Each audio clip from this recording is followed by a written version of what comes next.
Chapter 1685. Bam! Wu Yen, who was leading the group of girls toward the dean's mansion, did not turn around because of the explosion behind him. It was as if he was not worried about killing Charlot, Flay, Lejeune, and the others. He continued walking forward. There was no need to worry. Zhen's body was equipped with the complete vibration control magic circuit. Although Wu Yen had belittled the complete vibration control magic circuit as if it was worthless, that was only when compared to the vector manipulation magic circuit. A magic circuit that could control vectors was very powerful even if it could only be used on one's body. With the complete vibration control ability and Zhen's excellent performance, even if Charlot, Flay, and Lejeune joined forces, they might not be able to defeat Zhen. If they were not careful, Charlot, Flay, and Lejeune might lose their lives in Zhen's hands. However, that was under the condition that Loki did not show up. Loki was stronger than any one of the three, Fry or Lejeune. If they were to fight Zhen, Loki might be at a disadvantage, but that was all. If he joined forces with Charlot, Flay, and Lejeune, it would not be difficult to force Zhen to retreat. Therefore, after noticing that Loki was here, Wu Yen did not say anything. He led the group of girls and left. Ignoring the explosions behind him, Wu Yen led the group of girls through the forest and into the open space where their field of vision had widened. Then, they continued walking forward and arrived at the place where the guards were frozen in ice flowers. The dean's mansion was not far behind the ice flowers. However, when they passed through the huge ice flowers and walked into the invisible spirit formation that enveloped the dean's residence, the spirit formation of the spirit formation of the spirit formation of the spirit formation of the spirit formation, Wu Yen and the group of girls stopped in their tracks. In front of them was a road paved with white stone bricks. At the end of the road, a building that was comparable to an ordinary school's gymnasium in terms of size, and height stood there. It did not look luxurious. However, it was much more eye-catching than a villa. That was the dean's mansion. However, Wu Yen and the group of girls did not stop because of the appearance of the dean's mansion. The reason why they stopped was because there was a person standing in front of the mansion. In the middle of the road paved with stone bricks, there was a burly figure. He wore a neat suit, had a thick mustache and dark skin. He looked like a soldier. To be honest, I'm very surprised. As if he had been waiting for a long time, the burly figure raised his head and looked forward with a pair of bold eyes. Although I know you're much stronger than ordinary students, I didn't expect that even Magnus could not stop you. Shouldn't I be the one who should be surprised? Wu Yen stepped forward and he stood in front of the girls. His wine-red eyes flashed with a sharp glint. After all, known as the strongest magician of the 19th century, the person with the highest authority in the Walpurgis Royal College of Mechanics, the dean of the college, Edward Walpurgis Rutherford, came here personally to welcome me. Mistakes must be punished and merits must be rewarded. This is my most basic principle as the dean. The dean said with a smile. To be able to defeat Magnus isn't something that just anyone can do. It's necessary to give you some rewards. So, Dean, your so-called reward is to obediently come out and let me kill you? Wu Yen sneered. Don't tell me you don't know that I'm here to kill you? That's why I personally came here for this purpose? The principal said with an indifferent expression. Wu Yen, can you please back down like this? So your so-called reward is advice. Wu Yen sighed. That's really disappointing. Magnus is the treasure of the king of the Walpurgis Royal Mechanical Academy. The dean changed the topic. This academy exists to cultivate excellent puppeteers and export capable puppeteers to the outside world. Magnus is the #1 genius in the history of the academy. In the future? No, he is already a demon king. A talent like this is too precious. Originally, I thought that there was only one Magnus in the entire world. However, your appearance has truly surprised me. The dean nodded his head as if it was something serious. I don't want the academy to lose a treasure that can be compared to Magnus. You have the right to enjoy the same treatment as Magnus. How about you back down like this? I don't know what kind of value Magnus has to this academy. I also don't know what kind of position I have in your heart. Wu Yen looked straight at the dean. but to effectively value a person and talk about their value. To be honest, I want to vomit just from hearing it.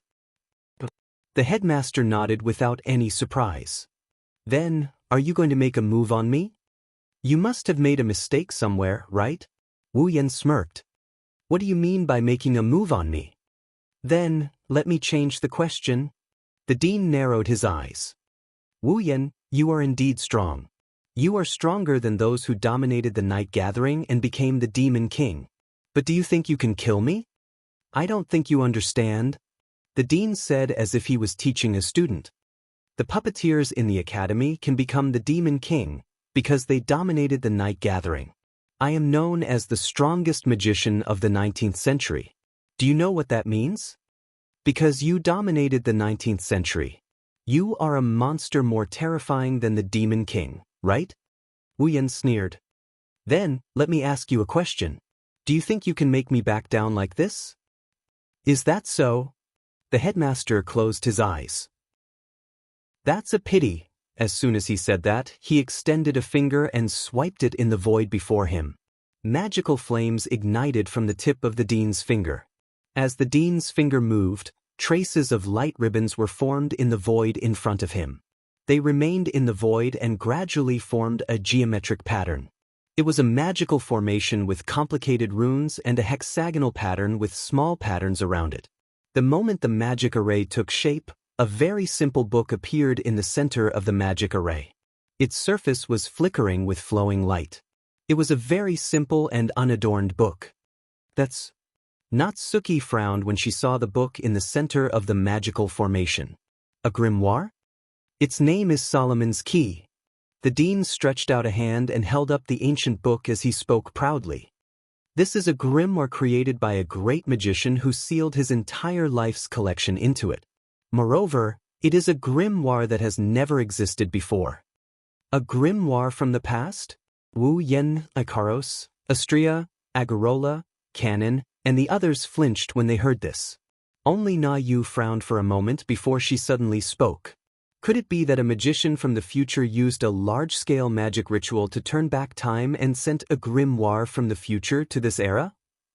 I didn't expect an automaton like you to have such a keen knowledge of magic. The dean looked at Natsuki with a surprised expression before he smiled. That's right, Solomon's Key is a grimoire sent from the future to this era. It's an automaton's summoning catalog. A catalog? That's right. It's a catalog of automaton from the future. The dean raised the grimoire in his hand. Although many of the treasures in the Key of Solomon have been lost and plundered over a long period of time, I can still control more than 50 treasures from the future to attack you. The grimoire named Solomon's Key floated up and opened on its own. A faint phosphorescent light shone from the pages and illuminated the dean's face.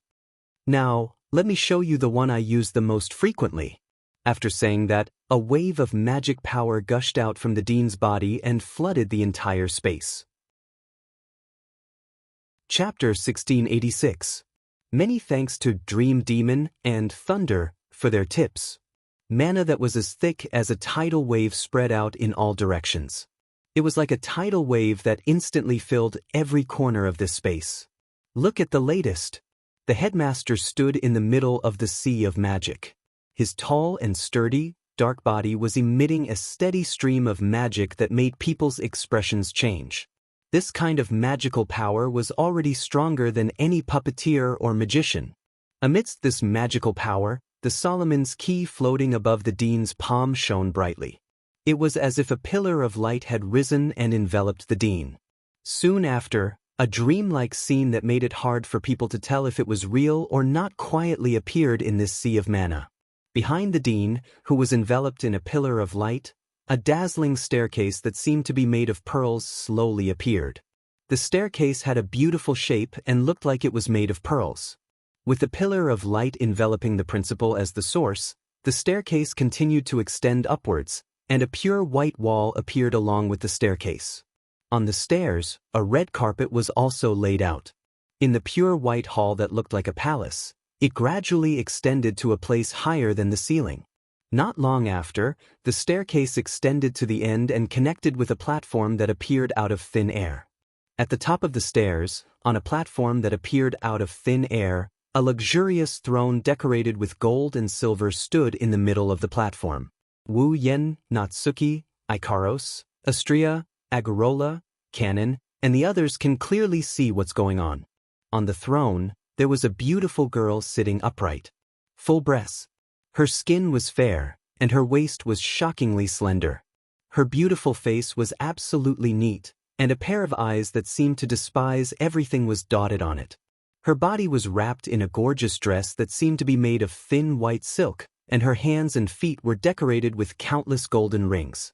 Ikaros, Astria, Agarola, and Canon stared at the beautiful girl sitting on the throne at the top of the stairs and mumbled to each other. Queen! Queen! No! Wu Yen and Natsuki's expression turned serious. That's the automaton. And BP, and BP, and BP, and BP, and BP, yes. The queen sitting on the throne on the platform at the top of the stairs was an automaton. It was stored in the Key of Solomon and was sent to this era from the future. It might be widely known. It was an automaton that had countless puzzles. Wu Yen and Natsuki could sense something from this automaton that other automatons don't have. And BP, and BP, and BP, and BP, and BP breath. Moreover, it was a very powerful aura. It proves that the automaton sitting on the throne at the top of the staircase isn't something to be trifled with. And BP, and BP, and BP, and BP, and BP, maybe. This was the level of the automaton, T. It was one of the snowflake moon, which had the highest level of automaton, at the moment. Even more advanced than the Yay of the moon doll. Under the watchful eyes of everyone present, the queen, who was sitting on the throne at the top of the stairs, slowly stood up, as if she was a king on an inspection tour. He walked down the stairs leisurely. As the automaton walked, every step it stepped on would turn into golden particles and dissipate when it lifted its foot. When the automaton descended to a certain distance, the dean retreated to the side and bowed respectfully like a loyal subject welcoming the king he swore allegiance to. Welcome, Your Excellency, Queen Ishtar. The queen named Ishtar walked to the ground, and the stairs, palace, platform, and throne behind her disappeared like a mirage in an instant. It wasn't until she reached the ground that Ishtar began to look at everything in her field of vision. She glanced at the dean who bowed to her. Long time no see. How long has it been since you last summoned me? Yes. It has indeed been a long time, the dean said respectfully as if he was talking to a friend or someone he swore loyalty to. There's nothing I can do about it. There aren't many existences in this world who can make me summon Queen Ishtar for help. That's right, there aren't many existences in this world who can make me summon Queen Ishtar. Indeed. Ishtar nodded in satisfaction. He seemed to be enjoying the compliment very much and asked, You're right? Then did you summon me this time because an opponent strong enough for me to make a move has appeared? Without waiting for the dean's reply, Ishtar raised her eyes and looked ahead. She frowned when she saw Wu Yen and the others. Isn't this still a ghost? Hearing Ishtar's disdainful words, Wu Yan's eyes turned cold. Along with the sound of the air shaking, a violent mana outage erupted from Wu Yan's body. It turned into a storm that swept across the land and kicked up a large amount of sand. The ground cracked under the weight of the mana outage. Pieces of gravel burst out from the ground like broken glass. Under the attack of the mana outage, the gravel turned into deadly bullets and shot out in all directions. Bam, bam, bam, bam. The rubble that had turned into bullets raged on. Everywhere it passed, a hole was blown out in the wall that blocked the way.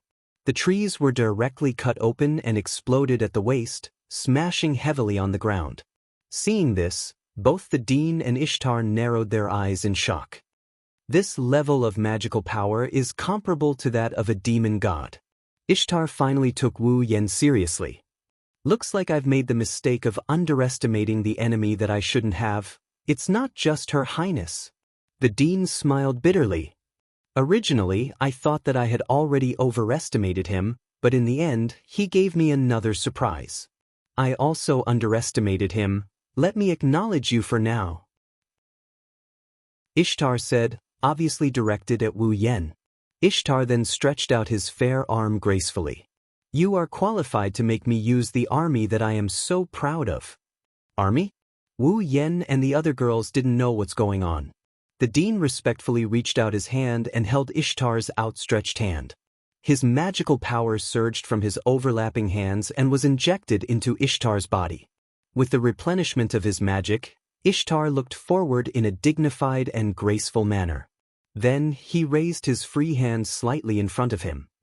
The next moment, from Ishtar's outstretched hand, a black shadow swept out like overflowing water, or like a mist that appeared out of thin air.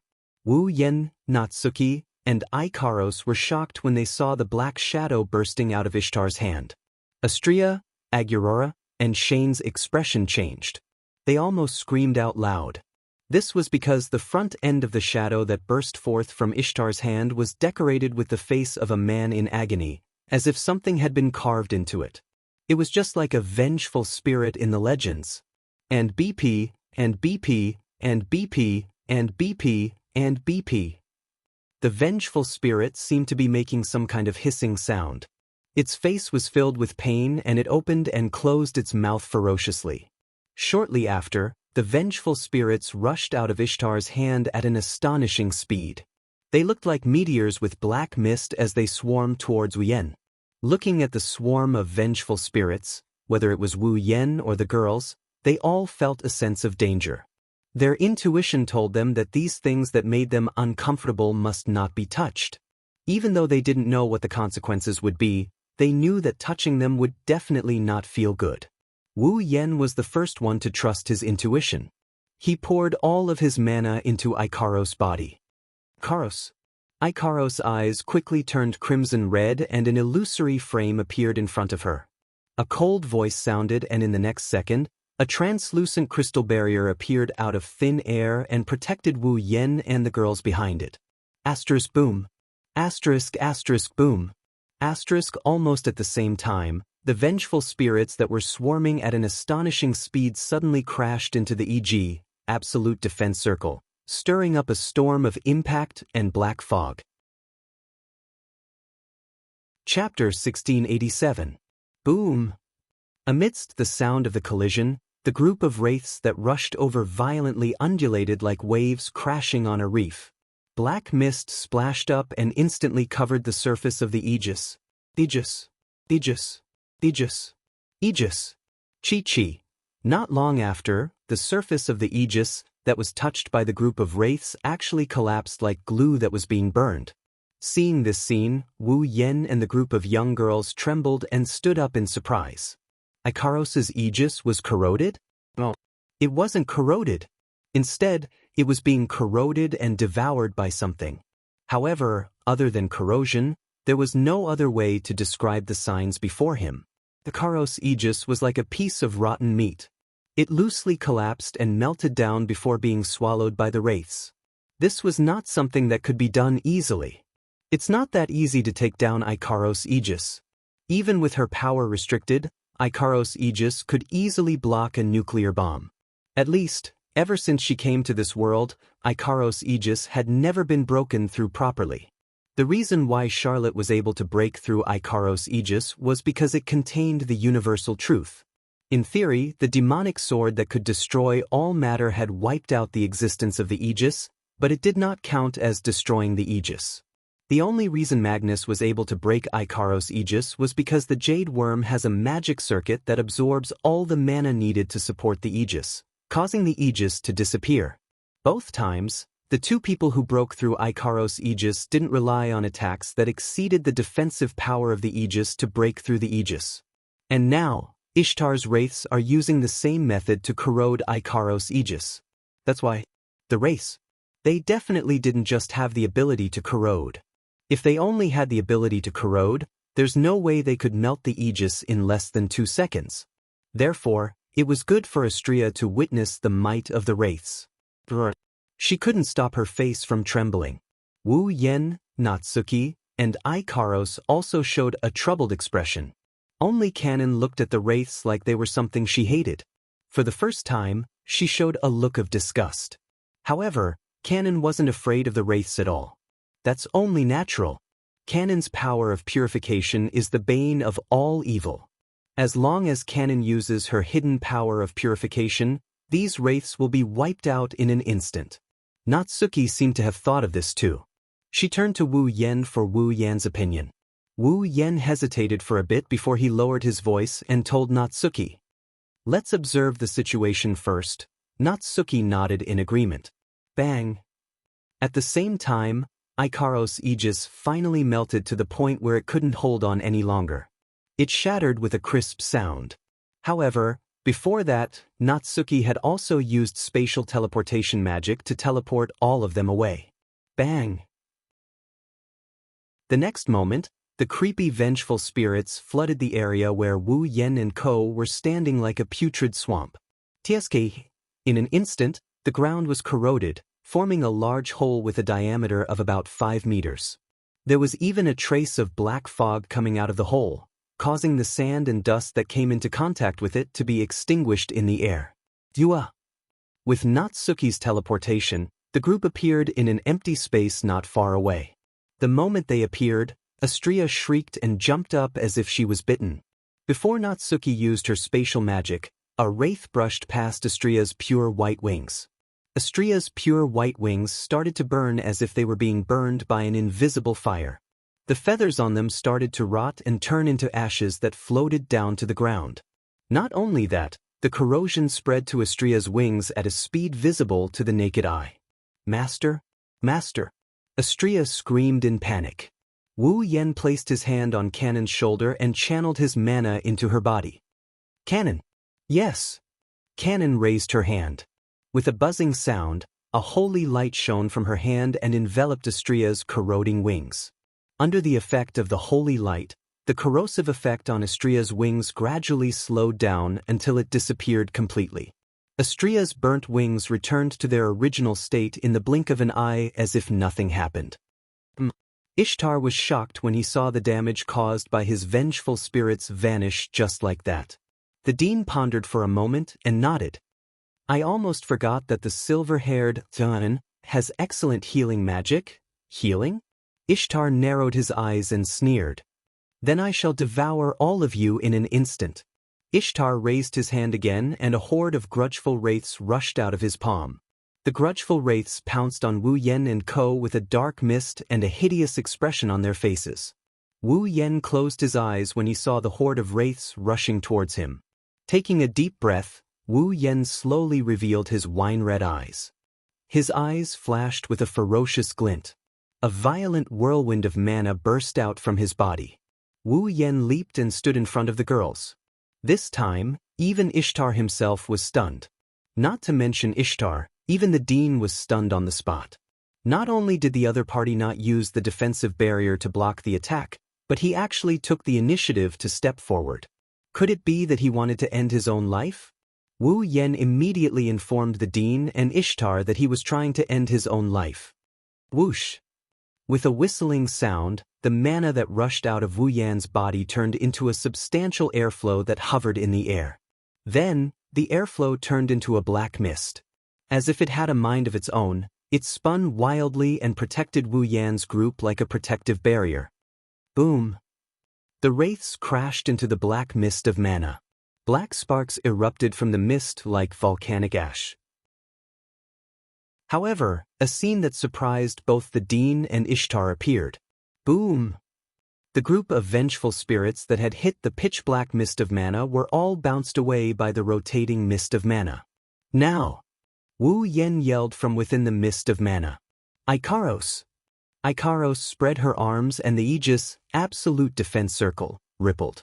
But this time, the Aegis, Absolute Defense Circle, didn't appear around Wu Yan's group. Instead, it appeared around the dean and Ishtar like a cage, trapping them inside. At the same time, Natsuki raised the lace fan in her hand and waved it in the direction of the dean. Hum! On the surface of the Aegis, Absolute Defense Circle, spatial ripples appeared one by one and the chains of discipline lashed at the dean like whips. Ishtar snorted. He raised his hand and was about to use his wraiths to corrode the chains of discipline. But at this moment, an icy white mist filled the air. Chapter 1688. Whoosh! Amidst the whistling sound, the freezing white mist permeated the interior of the Aegis and instantly filled the entire space of the Aegis. Instantly, the temperature inside the Aegis dropped at a terrifying speed. In just a few seconds, the temperature had dropped below 0 degrees Celsius. Originally, with Aurora's current strength, there was no way for the temperature to drop so quickly. However, Icaros had created an absolutely sealed environment, allowing Aurora's cold air to spread rapidly, causing the temperature inside the Aegis to drop abnormally fast. Kacha. Before the President and Ishtar could react, the cold mist had filled the interior of the Aegis, causing a layer of ice to condense on the surface of the Aegis. In the blink of an eye, the ground was covered with hard ice. A layer of ice formed on Ishtar's hand that he extended towards the incoming lock of discipline.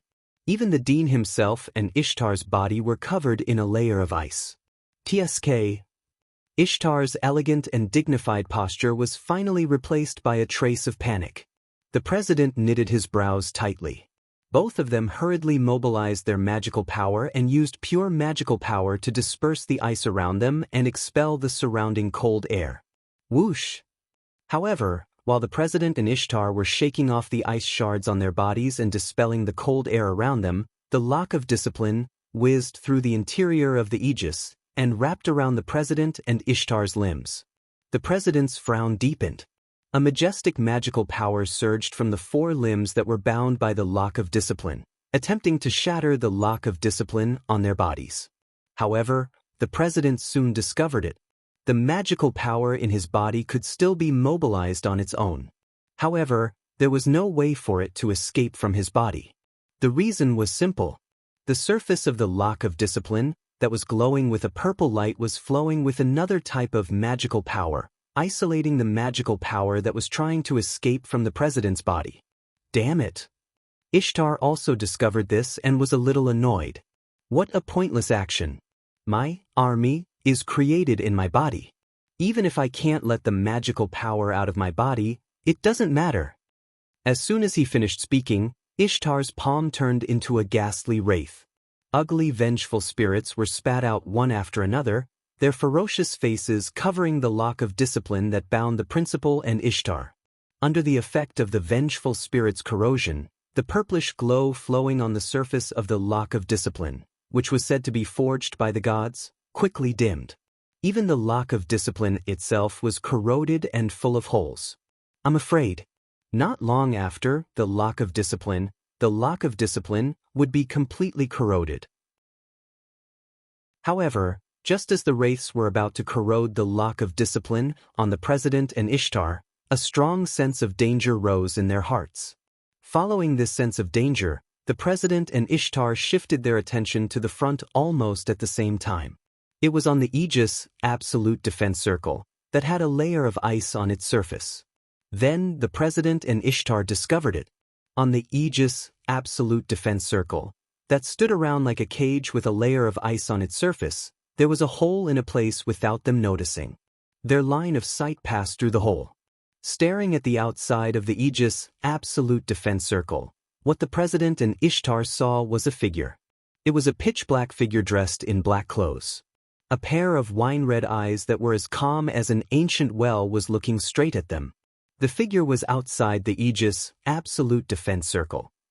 In his hand was a gorgeous black bow that looked like it was made of black crystal. He pulled the bowstring and condensed an arrow that looked like a meteor, aiming at the 2 figures. For the first time, the most powerful magician of the 19th century and the legendary automaton sent from the future to this era changed their expressions at the same time. Looking at the sudden change of expression on the President's and Ishtar's faces, Wu Yen, who was standing outside the Aegis Absolute Defense Circle, had a flash of coldness in his wine-red eyes. Then, without hesitation, Wu Yen released the bowstring of the meteor shower in his hand. Whoosh! Like a meteor appearing in the night sky, the meteor shower arrow bloomed in the air with a long tail of light. It flashed and shot into the only exposed hole in the Aegis Absolute Defense Circle, and burst into the Aegis, absolute defense circle. When the meteor shower arrow shot into the Aegis, absolute defense circle, the only exposed hole on the surface of the Aegis, absolute defense circle, quickly healed and was sealed again. Then, an intense and dazzling light flashed in the Aegis, absolute defense circle. Bam! Inside the Aegis, absolute defense circle, which was filled with white cold mist and chains that shuttled back and forth. The surface was covered with a layer of ice, and the ground inside was covered with hard ice. An earth-shattering explosion sounded like a clap of thunder in the vast sky above the Aegis, absolute defense circle. A violent gust of wind carried with it a blazing heat, like a storm, crazily attacking the Aegis, absolute defense circle. Inside, the white cold mist was almost instantly dispersed, and the ground that was covered with hard ice cracked immediately. Cracks as thick as an arm spread out like a spider web. The cracks spread across the entire Aegis, absolute defense circle. Even the ground outside the Aegis, absolute defense circle, started to crack inch by inch. The seemingly sturdy Aegis, absolute defense circle, also started to crack like glass in a short period of time. One can imagine that without the Aegis, absolute defense circle, the meteor shower would have mercilessly destroyed everything around it.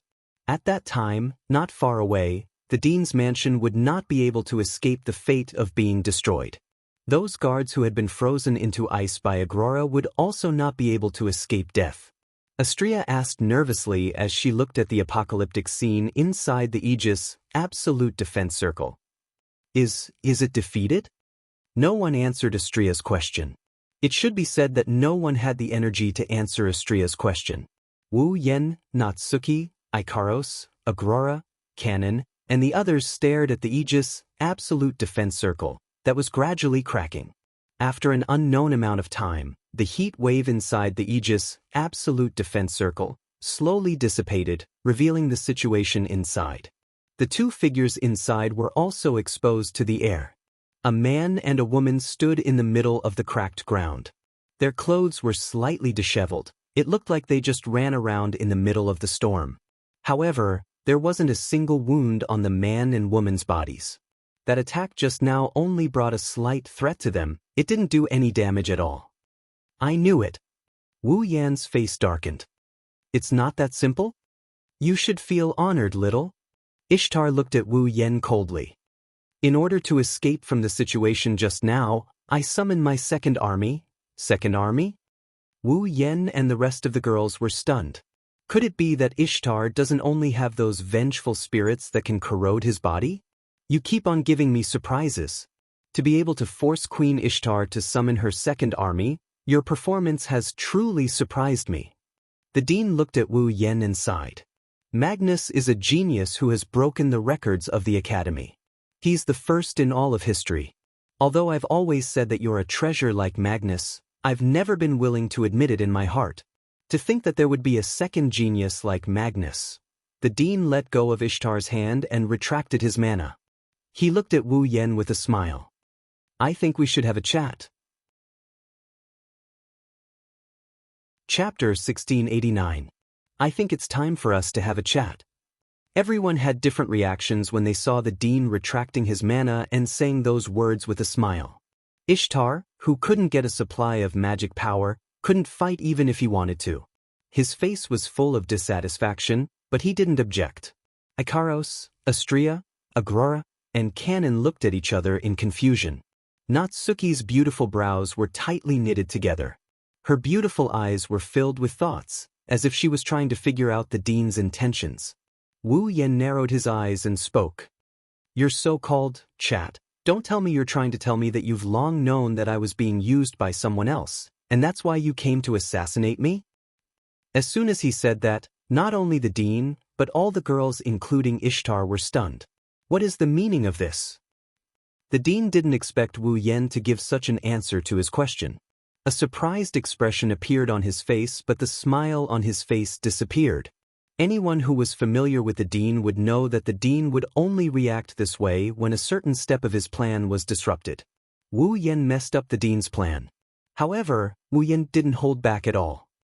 He showed a mocking smile to the dean who, from a certain aspect, controlled the treatment he would receive in this world. I say, Dean, don't tell me you think I don't know anything? His words were so confusing that the young ladies were even more confused. At the same time, the dean's expression also became more and more solemn. The dean's gaze sharpened as he stared at Wu Yen. Looks like I didn't just look down on your strength. Letting out a light sigh, the dean once again piled up a smile on his tanned face. You're right, Wu Yen.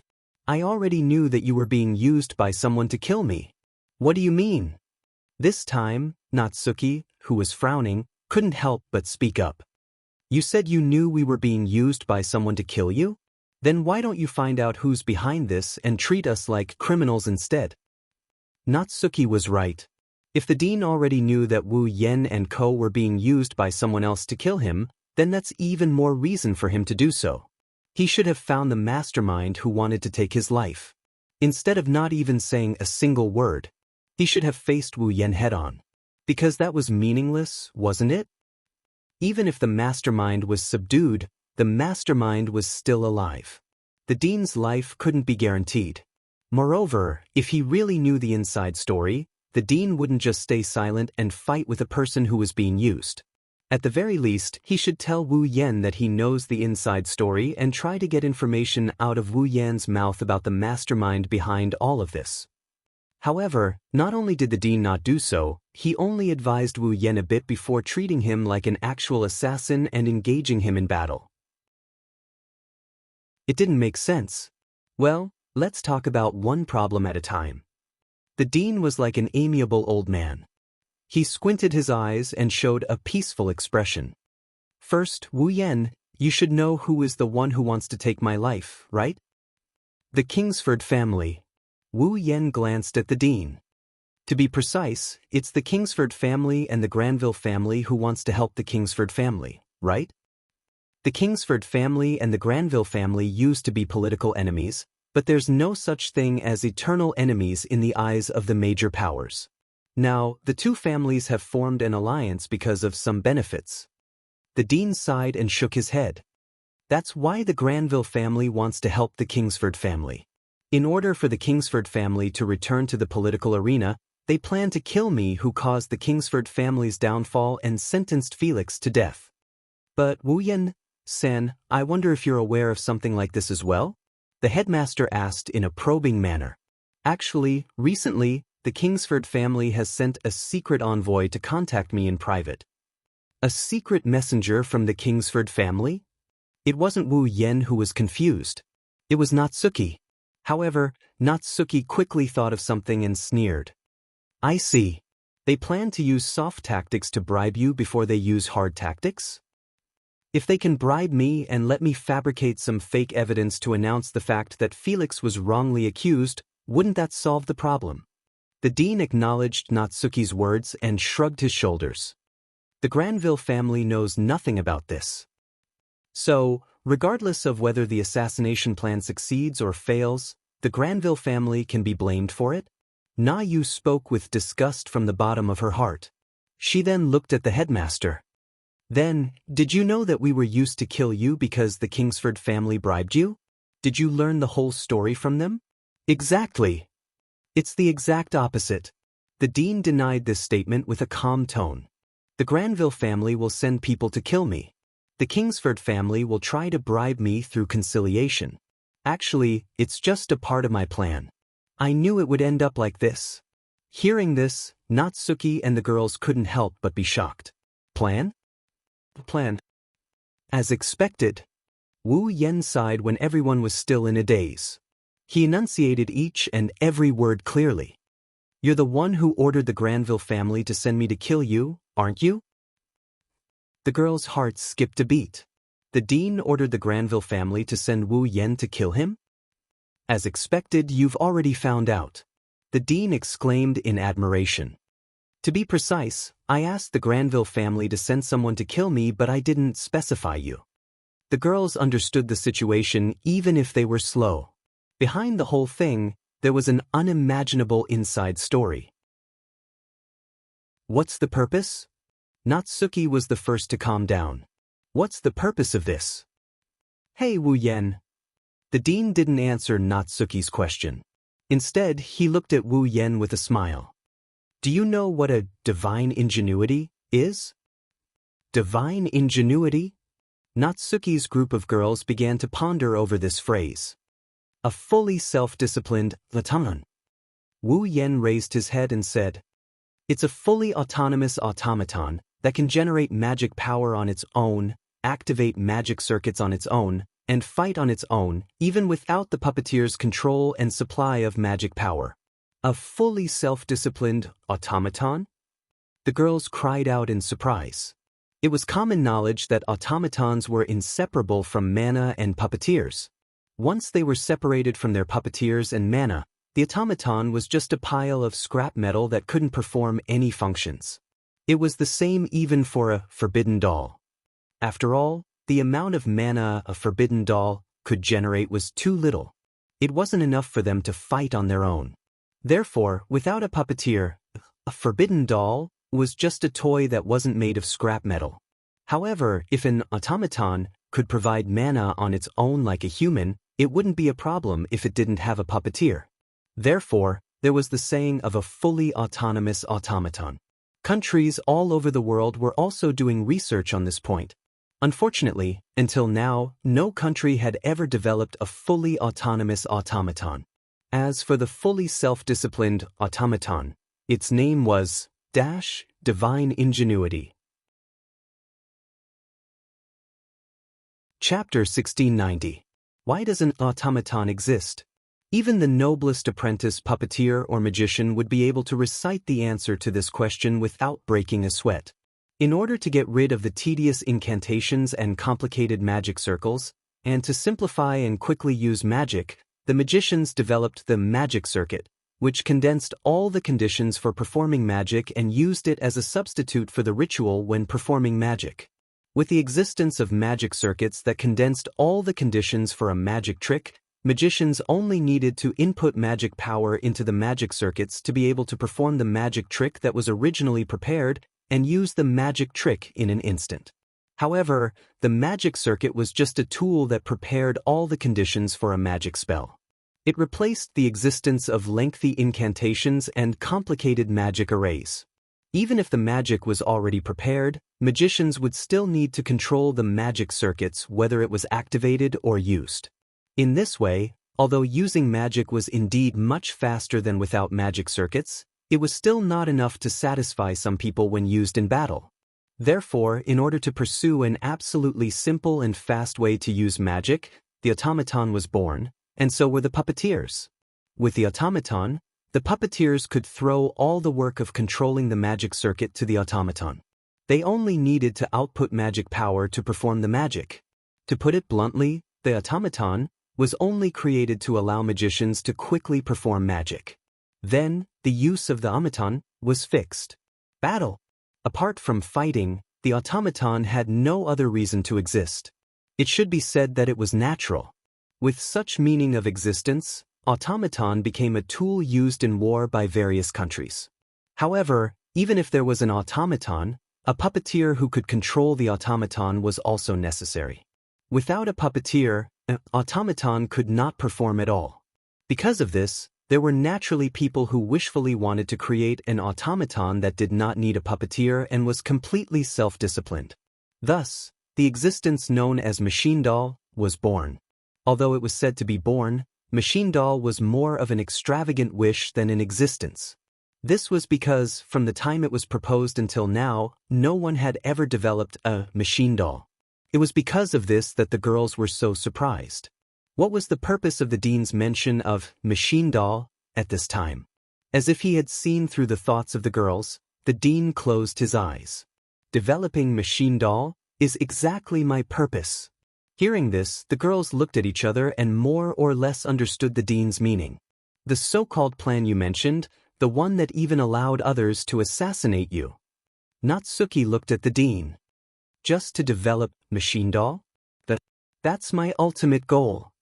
The dean said self-deprecatingly.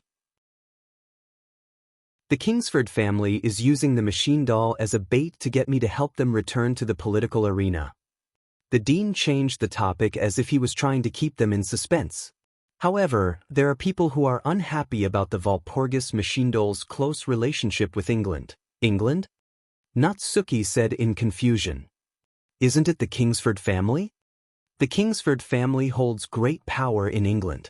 As long as the Kingsford family reclaims their former position. The dean said with a faint smile. Therefore, if the Academy's relationship with England is too good, the other countries won't be able to stand it. After all, this Academy exists to provide excellent puppeteers to each country. It's also the cradle to strengthen each country's military power. And then? Natsuki looked at the dean coldly. What are you trying to explain by saying all this? Don't you think this is a good opportunity to cut off the good relationship between the Academy and England? The Academy dean smiled. You're right. Let me give you a hint. The Granville family's young master is from Germany. Germany? Natsuki slowly understood. In other words, the Granville family didn't assassinate you to help the Kingsford family but to destroy the cooperation between you and them? If the Granville family's young master destroys the secret agreement and shows me something that interests me, isn't that a good way to destroy the good relationship between the Academy and England? The headmaster stroked his beard and laughed out loud. As for the thing that interests me, I'm sure you've already guessed what it is? There was no need to guess what it was.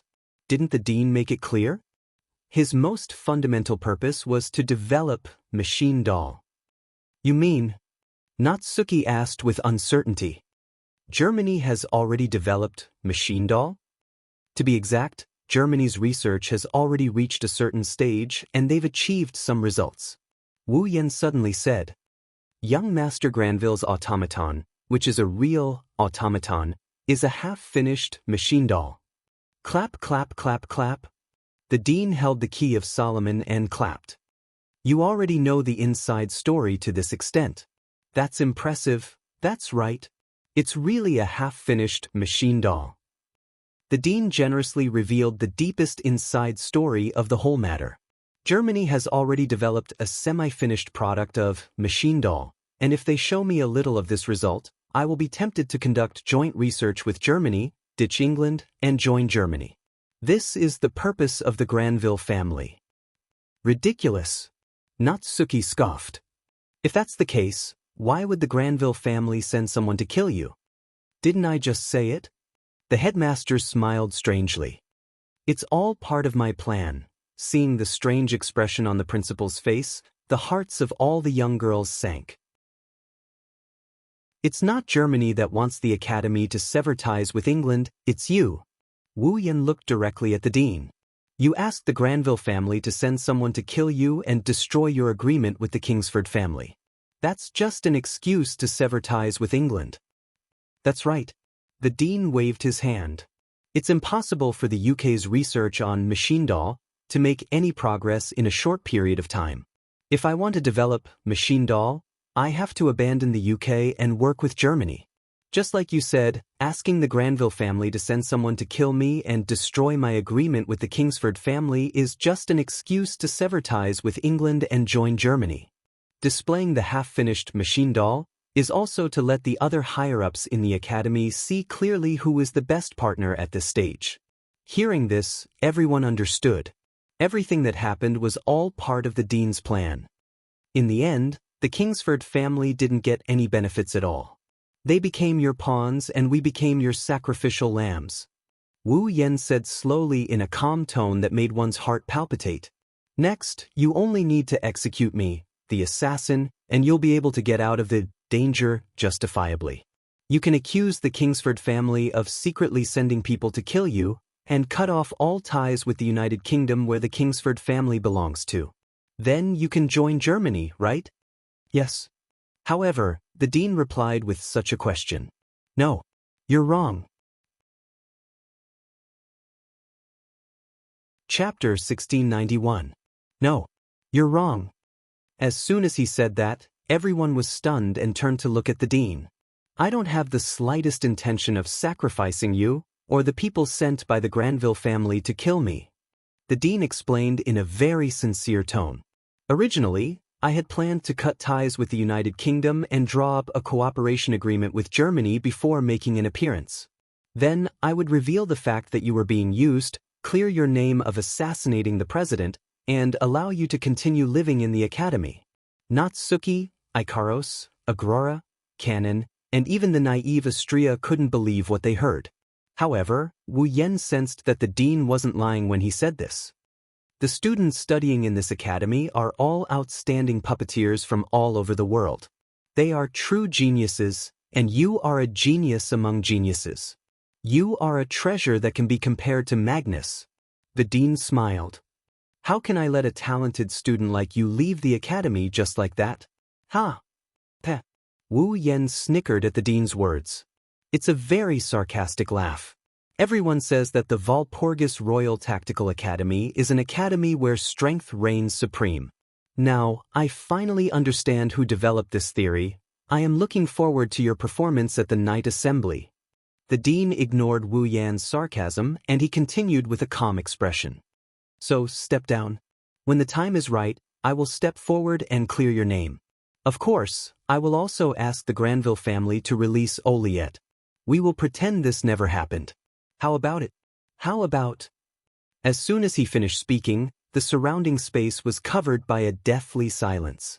The heavy atmosphere continued to spread, and the tension that tugged at one's heartstrings involuntarily rose in the hearts of many people, causing the entire place to be silent.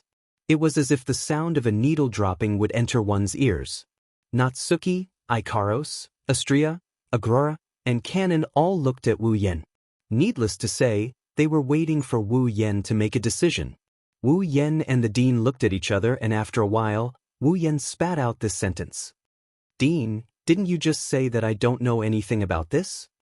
I know. I know that you know a lot of things. The dean nodded without any change in his expression. Perhaps, you knew from the start that I was the mastermind, right? Yes. Well, I can more or less guess what's going on. Wu Yen shrugged. Then, he looked at the dean with a meaningful look. Since you already know that I might know the inside story of the entire incident, why do you think I would be willing to be used by others and obediently come here to kill you? The dean stopped stroking his beard on the spot. Dean, you seem to have forgotten that there is an important explanation missing from your explanation. Wu Yen smirked. Why would the young master of the Granville family send someone to assassinate you and show you the half-finished product, machine doll, that symbolizes the secrets of a country? Why would he listen to you so obediently? Natsuki and the other girls came to their senses. The dean removed his hand from his chin and looked at Wu Yen. You seem to have a good relationship with the young master of the Granville family. Or should I say, the two of you have an unusual relationship? Wu Yen chuckled.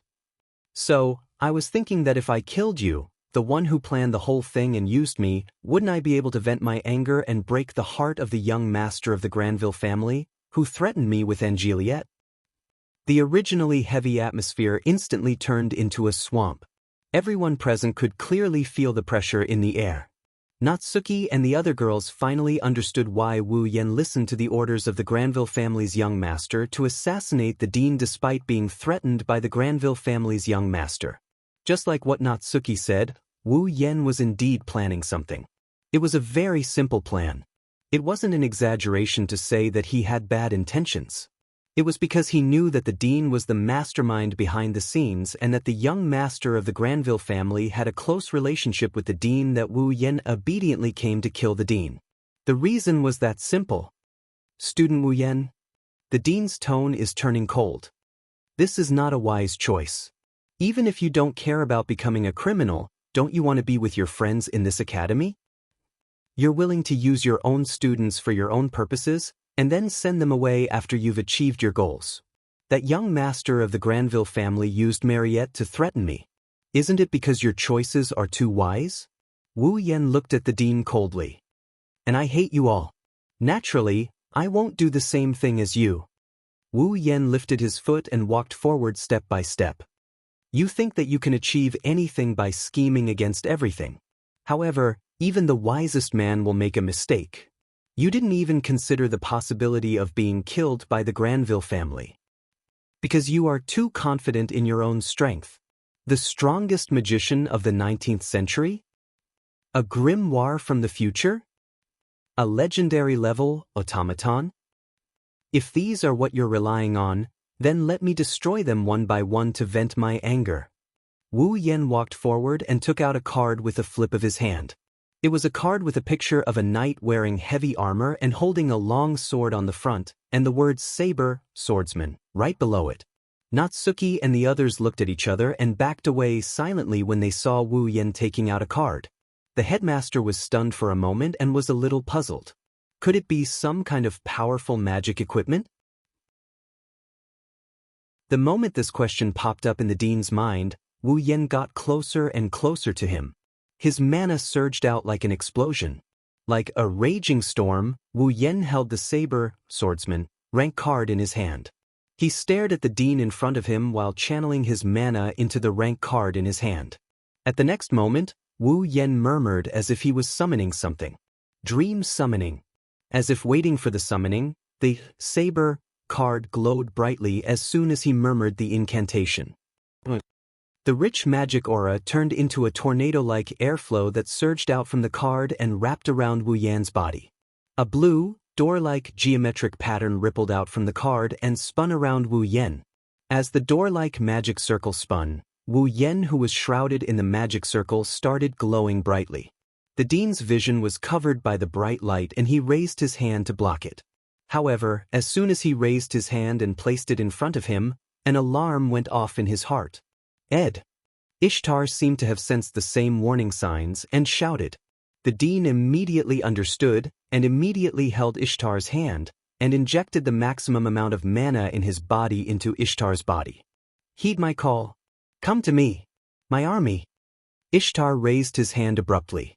Wraiths with painful expressions rushed out and stood in front of the dean and Ishtar like a shield. Almost at the same time, a shockwave blasted out from the bright light and crashed into the group of vengeful spirits that formed the shield. Bam! Accompanied by the sound of a collision, the group of resentful spirits that could corrode everything actually let out silent roars under the impact of the shockwave. Like a black fog blown by a gust of wind, they exploded and scattered. Both the dean and Ishtar trembled and raised their hands in front of themselves, trying to block the incoming shockwave. However, what landed on them was a gust of strong wind that blew them backward. The source of the shockwave was the wind. It was the wind that blew the group of vengeful spirits away. R1152. Chapter 1692. Many thanks to Night Creature and Huan Yin Hua Shang for their tips. In the vast space, the wind howled and howled, stirring up sand and dust that spread in all directions. The violent magic power was strong enough to prick one's skin. It was as if there were strands of electricity lingering in the air. The president and Ishtar did not intend to waste any time when the wind weakened. They raised their eyes and stared at the front against the howling wind and the dazzling light. When the dean and Ishtar saw the scene in the center of the bright light, both of them showed the same stunned expression almost at the same time. Because what entered their eyes was no longer a gust of wind and a strong light, but a figure from behind. A tall and straight silhouette. The dark blue knight's robe fluttered in the wind, creating ripples one after another. The silver-white steel boots reflected the strong light in the surroundings and flashed with a cold light, sending chills down one's spine.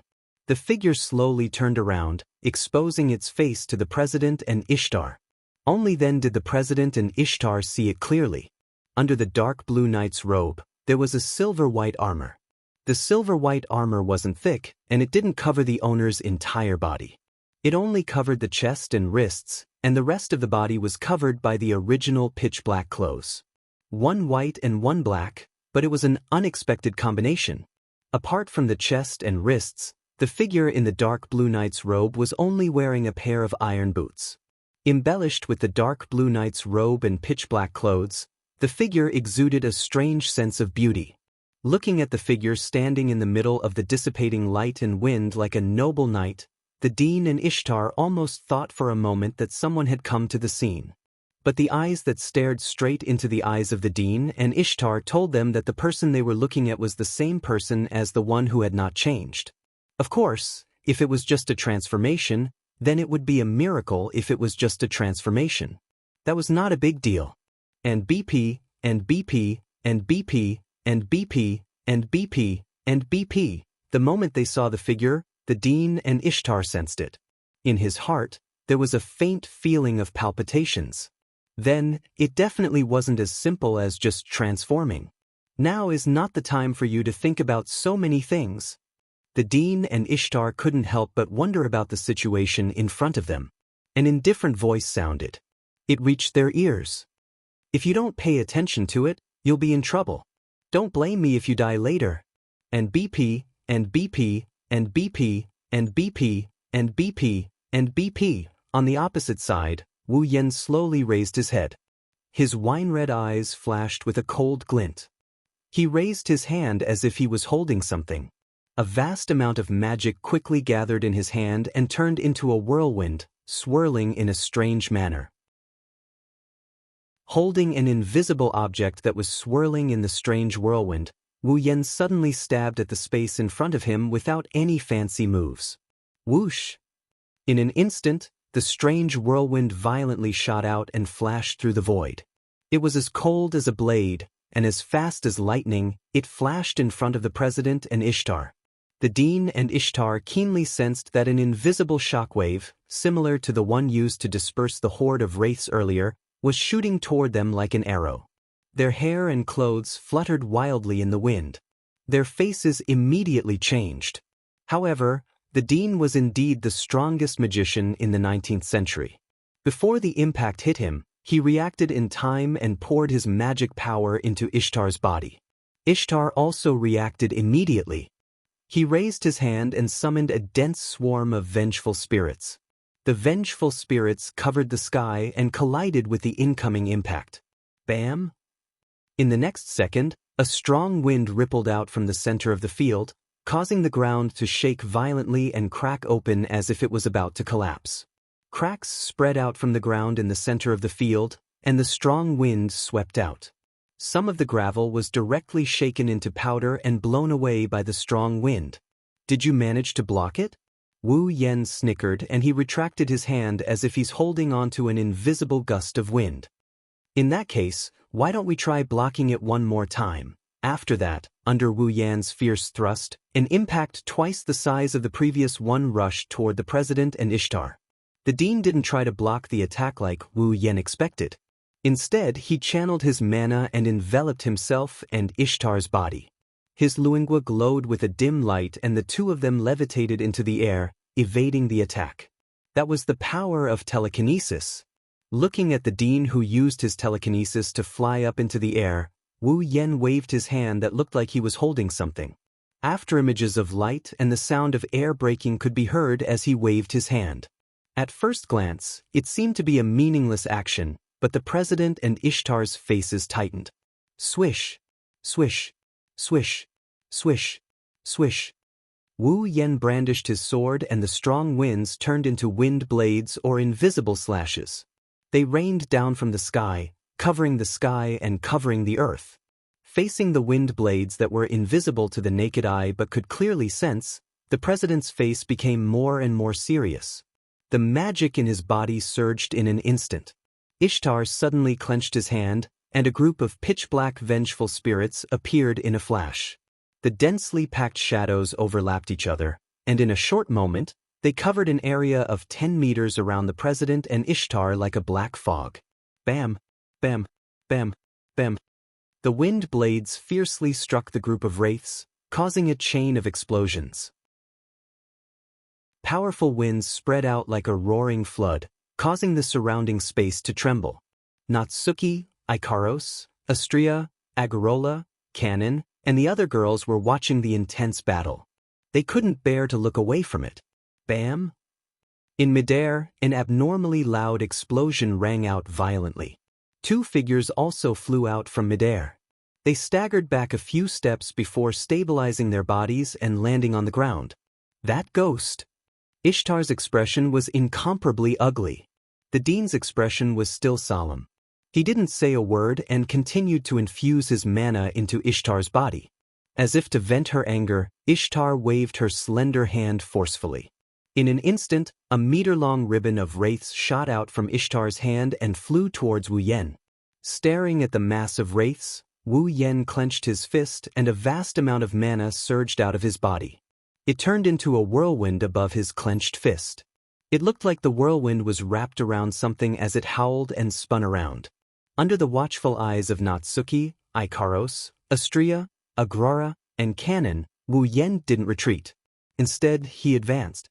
His silver-white iron boots stomped heavily on the ground. He clenched his fists and fiercely slashed at the ribbon of wraiths. Clang! The torrent of wraiths didn't hit Wu Yan's body. Instead, it seemed to have been blocked by something. It landed on top of Wu Yan's slashing hand. The whirlwind howled and the sound of metal clashing could be heard.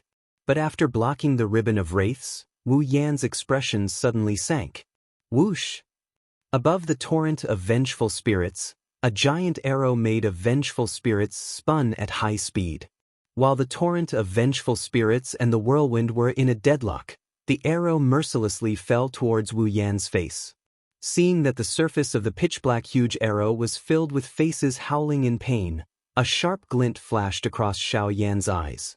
He forcefully tightened his grip on something that seemed to be grasping something. Wind King Barrier, VBLI and BP, R. While in a deadlock with the torrent of vengeful spirits, the whistling whirlwind suddenly paused.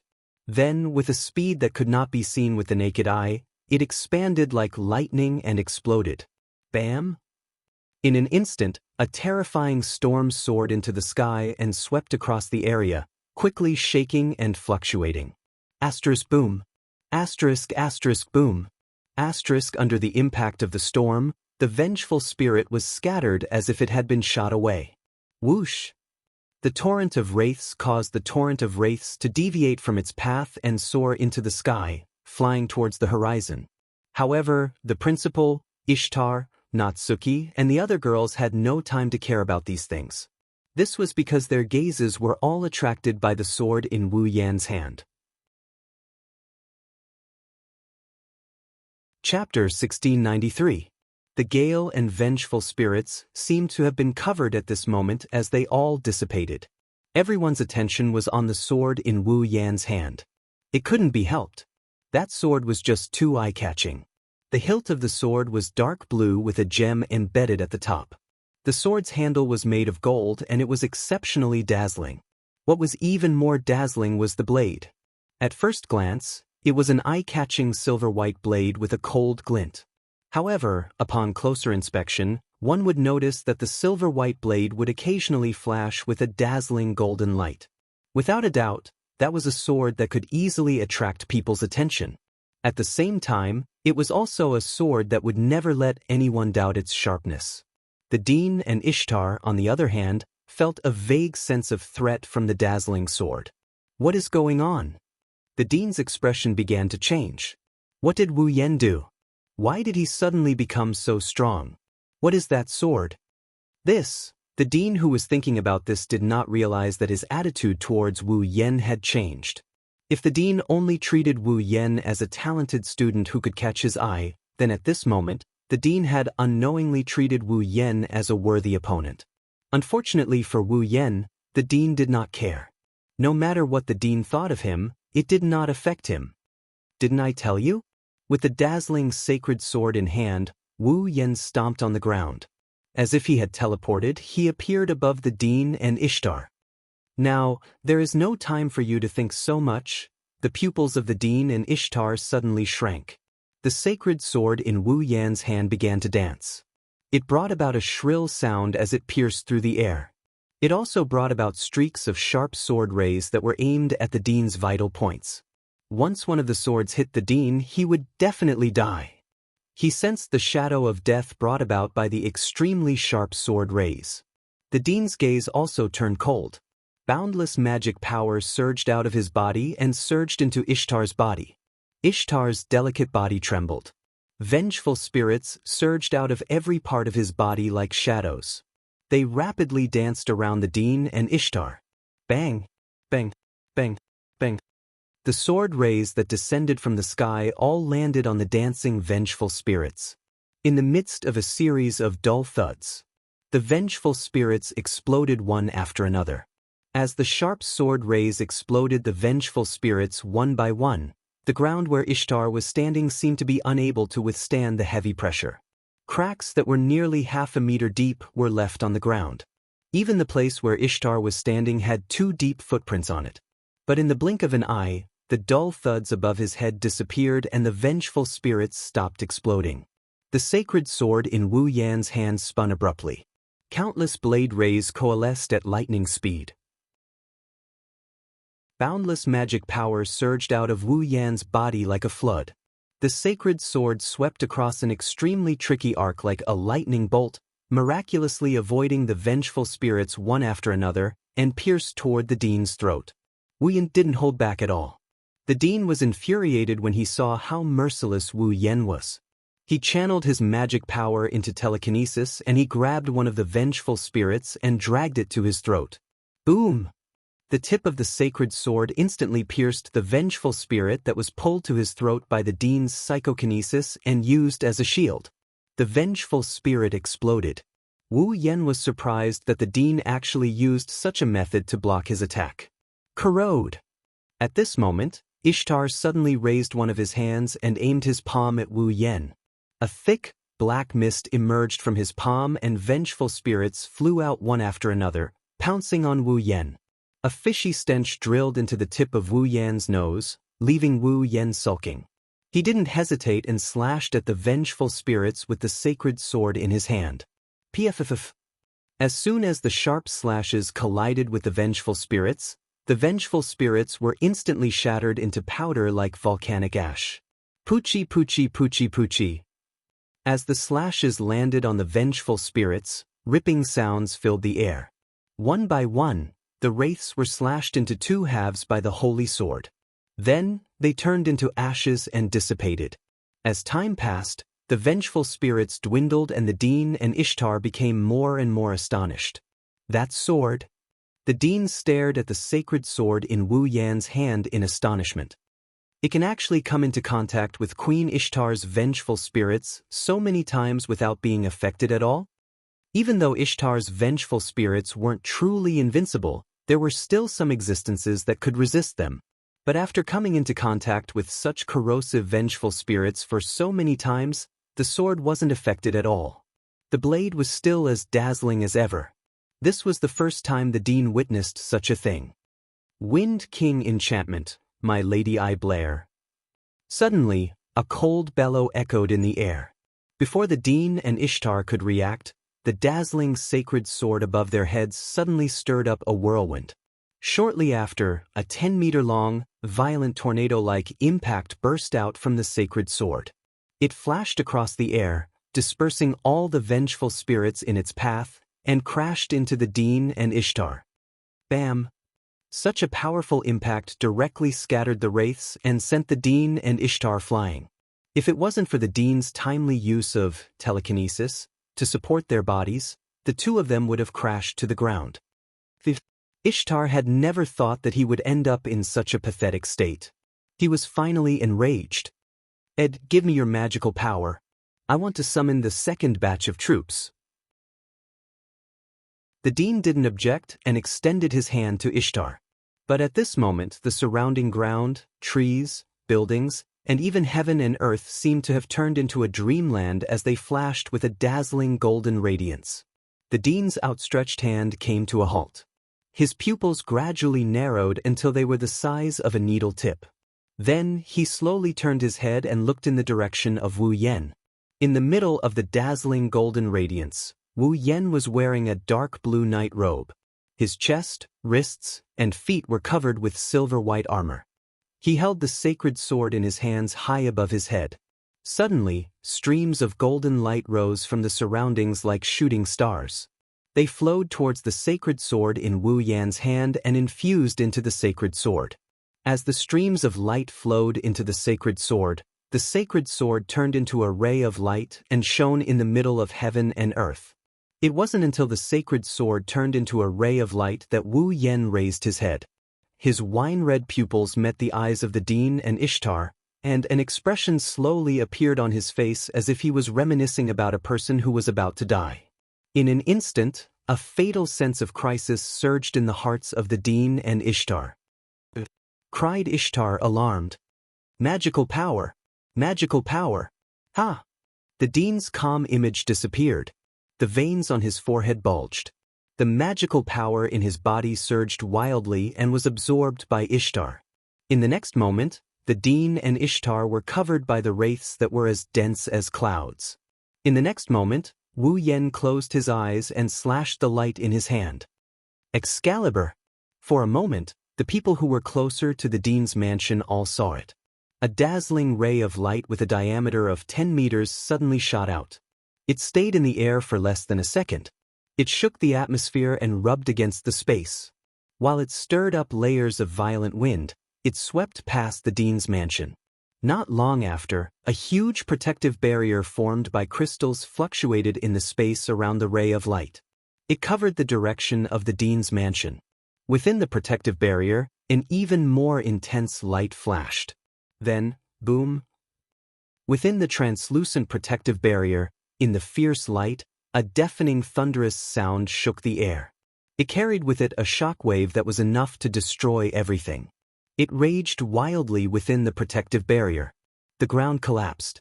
Trees and stones were sent flying. The Dean's mansion was completely reduced to ashes under the impact of the ray of light. The shockwave was relentless and continued to destroy everything within the protective barrier. After a long time.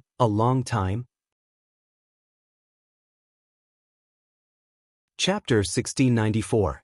Boom! The dazzling light beam exploded within the translucent barrier made of crystals. Like a wave of fire, it engulfed the entire space within the translucent barrier. Perhaps the people outside did not feel anything, but within the translucent barrier, the temperature of the entire space suddenly rose by a lot. Under the effect of the raging wind and waves that were like waves of fire, the ground within the protective barrier collapsed from the pressure. The trees were either blown away or smashed into pieces. The headmaster's mansion was completely turned into ashes and was wiped off the map of the academy. Kacha. Not long after, even the translucent barrier that tried to contain the shockwave and not expand the scope of the damage began to crack. Inside, traces of magic power leaked out from the cracks. Within the academy, everyone who was near the headmaster's residence and had heard the deafening loud noise were given a fright as they lifted their eyes in a daze. They looked towards the frightening shockwave that had engulfed the defensive barrier as their faces turned dull. In the vast academy, the surroundings of the headmaster's mansion were silent. Everyone who witnessed this scene could not help but feel their mouths dry up. They could not help but swallow a mouthful of saliva. A feeling of fear spread from the depths of their hearts. What's wrong? What happened? This was the question in everyone's heart. Inside the translucent barrier that was cracking, the ripples spread out. The shockwaves rippled out in all directions. With the explosion point as the center, everything in the vicinity suffered a devastating blow. No one knew how long it lasted. When the barrier was about to collapse and shatter, the shockwave gradually dissipated, revealing the place that was baptized. It could only be said that it was too horrible to look at. The ground was completely razed to the ground, just like what was written on the surface. The streets and trees were all a thing of the past. Everything was revealed under the sunlight. There was only real soil. Every corner was filled with scorch marks. Every place was filled with black smoke. Some places even had flames, as if they were trying to exterminate everything. Among the things that were left behind, for example, the rubble and broken wood were burning. This area was slowly turned into a real scorched earth. In a corner of this scorched land, a translucent barrier made of crystals with cracks all over its surface shattered with a bang. It shattered into pieces. Inside the shattered translucent barrier, Natsuki, Ikaros, Astria, Agrora, and Kanon had different expressions as they looked ahead in silence. About 20 meters away from where Natsuki and the other girls were looking, there was only one side of the wall left. It was a broken wall. In front of the wall, Wu Yen is wearing a dark blue night robe. His chest, wrists, and feet are covered in silver armor. He held Excalibur in his hand as he stood in front of the wall, surrounded by the light of the flames. The Excalibur in his hand was raised in front of Wu Yen as he thrust it towards the dilapidated wall in front of him. To be more precise, he was aiming at a figure floating against the wall. The wall. Of course, floating against the wall isn't the right way to describe it. To be precise, it was Excalibur that pierced through the man's shoulder and nailed him to the wall. Drip. Crimson blood flowed along the Excalibur and dripped onto the charred ground. Slap. The grimoire named Solomon's Key, which came from the future and contained more than 50 extremely precious legendary-level automatons, slipped from the hands of the figure pinned to the wall like trash and fell to the ground. Ugh. After a painful groan, the principal slowly raised his head. His vision was a little blurry, but he was able to accurately look at Wu Yen. An ugly smile appeared on his face. I actually lost. Wu Yen held the hilt of Excalibur tightly in both hands. He lowered his body and maintained a charging posture. He looked up at the principal who was nailed to the wall with Excalibur pierced through his shoulder. You, who have calculated everything, did you think this would happen? How? How is this possible? As if the wound on his shoulder that was madly bleeding was fake, the Dean smiled weakly without the slightest bit of pain. Although I have always thought that one day, I, who is known as the strongest magician in the 19 worlds, will lose to someone, but I never thought that this day would actually appear now, and the opponent, my student, only. I used my full strength. Used my full strength? Wu Yen lowered his eyes. Indeed, Ishtar has also said that she has a second batch of troops. In that case, it's hard to say that she doesn't have a third batch of troops, a fourth batch of troops, or even dozens of batches of troops. Not only that, you also have other automaton in your Key of Solomon. Indeed, you haven't gone all out yet. Although he said that Wu Yen himself had not used his full strength either. His level and power are all restricted by the bracelet. He can't use any of his own power. However, the bracelet didn't restrict him from using items. It was because of this loophole that Wu Yen was able to use his class card and dream summoning. He was able to use the power of his heroic spirit to suppress the strongest magician in the 19th century. The strongest magician of the 19th century didn't use any of Ishtar's other armies, he didn't use any automaton. But Wu Yen didn't use any of his cards either, right? His strongest class card wasn't the saber, sword soldier. Natsuki, Ikaros, Astria, Agrara, Cannon, and the others didn't make a move either. They were all hiding their trump cards.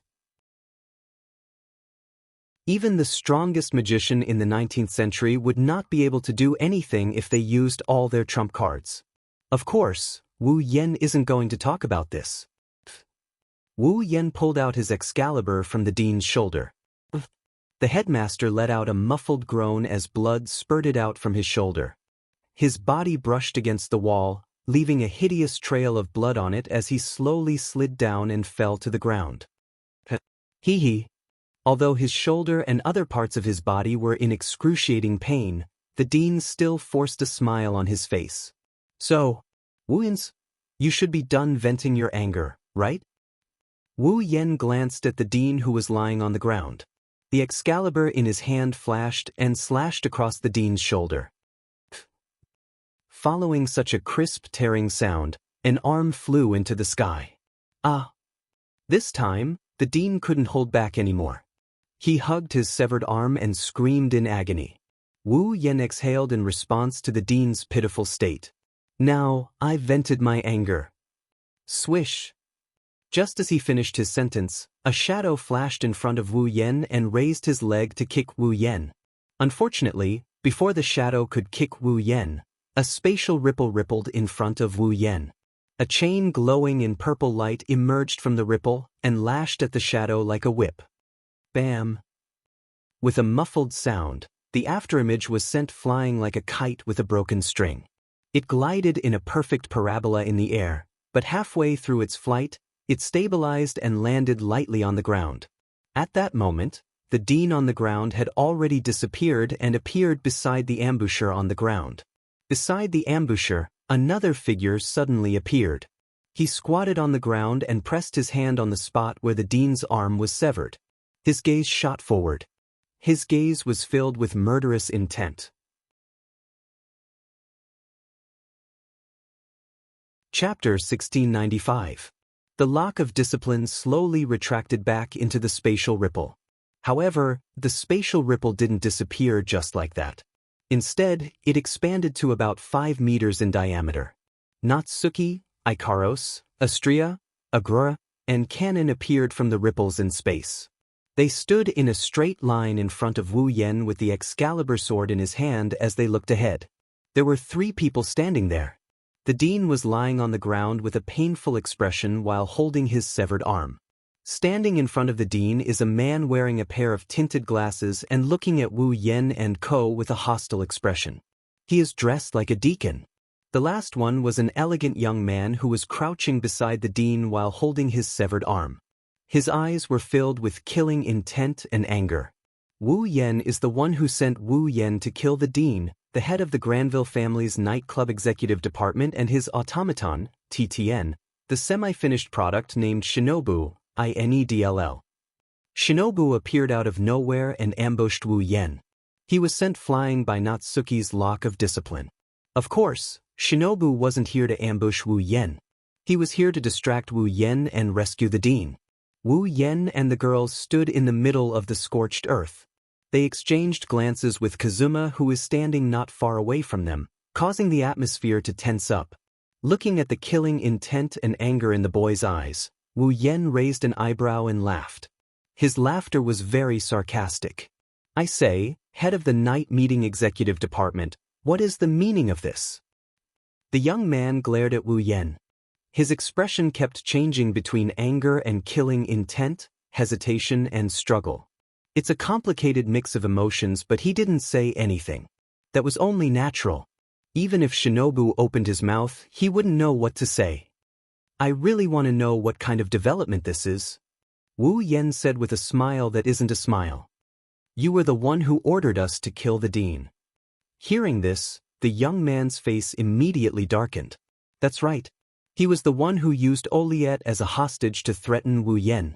He was the one who ordered Wu Yen to kill the dean. But now, he was the one who ordered his men to kill the dean. He personally saved the person he ordered to be killed. That's why Shinobu was speechless. Shinobu was slapping himself in the face. However, the young man really knew how to control his emotions.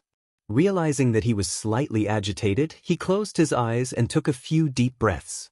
When he opened his eyes again, he had the same annoying smile on his face as before. This is amazing. I didn't expect the famous Crimson Eyes to defeat the strongest magician of the 19th century. This is amazing. My goal isn't to defeat you." Wu Yen ignored the guy who's trying to change the topic. He looked at the guy with a deep gaze. "My goal is to kill the academy head." Shinobu's annoying smile froze for a moment.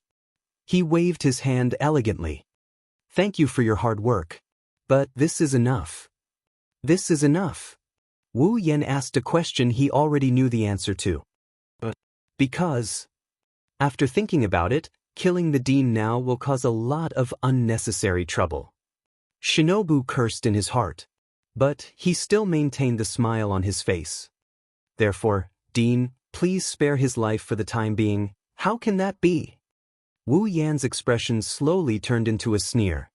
"For I have to complete my mission, don't I?" You. Shinobu clenched his teeth and lowered his head. After a long time, he sighed. "All right, Crimson Eyes. You probably know about the agreement between the dean and the Granville family. So, I won't let you kill the dean. Of course, we won't trouble Oliet anymore. Just treat it as if you're putting on a show with us. How about you stop now?" "What a pity." "That's a shame." This time, Wu Yen sincerely expressed his regret. "Initially, I thought that you would charge at me like a madman after I cut off the dean's arm just like that." "Oh? Shinobu said with a fake smile. Why do you think so? Isn't that a matter of course? Wu Yen tilted his head and said something that made Shinobu unable to maintain his smile. After all, the dean of the academy is your biological father, the elf Peter, Alice, and you're not the only one. Alice Bernstein. Alice? Bernstein? Natsuki and the other girls were stunned on the spot. Shinobu, who lost his smile, stared at Wu Yen for a while before standing up. As the boy stood up, his clothes, skin, face, and every other part of his body were peeled off like petals, and they were blown into the distance by the breeze. Under everyone's gaze, Shinobu's skin turned white. His body began to protrude forward and backward. His hair grew longer and turned into a waterfall of hair. Not long after, a beautiful girl appeared before everyone's eyes. Her silver hair was like a meteor, drawing a long trail in the air. It fluttered in the wind like a feather, hanging down to her waist. It shone with a dazzling brilliance. Her facial features were well defined. Her eyes were slightly slender and her nose was high. Her eyes were like emeralds, shining brightly. This is a beautiful girl without a doubt. However, Wu Yan's expression didn't change at all. Natsuki, Ikaros, Astria, Agura, Kanon, and the other girls' faces darkened when they saw her. It turned out that the boy who tried to use them was someone else in disguise all along. Should I say this is our first meeting? Her name is Alice. Bernstein's girl looked up and let out a light voice that could make one's bones go numb. However, what I'm more curious about is, when did you find out about my true identity? Huh. I can't help but laugh at your question. Wu Yen glanced at Alice. Didn't I tell you when we first met? Huh. When we first met. Alice frowned. Her mind wandered back to that day. The head of the nightclub's executive department, number 10 of the RNDS, Cedric Granville. Cedric Granville. In the meeting hall of the executive department of the night party, when Alice, who pretended to be the director of the executive department of the night party, was about to introduce herself, the man who was standing opposite her and was about to fall into her trap uttered such a sentence. Let's assume that you're that person for now. For the time being, just treat me as that person. Alice murmured and smiled bitterly. So that's how it is. I've been exposed from the start. Even my plan has been exposed. That's why you beat me at my own game and followed my orders to assassinate the dean? Well, it's not that. Wu Yen said with an indifferent expression. It's just that I'll be in a better mood if I do that. Then we really are alike. Alice pursed her lips into a smile. We're both scheming against others to please ourselves. Don't compare me to you. Wu Yen retorted without holding back. My motto is to not offend others unless offended. I'm different from you who dragged unrelated people into this mess just to please yourself. Even your soul is rotten. Thank you for your exaggeration. Alice showed a pitiful smile as if she had been praised. The reason I've lived until now is to obtain everything I love and then destroy them all. Is that so? Wu Yen nodded. Then, before I wish you success, I'll give you a piece of advice. No, a warning. I'm almost done with this game. Wu Yen looked straight at Alice. That's why you should stop messing around with Angeliette. Otherwise, I can't guarantee that your dear father won't lose another arm. Alice's smile froze on her face. Wu Yen, on the other hand, didn't even look at Alice. He turned around and left the scorched earth with the girls in tow. Chapter 1696. Buzz. As soon as they left the area of the dean's residence, Wu Yan's body flashed with a strong light. The dark blue night robe on his body, the silver-white armor that covered his chest, wrists, and feet, and the Excalibur all turned into light particles amidst the rich radiance, gathering in the air and gradually condensing into a class card with the word, Saber. Reaching out his hand, Wu Yan took out the Saber, Swordsman, rank card. Looking at the picture of a knight holding a sword and wearing heavy armor, Wu Yan let out a long sigh. What do you plan to do next? Natsuki stared straight ahead as she walked forward. Do you still intend to stay in the academy? Ikaros, Astria, Agrora, and Canon looked at Wu Yen at the same time. It seems like they had the same question in their minds. Wu Yen glanced at the group of girls and took in their gazes. After pondering for a moment, he shook his head. Forget it. The replication of Eve's heart is almost complete. Besides, I've already chopped off the dean's hand. If I continue to stay here, things might become very troublesome. Although the headmaster himself had said that he had no intention of pushing Wu Yen out as a scapegoat, that was before the headmaster had laid his cards on the table. It was Wu Yan's own idea to beat the dean into a half-dead state. It could also be said that he was using his own will to hurt the dean of the Walpurgis Wang Li Tactical Academy. Who knew if the dean would still turn a blind eye to it? Even if the headmaster really intended to let the culprit who cut off his arm continue to stay in the academy after his arm was cut off, Alice, that brainless fellow, might once again come looking for trouble with Wu Yen. After all, what Alice was after, to put it nicely, was something that pleased him. To put it bluntly, it was something that pleased him. It was a process of self-destruction. It was hard to guarantee that Alice would not trouble Wu Yen again. Wu Yen was not afraid. However, it was better to avoid trouble if possible. Moreover, it was just as Wu Yen had said. The replication of Eve's heart had indeed reached its final stage. The third round of the Demigod Path mission was also about to come to an end. It was also because the Demigod Path quest was about to be completed. That was why Wu Yen had chosen to assassinate the headmaster for the second time today, in order to settle the grudge in the academy. As for why he chose today, the reason was simple. Tonight, 10000000, Eve's hearts were successfully replicated. In other words, by tonight, the third phase of the Path of Demigod mission would be completed, and Wu Yen and the others would be able to leave the Nimble Girl is unhurt world. Therefore, Wu Yen attacked the dean without any scruples and ended the chaos. And now there was less than half a day left before night fell. With Wu Yen and the others' abilities, hiding for another half a day in the Walpurgis Academy without being discovered would be a piece of cake. Master! Astria pulled Wu Yan's sleeve. She hesitated for a moment before speaking. Aren't you going to bid farewell to Miss Charlotte? Wu Yan's footsteps stopped for a moment. He hesitated. Ikaros. Canon turned around and looked at Ikaros. Aren't you going to bid farewell to Miss Flay and Rabbi? Ikaros flinched. It's rare for her to be hesitant about something other than Wu Yen. I don't encourage people to leave without saying goodbye. Even though it was a prideful statement, Agrora said it in a timid tone. My other half thinks so too. In other words, Agrora's other personality, Nagisa Akatsuki, also felt that she should bid farewell to Charlotte. Listening to the girls, Wu Yan's hesitant expression became more and more apparent. Natsuki's red lips opened slightly. She wanted to say something, but she suddenly stopped and sighed. It seems like there's no need to hesitate. As soon as Natsuki finished speaking, a voice called out to him from not far away. In front of him, a fairy-like girl who was hugging a little dragon that was covered in wounds, a girl with 5 dogs, a young man with a girl in a kimono with a short skirt, and a man with an automaton with a humanoid figure ran over at a speed that was not considered slow.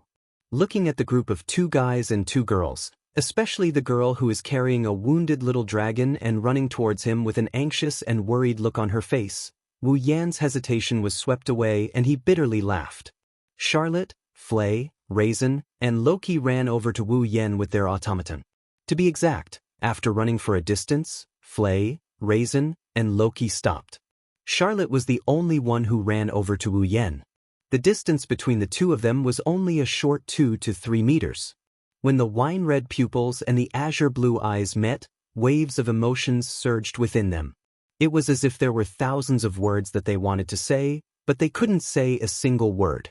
Natsuki, Ikaros, Astria, Agrora, Canon, and the other girls moved away and walked over to Flay and the others. They started chatting about something. It was clear the girls wanted to give Wu Yen and Charlotte some space. A space to bid farewell to each other. Charlotte tightly hugged the silent little dragon in her arms and asked nervously. Who did you? Seeing Charlotte's nervous expression, Wu Yen chuckled. Don't worry, I didn't kill the school head. I only taught him a lesson. Charlotte released a sigh of relief when she heard Wu Yan's explanation. At the same time, she also felt a bit confused. Lesson? A lot of things happened. Wu Yan did not explain. He merely smiled at Charlotte. You only need to know that you and your younger sister can live peacefully together in the future. That's enough. Seeing the smile on Wu Yan's face and hearing Wu Yan's words, Charlotte felt pain in her heart. She couldn't hold back her tears and started sobbing. Who needs you to meddle in other people's business? At the end of the day, you still can't be honest with me. Wu Yan bitterly smiled. And here I thought you would be a little more honest. I have always been this honest. After saying something that even she didn't believe, Charlotte rubbed her eyes and lowered her head. Are you planning to leave the academy? Should I say that her intuition is always accurate? Even though they only exchanged a few sentences and the content was completely unrelated, Charlotte could still faintly feel it. Before her eyes, the person she loved with great difficulty was about to leave her side. Even though I caused a lot of trouble, I'm not so kind as to clean up the aftermath. Wu Yan said with a teasing tone. What? You can't bear to part with me? Who would be reluctant to part with a pervert like you? Charlotte lowered her head so no one could see her expression. However, the words that came out of her mouth were squeezed out. Her heart was filled with sorrow. If you want to leave, leave. I won't. You won't ask me to stay, right? Wu Yan said helplessly. That would be for the best. If you ask me to stay, I'm worried that I won't be able to resist. Charlotte bit her lips tightly. She wanted to say something, but she couldn't. In the end, she could only say such a sentence. Will you come back? That's hard to say. Wu Yan looked directly at Charlotte and his voice became gentle. But when I practice with you, I'll definitely come back. Charlotte finally raised her head and met Wu Yan's gaze with her teary eyes. She didn't look away. If you lie to me, I'll blast you to smithereens. That's really scary. Wu Yan pretended to be afraid and patted his chest. Looks like I'll have to find time to practice with you as soon as possible. Of course. Charlotte said with her usual impolite tone. She stood on her tiptoes and kissed him on the lips while he was still in a daze. You know the consequences of lying to me. Charlotte revealed her most beautiful smile. Wu Yan came back to his senses and smiled helplessly. Chapter 1697. The incident that happened in the Dean's mansion spread across the entire Walpurgis Wang-Li Tactical Academy in less than half a day. Although it was said to spread across the entire Walpurgis Wang-Li Tactical Academy, in fact, what was spread out was that the entire area around the Dean's mansion had been turned into scorched earth. It couldn't be helped. No matter how much he tried to hide it, it was something that couldn't be hidden. Under the strike of Excalibur's true name Liberation, the scene of the Dean's mansion being completely destroyed was witnessed by quite a number of people in the vicinity. If it wasn't for Wu Yan infusing his mana into Ikaro's body after releasing Excalibur's true name and allowing her to build an Aegis, absolute defense circle, the destruction wouldn't only be limited to the Dean's mansion. How could such a huge commotion be hidden? Therefore, in less than half a day's time, the matter of the Academy Dean's residence being burned to the ground became known to everyone. Other than that, there was another thing that everyone knew. The Dean had lost an arm. It was also something that couldn't be hidden. The students of the Walpurgis Wang-Li Tactical Academy were in an uproar and many speculations about the Dean's missing arm popped up one after another. Not long ago, Wu Yan attacked the Dean under the watchful eyes of the crowd and caused quite a commotion. Naturally, the incident of the Dean losing an arm couldn't escape the speculations of being assassinated by Wu Yan. One had to admit that although most of the rumors couldn't be trusted, they wouldn't come out of nowhere. That was the truth. Many of the students of the Walpurgis Wang-Li Tactical Academy believed in the speculations as well. However, just as many of them were feeling indignant about it, the Dean who was staying in the infirmary of the medical department supported his pale face with a broken arm and announced something to the crowd. The one who tried to kill me was a man who disguised himself as the director of the nightclub executive department. Cedric Granville, the thief. After leaving that statement, the Dean entered the medical department's dormitory once again. he started to recover. Not long after, the guards and the disciplinary committee of the Walpurgis Wang Li Tactical Academy found the imprisoned Cedric Granville in a secret location. Cedric Granville. He had saved him. As a result, this incident was reduced to an invasion by foreign terrorists, and the case was finally closed. Since the dean and the higher-ups of the academy decided to close the case, even though the dean didn't explain why Scarlet Eyes attacked him, the other unrelated members of the academy couldn't say anything about it. The incident had a strong start but a weak end, and the curtains were drawn. Regarding this, Charlot, Flay, Raisin and Rocky, the four people who knew the inside story to a certain degree, remained silent and continued with their lives in the academy. As for what they were thinking in their hearts, only they themselves knew. The curtain of night gradually descended. In the depths of the forest of the Walpurgis Wang Li Tactical Academy, Wu Yan stood in the center of an empty space. Natsuki, Ikaros, Astria, Nagisa, and Kanon stood behind him. Everyone's gaze was focused on the space in front of them. They were staring at a crimson ripple in space without blinking. They have been in this state for quite some time now. If one looked closely, they would notice that inside the crimson ripple, Wu Yan and the others were staring at a sphere that was emitting light. They were spherical hearts that were emitting light and beating rhythmically as if they were glowing. These balls were glowing and beating rhythmically like glowing hearts. They were none other than Eve's heart. In the space of Wealth of Kings, Eve's hearts were glowing like crystal balls. They were scattered all over the place without any order. There were so many of them that one couldn't see the end of them. It's only natural. After all, there are 1 million Eve's hearts. Just by piling it up, it was enough to form a small mountain. If the space of Wealth of Kings wasn't limitless, Wu Yan and the others would be worrying about how to carry so many Eve's hearts back to the Spalier world. Wu Yan slowly closed his eyes as he looked at the Eve's hearts in the Wealth of Kings. As if premeditated, when he closed his eyes, the system's robotic voice reverberated in his mind. Beep. Detected magic circuit, Eve's heart X 1 million. Ding. You have obtained a magic circuit, Eve's heart X 1 million. Ding. Congratulations to user for completing Demigod Path's 3rd mission. Ding. Demigod Path's 3rd mission completed. User can now choose to leave the current dungeon at any time. This instance dungeon is now open to the user. Once again, he entered the world of Nimble Girl Won't Get Hurt. The system will not issue any more instance dungeon quests. The user can enter and exit the world of Nimble Girls are unharmed, at will. Ding. The 3rd phase of the Demigod Path mission was completed. The restriction bracelets on the user and his summoned figures are removed. Natsuki, Ikaros, Astria, Nagisa, and Kanon's bracelets turned into particles and disappeared into thin air. At the same time, a burst of power that originally belonged to the group of girls erupted from their bodies and returned to the control of the group of girls. Nagisa and Astria let out a joyful sigh when they felt the power that belonged to them returning to their bodies. My body feels like it has returned to how it used to be. How nostalgic. Their level and power were restricted by the restriction bracelets. It felt like something was missing from their body. It wasn't uncomfortable, but it was unfamiliar.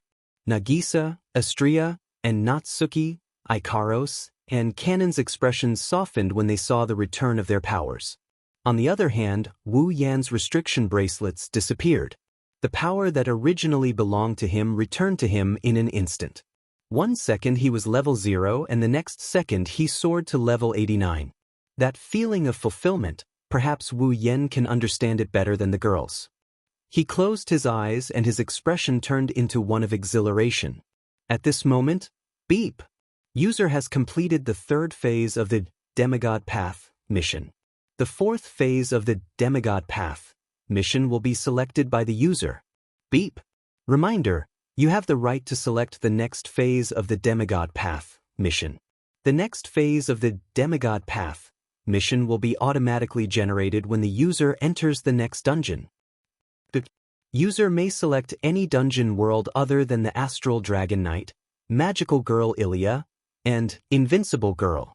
The fourth phase of the demigod path mission will not be generated if the user enters the third phase of the demigod path mission. Please select a suitable dungeon world for the fourth phase of the demigod path mission. The sudden system notification surprised Wu Yen and the girls. Select the dungeon world for the fourth phase of the demigod path mission? Wu Yen exclaimed. Is this a benefit? Or is this a pre-existing setting? Isn't this a good thing? Natsuki heard the system notification and tapped the lace fan in her hand. This means you can select a dungeon world you're familiar with to complete the demigod path mission, right? That's true. Wu Yen smiled. Then, let's return to the Spalier world. Natsuki, Ikaros, Astria, Nagisa, Kanon and the other girls nodded in agreement.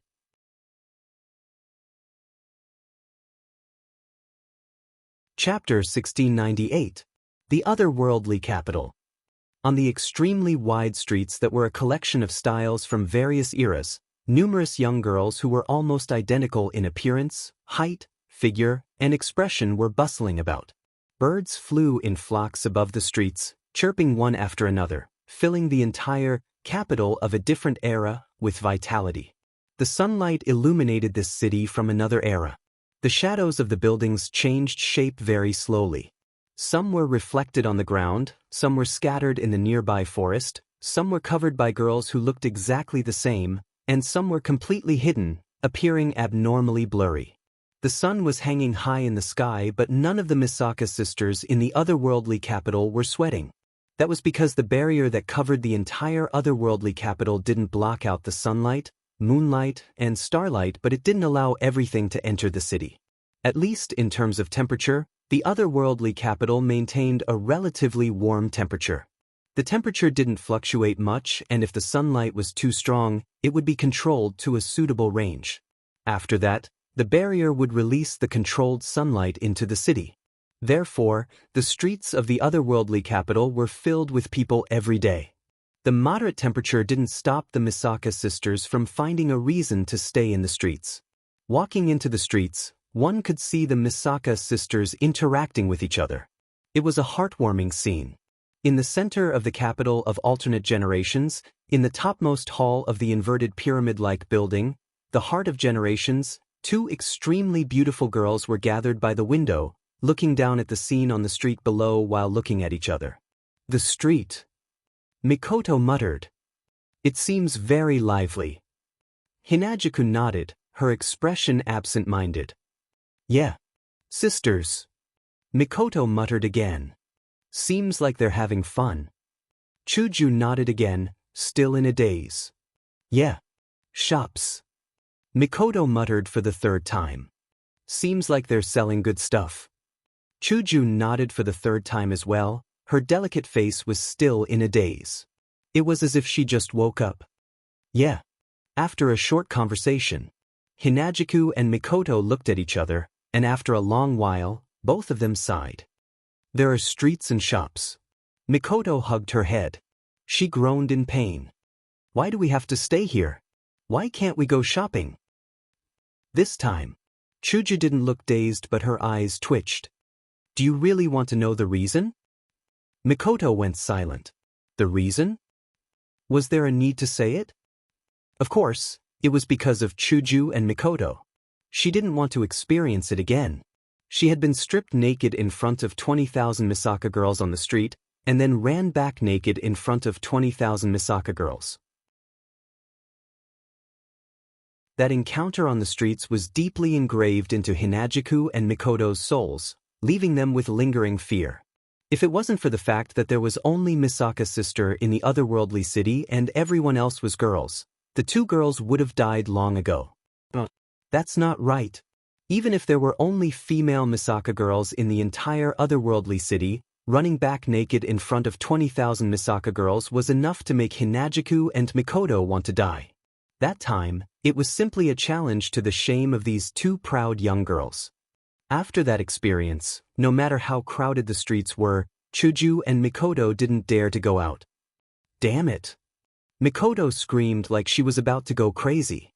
Why isn't everyone out of the lake yet? It's just the two of us here, isn't it too boring?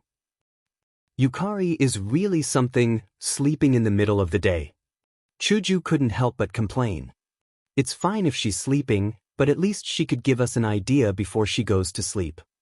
Too bad our sage demons are nocturnal creatures. They sleep during the day and move at night. They hibernate during the winter. That's why we can't see Yukari during the day unless it's necessary. Perhaps at night, Yukari was the only one in the generational's heart. She might have the same problem as Hinajiku and Mikoto. Who knows? Of course, it was more likely that Yukari would use the power of her gap to spy on the Misaka sisters' lives at night, and she would find pleasure in doing so. No matter what, it's much more fulfilling than Chuju and Mikoto right now. Sigh. The two proud girls could only let out a sigh. They anxiously looked at the street below, their eyes full of yearning. Bzz. Suddenly, the air in the middle of the hall vibrated as if it's being squeezed by something. Both Hinajiku and Mikoto's ears twitched like squirrels, and they turned around to look at the source of the strange phenomenon. In the next moment, the three figures of a man and two women flashed out of the vast hall without any warning, appearing out of thin air. The man had black hair and red eyes. He wore a black shirt, black pants, and a black jacket. As for the girls, they had pink wings and pure white wings respectively. They were dressed in white with red edges and a red pleated short skirt. They were as beautiful as angels. It was very easy for people to mistake them for goddesses who had descended to the mortal world. Just their appearance alone was extremely dazzling. Looking at the three figures of one man and two women appearing out of thin air in the middle of the hall, Hinajiku and Mikoto were stunned for a moment before their eyes lit up. Then, Karos. Astria. The newcomers were none other than Wu Yen, Ikaros, and Astria, who just returned from the world of Nimble Girl. Natsuki, Nagisa, and Kanon transformed back into familiars and entered deep slumber inside Wu Yan's body. Wu Yen, Ikaros, and Astria turned around and looked at Chuju and Mikoto. Yo! Wu Yen giggled. I'm back. Karos. Astria. Chuju and Mikoto ignored Wu Yen and jumped in front of Ikaros and Astria. They hugged the angelic girls while they were still in a daze. You're finally back. Ikaros and Astria were a little confused by Chuju and Mikoto's joyful behavior. However, they still hugged the two prideful girls back. The four girls hugged each other like best friends who haven't seen each other for a long time. In response, Wu Yen maintained his greeting posture. He was petrified and didn't react for a long time. What is this? Sisterly love? That's a good thing, but why didn't I get the same treatment? Thinking up to this point, Wu Yan's heart is filled with unwillingness. He turned around and looked at Ikaros and Astria, who are hugging Hinajiku and Mikoto. A stiff smile appeared on his face. Chuju. Mikoto. I'm back too. Wu Yen increased the force on the word, also, so that it sounded like he was shouting it out loud. Chuju and Mikoto finally noticed Wu Yan's return. They looked up from Ikaros and Astria's embrace and glanced at Wu Yen. Oh! Chuju and Mikoto grabbed Ikaros and Astria's hands excitedly. You guys came back just in time. We're bored. Come play some games with us. Yeah. The game console Ikaros made last time didn't come in handy, right? This is a good opportunity. Let's go play together. Yeah. Chuju and Mikoto chatted with Ikaros and Astria enthusiastically while ignoring him. Wu Yan's face turned red, then green, then white, and finally black. You guys? Wu Yen lowered his head and said in a low voice. He felt like he should reclaim his position as the husband. What's the meaning of this? Are you planning to rebel? Shut up. Chuju and Mikoto glared at Wu Yen. How do you know how bored we are? Bored? Wu Yen is flabbergasted. Hinajiku and Mikoto didn't have the intention to explain. They just snorted coldly, grabbed the two angelic girls' hands and walked towards their rooms. Wu Yen was the only one left in the room. His back looked bleak.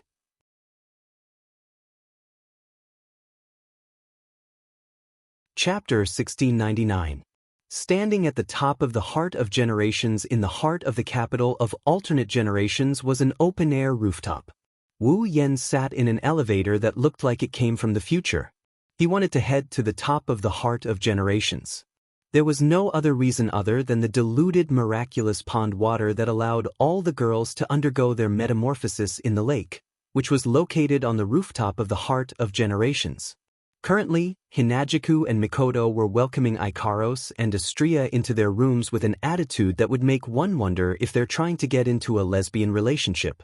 On the other hand, Yukari was sleeping in her room.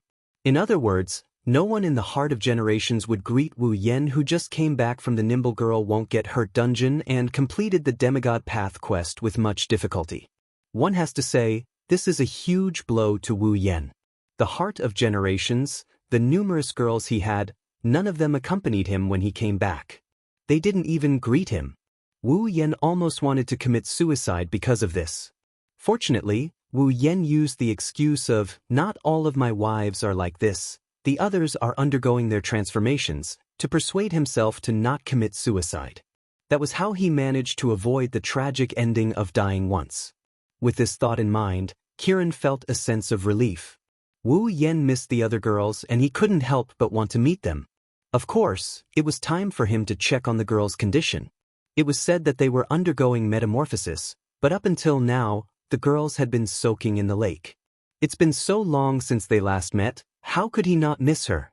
However, Chuju and Mikoto's cold shoulder made Wu Yen miss them even more. He wanted to talk to Yukari about the Demigod Path mission, but he decided to bring it forward. With the elevator leading the way, the rooftop of the Heart of Generations was getting closer and closer. They took the elevator from the top floor of the Heart of Generations. They were heading to the rooftop of the Heart of Generations.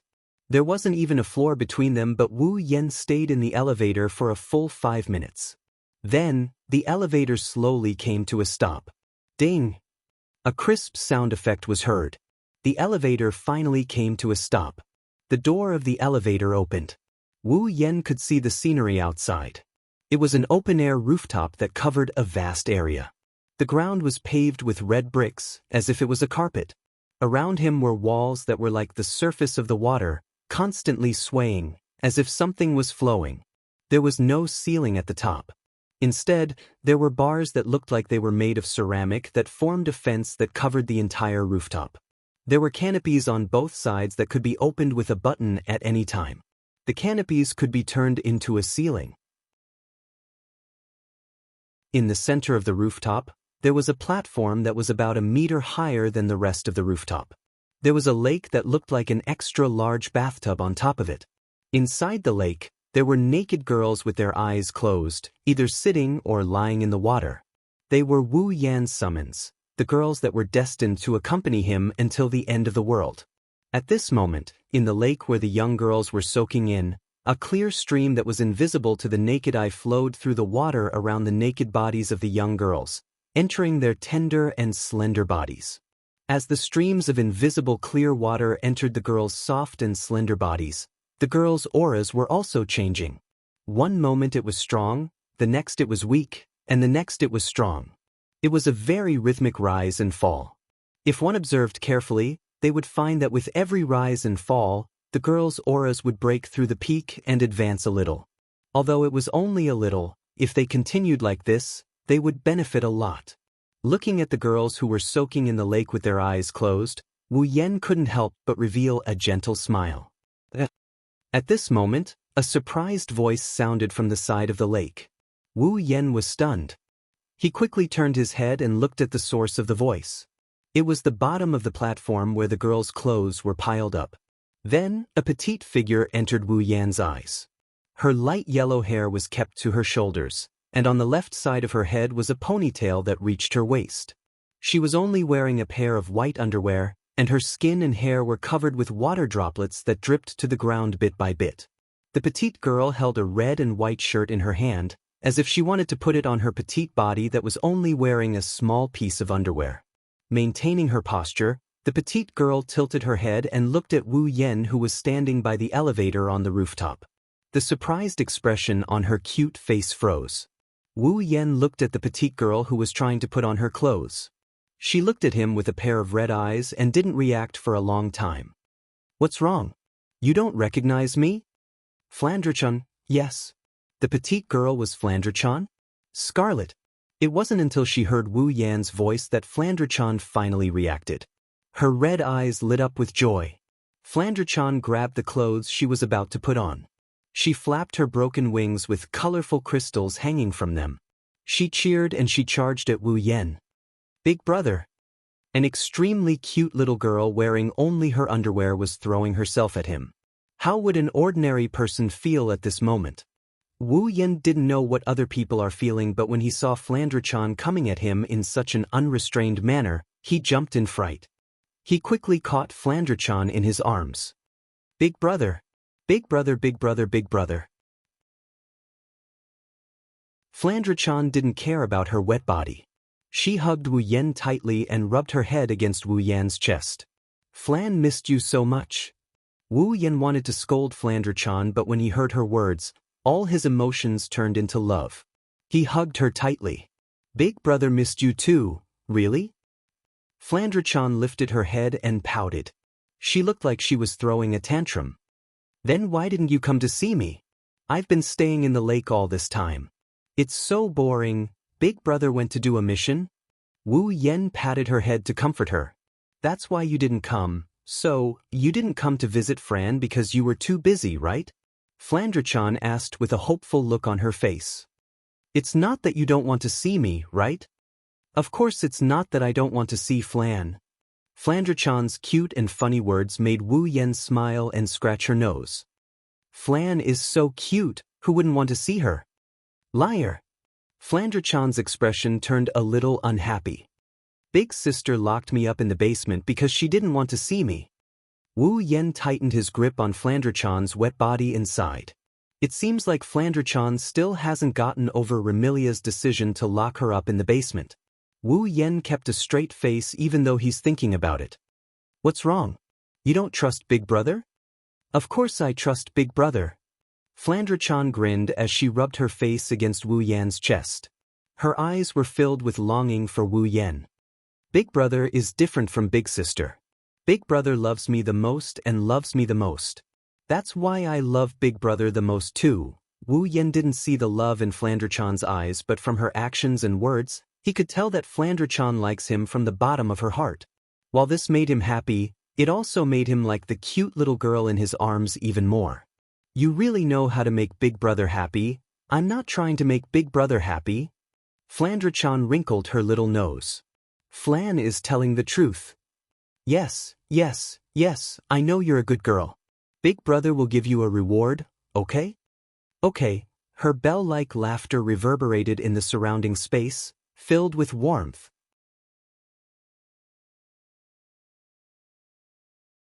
Chapter 1700. Heart of Generations, Top Floor Hall.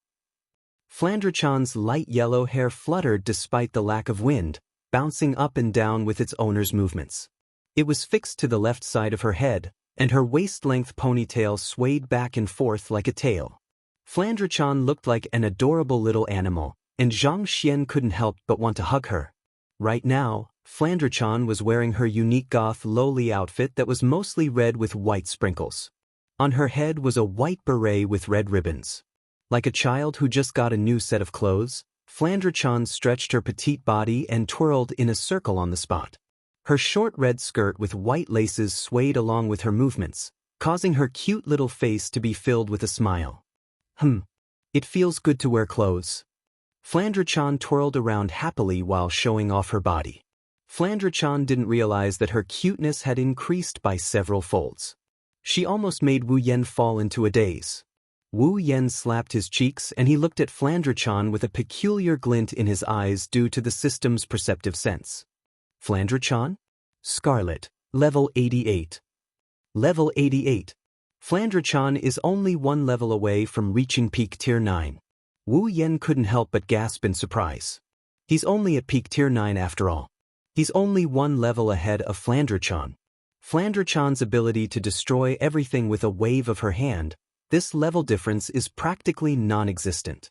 Or rather, without using Ruby mode or summoning his familiars, Wu Yan's strength is nothing compared to Flandre-chan's. Flandre-chan may be one level lower than Wu Yan, but in terms of strength, Flandre-chan at level 88 is stronger than Wu Yan at level 89. After the magical pond water's transformation. Flandre-chan's improvement is huge. If I'm not mistaken, Flandre-chan wasn't even level 85 before the magical pond water's transformation. The diluted magical pond water can improve Flandre-chan's strength by so much? That's Flandre-chan's improvement. Such a voice said. At the same time, Wu Yan's mind was filled with questions. It rang in his ears. A pitch-black spatial rift filled with ferocious eyeballs appeared in a corner of the hall, occupying the space in that corner. Yukari slowly walked out of the spatial rift with a parasol in her hand. She yawned as she walked, looking like she just woke up. "Sister Yukari." Flandre-chan stopped twirling and called out in surprise. "You're awake?" Wu Yan was a little surprised. He quickly asked, "What do you mean Flandre-chan's improvement?" "Yukari. Have you forgotten how old Flandre-chan's age is?" Yukari's half asleep, half awake. As a 495-year-old vampire with such a special ability, what level of strength do you think Fran should have? Yukari. Wu Yan immediately understood what Yukari meant. Flandre-chan's mental age is equivalent to a child less than 10 years old, but she's a vampire who's lived for 495 years. Flandre-chan's mind and spirit have been in an abnormal state for the past 495 years due to her ability. She would abuse her ability from time to time and destroy everything in front of her, including humans. Flandre-chan was no longer affected by her own abilities because her powers were sealed by the sealing aura. Although her mental state was still that of a 10-year-old child, she wouldn't lose control to the point where she would kill for no reason. Flandre-chan's mind and spirit are unstable, but she can still freely use her ability to destroy everything, let alone when her mind and spirit are stable. Of course, that wasn't what Yukari wanted to say. What she wanted to say was that Flandre-chan had spent almost all of her 495 years in the basement of the Scarlet Devil Mansion. Naturally, Flandre-chan didn't train herself like a normal cultivator for the past 495 years. Or rather, she didn't train herself like a normal cultivator. In other words, Flandre-chan's strength hasn't improved since the very beginning. Flandre-chan's strength has improved by leaps and bounds after 495 years with the help of the miraculous pool water. Don't underestimate Flandre-chan for just a few levels. The higher the tier, the greater the gap between each level. Flandre-chan's strength had more than doubled with just a few levels. With Flandre-chan's ability to destroy everything in her path, other than Wu Yan who has a familiar, no one else is a match for Flandre-chan among Tier 9 cultivators. Is that so? Wu Yan sighed when he understood this. As expected, Yukari doesn't lack monsters. Yukari chuckled, but Flandre-chan puffed up her cheeks. Flandre-chan isn't a monster. Yes. The adorable Flandre-chan isn't a monster, she's a princess. Wu Yan patted Flandre-chan's head with a smile. Flandre-chan's dissatisfaction melted into comfort. Watching Wu Yan and Flandre-chan getting along so well, Yukari yawned again. She sat down on the sofa and crossed her legs. She looked at Wu Yan with a pair of purplish eyes filled with wisdom. The third round of the Demigod Path mission is over, right? Wu Yan picked up Flandre-chan and sat across from her. Flandre-chan happily wrapped her arms around his neck. The third round of the Demigod Path mission is much smoother than the second round. In fact, if I don't count the fact that I obtained the mission item in advance, the third round of the Demigod Path mission is the smoothest so far. I can tell just by looking at your face. Yukari tapped Wu Yan's forehead with the paper fan in her hand. So, when do you plan to proceed with the fourth round of the Demigod Path mission? I wanted to discuss this with you after you woke up. It's good that you're awake now. Wu Yan giggled. Actually, for the fourth round of the Demigod Path quest, I can choose the instance dungeon to complete. The system will automatically generate the fourth round of the quest after I enter the instance dungeon of my choice. Yukari's eyes lit up. She glanced at Flandre-chan in Wu Yan's arms and looked at Wu Yan meaningfully. You can't be thinking of. I can't hide anything from you. Wu Yan tightened his grip on Flandre-chan and stared at Yukari. I've decided that I'll proceed with the 4th round of the Demigod Path mission in Yukari. Yukari's expression said, "I knew it," while Flandre-chan froze. Going back to Yukari? Flandre-chan didn't know what to do. In other words, Flan is going back to the Scarlet Fiend Mansion? Wrong. Wrong. Wu Yen pinched Flandre-chan's nose. We're going back to the Scarlet Fiend Mansion.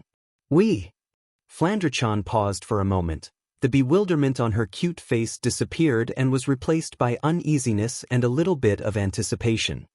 Oni-chan, are you going to accompany me to see my sister? Yes. Yeah. Wu Yen adjusted Flandre-chan's body so that she's facing him. She's looking at him with a pair of anxious yet expectant eyes. What do you think? Do you want to go back to the Scarlet Fiend Mansion with me? Flandre-chan lowered her head. Her body twitched slightly due to her master's complicated thoughts. In the end, Flandre-chan couldn't overcome her longing and murmured, "I wonder if my sister is angry that I haven't been home for so long." Wu Yen chuckled when he heard that. This cute little girl sure has complicated feelings for her sister. She likes her sister but hates her at the same time.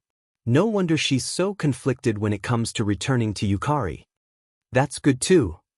Yukari closed her eyes and showed a nostalgic expression. It's been a long time since I saw Lingmeng, Yuyuzi, Indigo and Orange.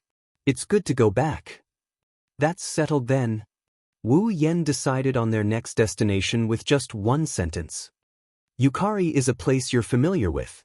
You won't be so stupid if you do a mission there. Yukari nodded casually. Her eyes rolled around with a hint of a smile. Wu Yen and Flandre-chan were too immersed in the topic of Yukari and the Scarlet Fiend Mansion to notice this. Just as Wu Yen, Flandre-chan, and Yukari decided to return to Yukari, something strange happened in one of the areas in the Behemoth Forest. It's a flat area filled with gravel of all sizes. The trees in the area seemed to have been plowed and disappeared without a trace. And in this flat ground that was littered with all kinds of big and small stones, in one of the corners, traces of black fog suddenly rose. Crack. The black mist rose like the wind and the ground cracked open with a cracking sound. The mist grew thicker and thicker. Boom. Until a certain moment, the black fog seemed to have exploded, causing the ground to explode, creating a crater. Whoosh! In the incomparably dark pit, a figure shot out from the black fog and arrived in midair. Haha! Not long after, a burst of wild laughter resounded from the figure that was hovering in the air.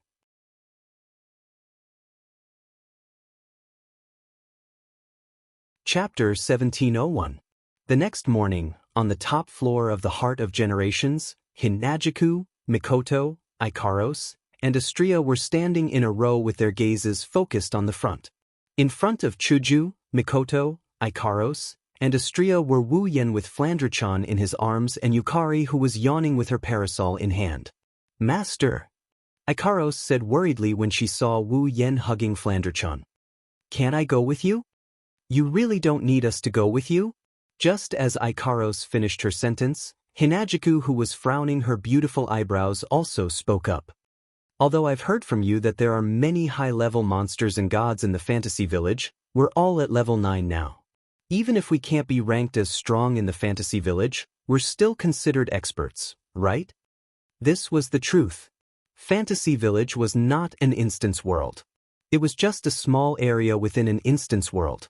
On the surface, there was nothing mysterious about the world of Fantasyland. It was just like an ordinary world. The people there didn't believe in the existence of ghosts, monsters, gods, and so on.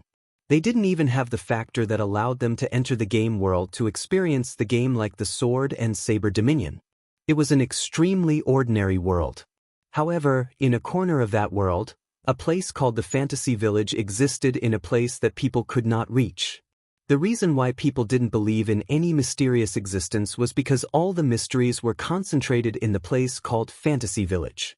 Spectre, demon, gods, vampires, all kinds of creatures that did not exist in common sense lived in a fantasy land. As for Fantasy Village, it was covered by a barrier known as the Great Bali Barrier. The creator of Fantasy Village, Violet, who was also known as the Sage of Monsters, had also added a barrier that separated illusion and reality. Under the effect of these two enchantments, although it could not be said that the fantasy village was completely isolated from the outside world, under normal circumstances, people could not enter the fantasy village. The ghosts, monsters, gods, and so on in the fantasy village, except for a few special cases, could not enter the human world. Since there were all kinds of mysterious creatures in the fantasy village, there were even gods among them. The power level in the fantasy village was generally high. Even so, a level 9 monster was still considered a powerhouse in the fantasy village. This could be seen from Flandre-chan's behavior. Flandre-chan's strength wasn't at the top of the ladder in fantasy village, but she was at the top of the ladder where a great monster like Yukari existed. Before becoming Wu Yan's summon, Flandre-chan was already at level 9. Chuju, Mikoto, Ikaros, and Astria were also at level 9. They were definitely qualified to enter the fantasy village. Unfortunately, I didn't say that you guys aren't strong enough. It's just that the system stated that I can only bring 2 summons with me during the Demigod Path quest. Both Violet and Flandre-chan are already full. Wu Yan said helplessly. Moreover, you guys have underestimated the fantasy village. Indeed, your levels are definitely ranked high in the fantasy village. However, the most terrifying thing about the fantasy village is that even the low-level existences possess terrifying special abilities. That's right. That's right. That's right. The scariest thing about the fantasy village isn't the high-level existences, it's the fact that even the low-level existences have special abilities that can't be ignored. Thinking about Purple, the power of Realm could create and destroy everything. How terrifying was that? With the power of Realm, even if she was facing someone of a higher level than her, as long as the gap between them wasn't too big, she would still have the absolute upper hand. Flandre-chan, on the other hand, could destroy anything with a wave of her hand. When she was first summoned, she was only level 82, but she was able to defeat the Long-Arm Ape King, which was only 1 or 2 levels lower than her. Flandre-chan was almost invincible among the Tier 9 demons. However, in the fantasy village, there are even scarier abilities than that. Anyone with a special ability can be pulled into the Spalier world. They might not be able to challenge someone above their level, but it's not hard for them to be invincible among the same level. Chuju and Mikoto are the type that don't have special abilities. Ikaros and Astria have Pandora mode, but it only increases their power, it doesn't grant them any special abilities. It's not going to be easy for them to deal with existences that aren't weak and have special abilities. If Wu Yan didn't have Violet and Flandre-chan's Ruby mode and his trump card familiar, he wouldn't be able to get a good position in the fantasy village with his current strength. Sigh. Mikoto sighed. I wanted to visit Violet and Flandre-chan's hometown. Astria puffed up her cheeks angrily. I really want to go too. There will be plenty of opportunities in the future. Z glanced at the group of girls, and a gentle smile appeared on her face. If it's you guys, I will always welcome you on behalf of the fantasy village. This time, let me experience it first. Wu Yan comforted. How about we all go on a trip to the fantasy village after everything is over? All right. Chuju, Mikoto, Ikaros, and Astria nodded reluctantly. It won't be long before Shokuho comes out of the lake. Violet opened the paper fan in her hand and covered the lower half of her face with it. With Shokuho and your current strength, you won't be able to find anything in the Spalier world that can threaten the otherworldly capital. So, don't worry too much. Understood. Chuju and Mikoto nodded. Be careful. Master. Ikaros and Astria spoke up. Be careful. Remember to take care of yourselves too. Wu Yan glanced at the 4 girls before taking a step back. He exchanged glances with Yukari, and after Yukari nodded her head, he yelled out the order. System. Enter the fantasy village. A strange wave of energy appeared out of nowhere and enveloped Wu Yan, Flandre-chan, and Yukari. It felt like they were being dragged to some unknown place. In the next moment, the 3 of them disappeared on the spot without any warning. There was no trace of them at all. In a daze, Flandre-chan felt a little dizzy. Her vision was distorted and turned white, causing her to feel very uneasy. Oniai-chan. Flandre-chan tried to crawl into her Oniai-chan's embrace. But what made Flandre-chan panic was that the embrace that had been holding her from the start suddenly lost its warmth and sense of reality. It felt like she was abandoned. Flandre-chan's uneasiness turned into panic. Panicking, Flandre-chan tried to call out for her brother, hoping to hear his voice. But before she could do so, she felt herself falling into a soft spot. At the same time, a familiar scent entered Flandre-chan's nose. Flandre-chan felt nostalgic, but at the same time, she had a bad feeling. Immediately, Fran opened her eyes and took in everything in front of her.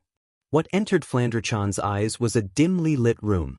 The room was much bigger than a normal family's room. It was more than enough to be used as a living room.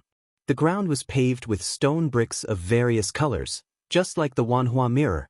If there was light shining on it, it should reflect a good luster. However, the room was empty. There was nothing in it except for a luxurious bed. At this moment, Flandre-chan was sitting on the bed. She scanned her surroundings and her face turned slightly pale. This room is all too familiar to Flandre-chan.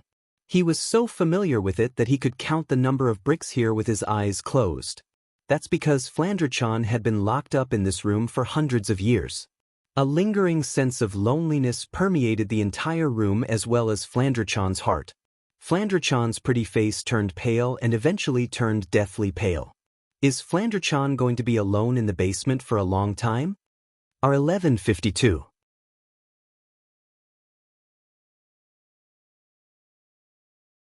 Chapter 1702. To Flandre-chan, it wasn't an exaggeration to say that this basement was her room. Because Flandre-chan had stayed in this basement for hundreds of years, longer than any other place in the world. But staying in a room like this for hundreds of years, all by herself, was a constant torment to Flandre-chan. In the past, Flandre-chan's mental state had always been in an unstable state. She was occupied by this annoying sense of loneliness, which caused her to destroy everything in this room more than once. It was also because of this that Flandre-chan's room only had a bed and nothing else. Under such circumstances, how could Flandre-chan not hate her sister and Remilia for locking her up in this basement? Of course, it was more of a feeling of grievance and resentment. After all, Flandre-chan liked her sister a lot. If there was one thing that Flandre-chan hated, it would undoubtedly be this basement where she had been alone for hundreds of years. Flandre-chan already hated this basement when she was alone. Now that she had tasted freedom in another world, she had tasted love from Wu Yen, and she had tasted love from the young ladies around her. What about now? Flandre-chan was afraid when the familiar loneliness of this room crept into her heart. She was really afraid. She was afraid that she would have to stay in this cold little world for a very long time. She was afraid that she wouldn't be able to enjoy the freedom of the outside world. She was afraid that she wouldn't be loved by her sister who wasn't related to her by blood. She was even more afraid that she would never be able to see the brother who saved her from this cold world, who gave her a steady state of mind and spirit, who gave her warmth and love. Flandre-chan's face turned pale and she couldn't help but shake her head. No. I don't want to stay in this basement. I don't want to be unable to see Big Brother. No? Flandre-chan's wine-red eyes glinted with blood-red radiance. She turned her gaze to the entrance of the basement with a determined expression. Shing! Flandre-chan transformed into a streak of light and darted toward the entrance of the basement. She headed toward the entrance of the basement. He reached out his hand and shook it firmly. Boom! In the next second, the basement door exploded into a pile of debris with a muffled sound. The sound of explosion spread far and wide. It reached the ears of everyone who lived in the Red Devil Mansion. Immediately, everyone in the Red Devil Hall was shocked. What's wrong? In the kitchen of the Red Devil Hall, a young girl who was cooking something suddenly turned her head and looked outside the kitchen. What happened? Outside the entrance of the Red Devil Mansion, a plump young girl tilted her head in confusion. His gaze swept across the room. There seems to be some kind of abnormal sound just now, right? This voice. In a library in the Red Devil Mansion, A young girl who was buried in a pile of books and holding a book in her hand raised her head, her face full of surprise. It seems to be coming from the basement. Basement. In a vast and luxurious room in the Red Devil Mansion, a petite girl sat up from the bed with all her might. A serious expression appeared in her scarlet eyes. Flandre-chan. The sound of the explosion echoed clearly in the castle-like basement, causing all kinds of chaos in the Red Devil Mansion. All the maids in the Red Devil Mansion were in an uproar. Some stood in place, not knowing what to do. Some chose to run to the kitchen, as if they knew there was someone who could make a decision there, and some of them were at a loss. However, there were also some maids who let out terrifying screams. These screaming maids all discovered a figure flying over their heads. It wasn't until they finally saw the general appearance of the figure that flew over their heads that they screamed. Not good. Not good. Not good. Second Miss escaped. Second Miss escaped from the basement. Amidst the panicked screams, the Red Devil Hall, which had been very quiet not long ago, seemed to have turned into a crime scene where a terrorist had launched a terrorist attack. Screams, clamors, and chaos could be heard incessantly. Flandre-chan, who was flying toward the entrance of the Red Devil Mansion, didn't care about these noises at all. Right now, Flandre-chan only had one thought. That was to get out. Get out and find Wu Yan. Maybe it's because she was trapped in the basement of the Red Devil Mansion for a few hundred years. Flandre-chan wanted to see Wu Yan as soon as possible. She wanted to jump into Wu Yan's arms as soon as possible. Otherwise, she wouldn't be able to get rid of the loneliness and fear in her heart. Xing. Flandre-chan's speed rose to another level under the influence of such emotions. She streaked across the air like a fighter jet, heading toward the entrance of the Red Devil Mansion. The Red Devil Mansion was indeed huge, bigger than most castles. However, with Flandre-chan's speed, she didn't need much time to cover the entire place. It didn't take long for Flandre-chan to fly out of the hallway and into the largest hall on the first floor of the Red Devil Mansion. Seeing the door leading to the Red Devil Mansion in front of her, Flandre-chan's face was filled with joy, but it immediately changed and she stopped in her tracks. Shing shing shing shing shing. A series of sonic booms resounded in the hall, slicing through the atmosphere and turning into streaks of silver light. They brushed past Flandre-chan's body and shot past her as she slammed on the brakes. If Flandre-chan didn't stop just now, the silver light would have landed on her by now.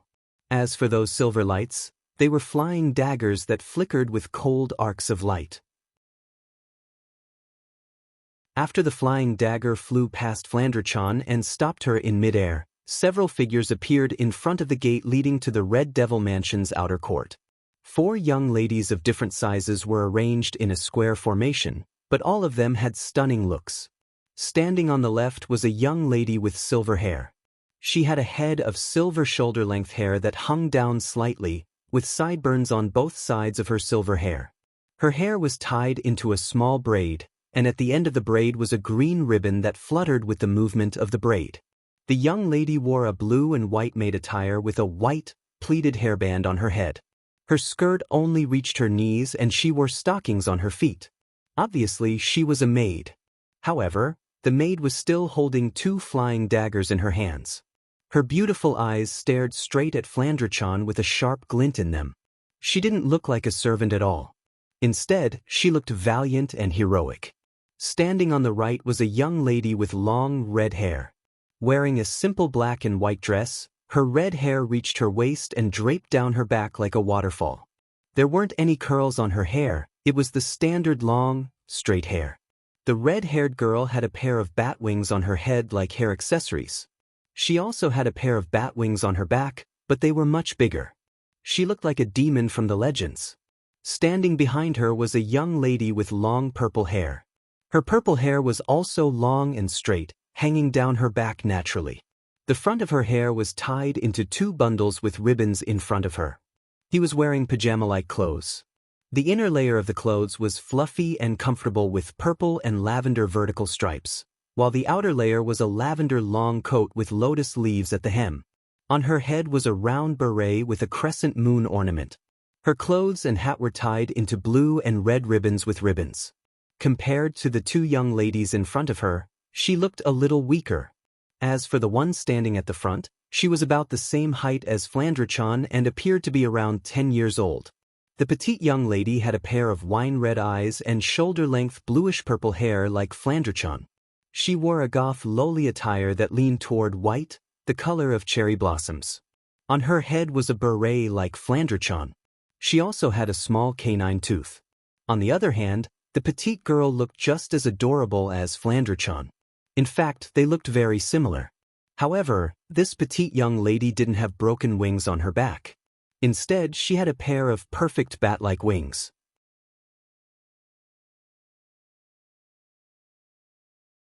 Chapter 1703. Flandre-chan's scarlet eyes dimmed a little as she looked down at the four girls who had different temperaments and stunning appearances, but they were all the same. Flandre-chan's eyes were filled with joy. Remilia? Scarlet, level 80. This is the petite girl standing at the head of the group. 16 Knights, level 78. She was the valiant servant girl standing on the left. Patrice? Noriki, level 78. This was the girl with a delicate temperament standing at the back. Imp, level 70. This is the demonic girl standing on the right. The four girls raised their heads and stared at Flandre-chan, who was floating in the air with a serious expression. The girl named Little Devil even looked a little scared, causing the atmosphere to become tense. Flan. Remilia took a step forward and looked at Flandre-chan, who was floating in the air. Her childish voice was filled with anger as she yelled, "Who allowed you to run out of the basement?" Flandre-chan, who hadn't seen her family for a long time, couldn't help but feel like a bucket of cold water had been poured over her. The joy in her eyes instantly disappeared and the scarlet light in her eyes shone brightly once more. Flan wants to go out. Go out? Remilia furrowed her brows. Reluctance was written all over her face. Go back to the basement obediently or I'll get angry. Hearing Remilia's words, before Flandre-chan could say anything, Zhuyi stood up and spoke with a clear voice. Second miss, you should go back to the basement quickly. Miss is really angry this time. Remilia was naturally very angry. Even though Remilia loved her sister dearly, she didn't want to lock her sister in the basement.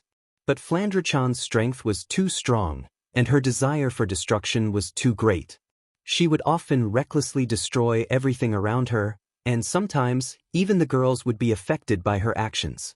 There was no way. Remilia could only lock Flandre-chan in the basement.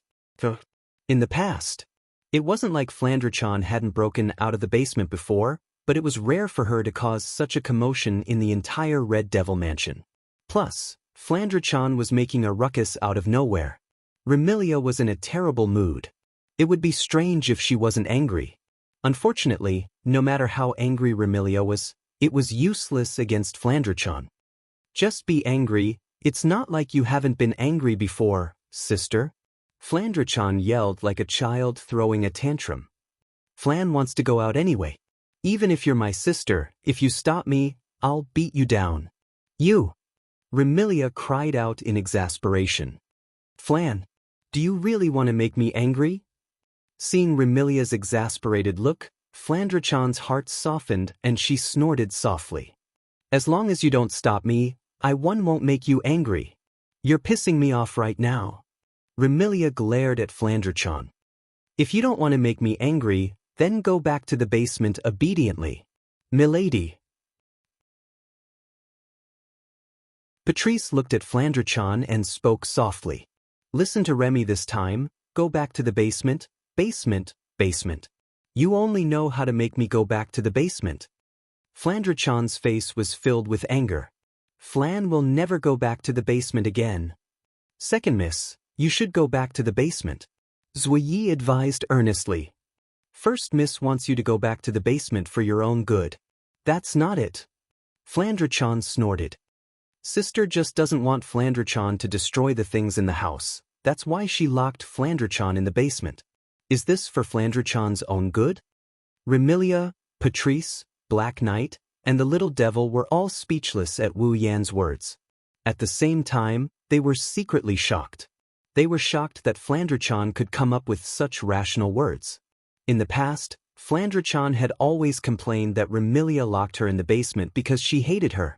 Even if other people's lips were rotten, Flandre-chan would still think so. After all, Flandre-chan's mental state had always been unstable. How could she possibly listen to someone else's explanation? It's no wonder Remilia and the others were shocked that Flandre-chan was able to analyze the situation so clearly. Since you know the reason as well, then you should understand Remy's situation. Patrice softly uttered each word. Remy will be troubled if you make such a big fuss. Flandre-chan just wants to go out.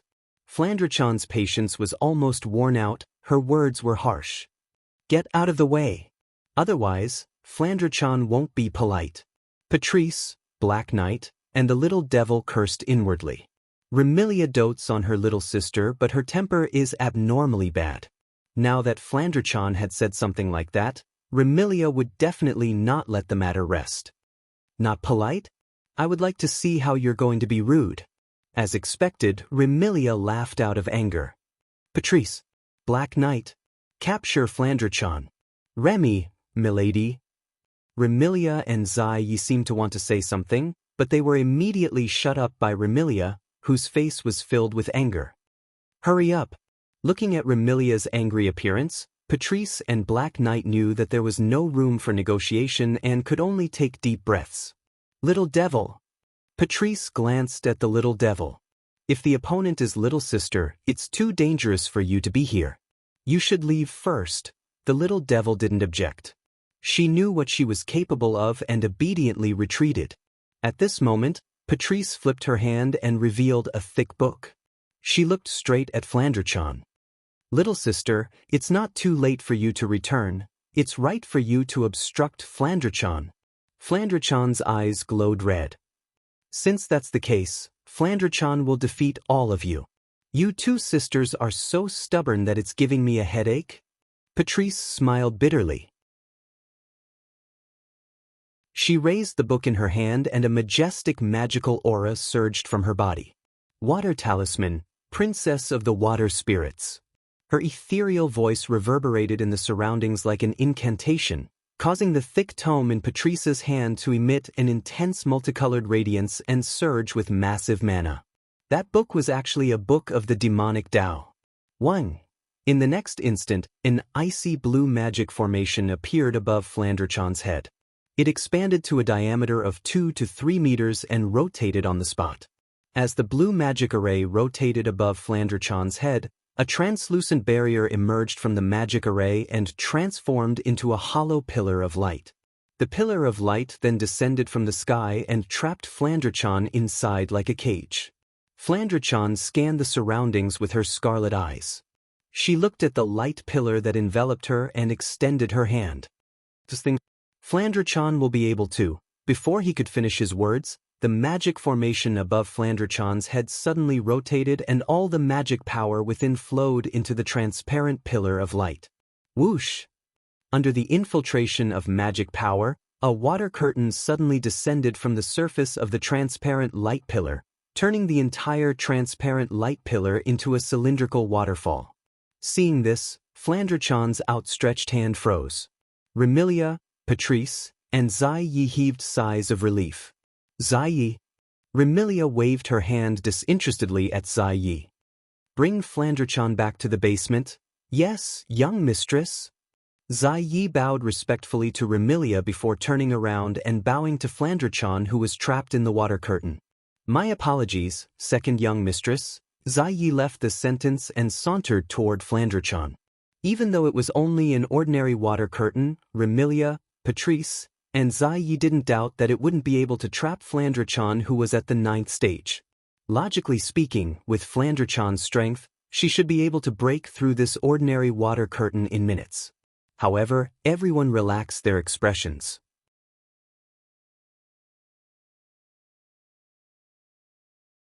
Chapter 1704. Be it Remilia or Flandre-chan, both of them were vampires and possessed immense strength and special abilities that others could not hope to match. However, in terms of the bloodline of vampires, both of them were of the most ordinary type.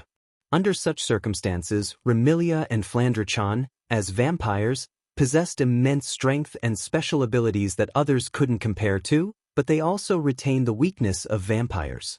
For example, fear of light, fear of water, and even fear of onions.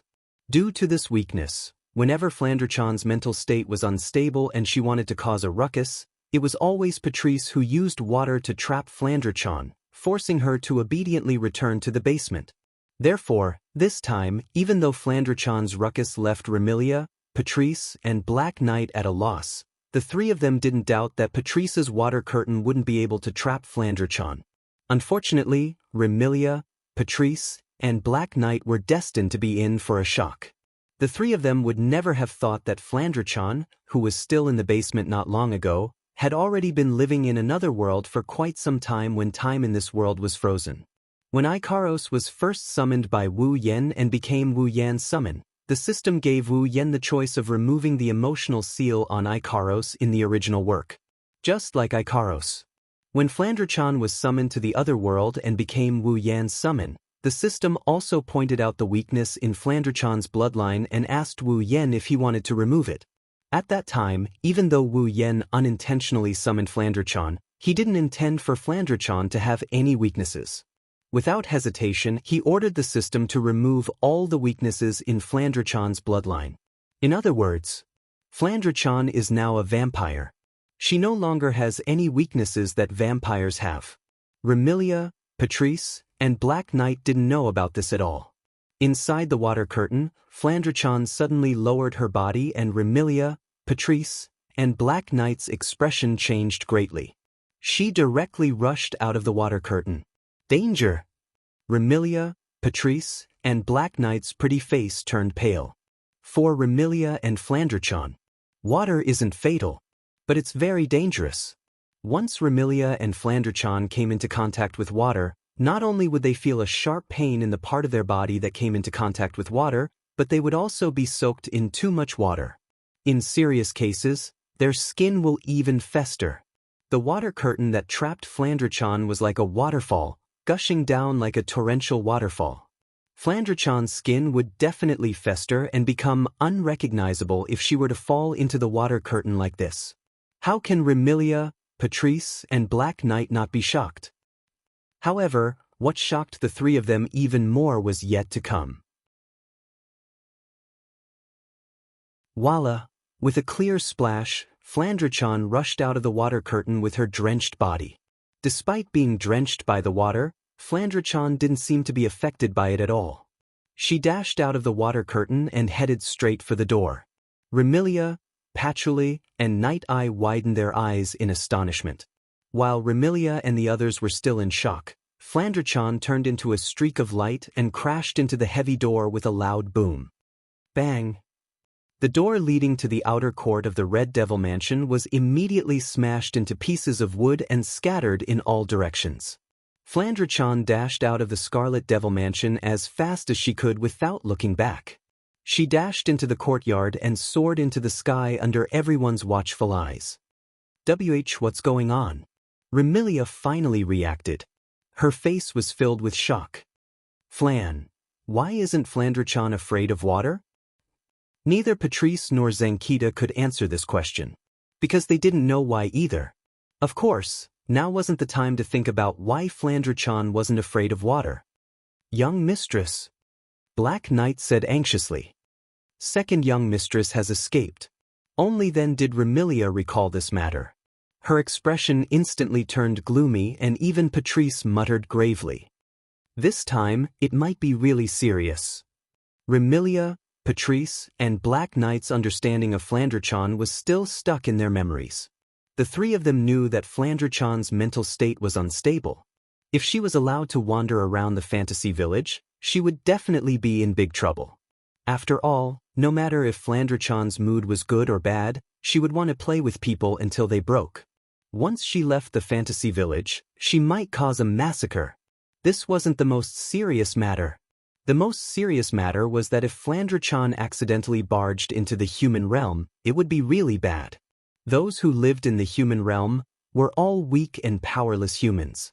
If Flandrachan went on a killing spree and killed everyone in the human realm, her life would be in danger. The human realm in the fantasy village is protected by Yakumo Sage Yakumo and Sumharu Boli Lingming. If Flandre-chan went on a killing spree, the two wouldn't show her any mercy. At that time, Remilia would have to defend Flandre-chan against the Demon Sage and Boli Shaman. Fighting against the Demon Sage, who was the creator of the fantasy village, and the Boli Witch, who protected the Boli Great Barrier and the fantasy village, meant that not only did the Red Fiend Hall have to fight against the entire fantasy village, they would also have no place to stay in the fantasy village. This isn't a joke. Thinking of this, the anxiety on Bu Ye's face intensified. Patrice's charming face also became heavy. Remilia's emotions turned into fury. She roared at the maids hiding in the Scarlet Devil Mansion. "What are you all standing there for? Hurry up and find the second young mistress." Yes. The maids responded in horror and ran out of the Scarlet Fiend Mansion to search for Flandre-chan.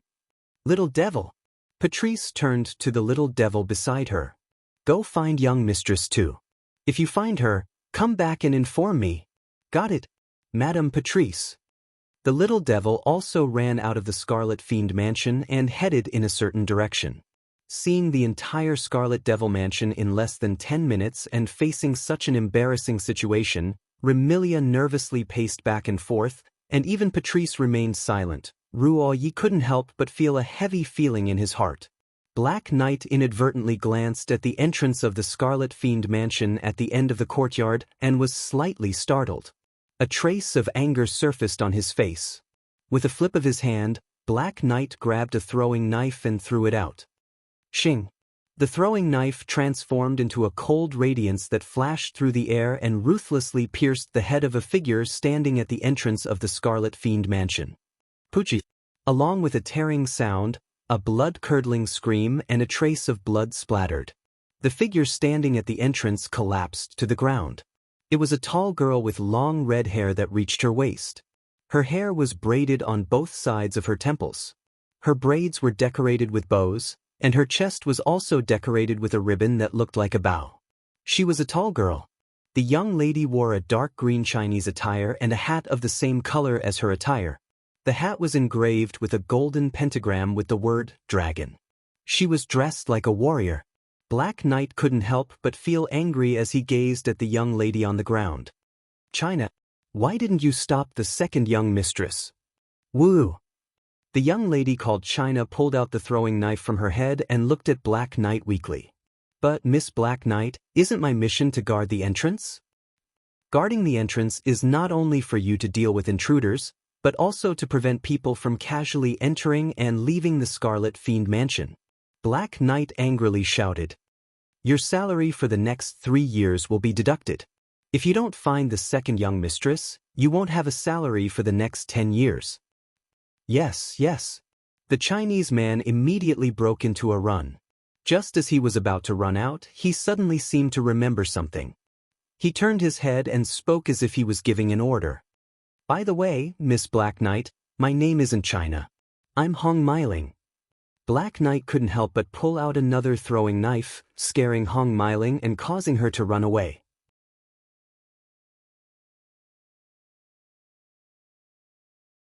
Chapter 1705. Half an hour ago, when the system transferred Wu Yen, Flandre-chan, and Yukari to the Gensokyo world, the world warped and Wu Yan's vision blurred. Wu Yen felt the soft body he was hugging lose its weight and disappear.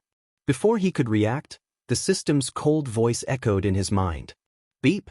Detected that user has entered a dungeon. Beep.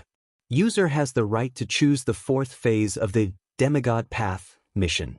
System has determined the current dungeon world user has entered. Automatically generating the 4th phase of the Demigod Path mission. Extracting the current dungeon world information. Ding.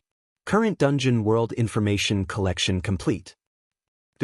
Automatically generating the 4th phase of the Demigod Path mission. Ding.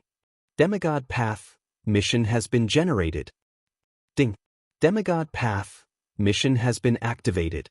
Special mission, Demigod Path mission phase, 4th phase mission world, Fantasy Village mission details. Obtain blood essence with the power of fantasy x1, blood essence with the power of state x1, blood essence with the power of eternity x1, blood essence with the power of nature x1, blood essence with the power of time x1, beep. This is the Demigod Path special mission. The original mission has been cancelled. User can only choose to leave the dungeon world after completing the 4th phase of the Demigod Path mission. Reminder, the time ratio between the dungeon world and the real world is 100. 1. User can train in the dungeon world without any worries. Have a good time. In less than 2 to 3 seconds, the system's voice rang again and again. The system's voice turned into the most basic of memories. The information and system's notifications were engraved into Wu Yan's mind like an implant. For a moment, Wu Yan felt a stabbing pain in his head. When the stabbing pain subsided, his blurry vision gradually returned to normal. The distorted world slowly returned to normal. However, the world that was imprinted into Wu Yan's vision. It was no longer the same world as before. And the first moment he entered the other world. Before Wu Yan could get a clear look at the scene in front of him, a clear sound came from beneath his feet. At the same time, a crisp sound rang out. Wu Yan also felt it. One of his own feet. It sank deeply into a groove. She felt her feet sink into a groove with a crisp sound. Wu Yan could not help but be stunned for a moment. He did not bother to observe where he was and subconsciously lowered his head. He looked at his feet. Then Wu Yan saw it. Under his feet, there was something that looked like a box.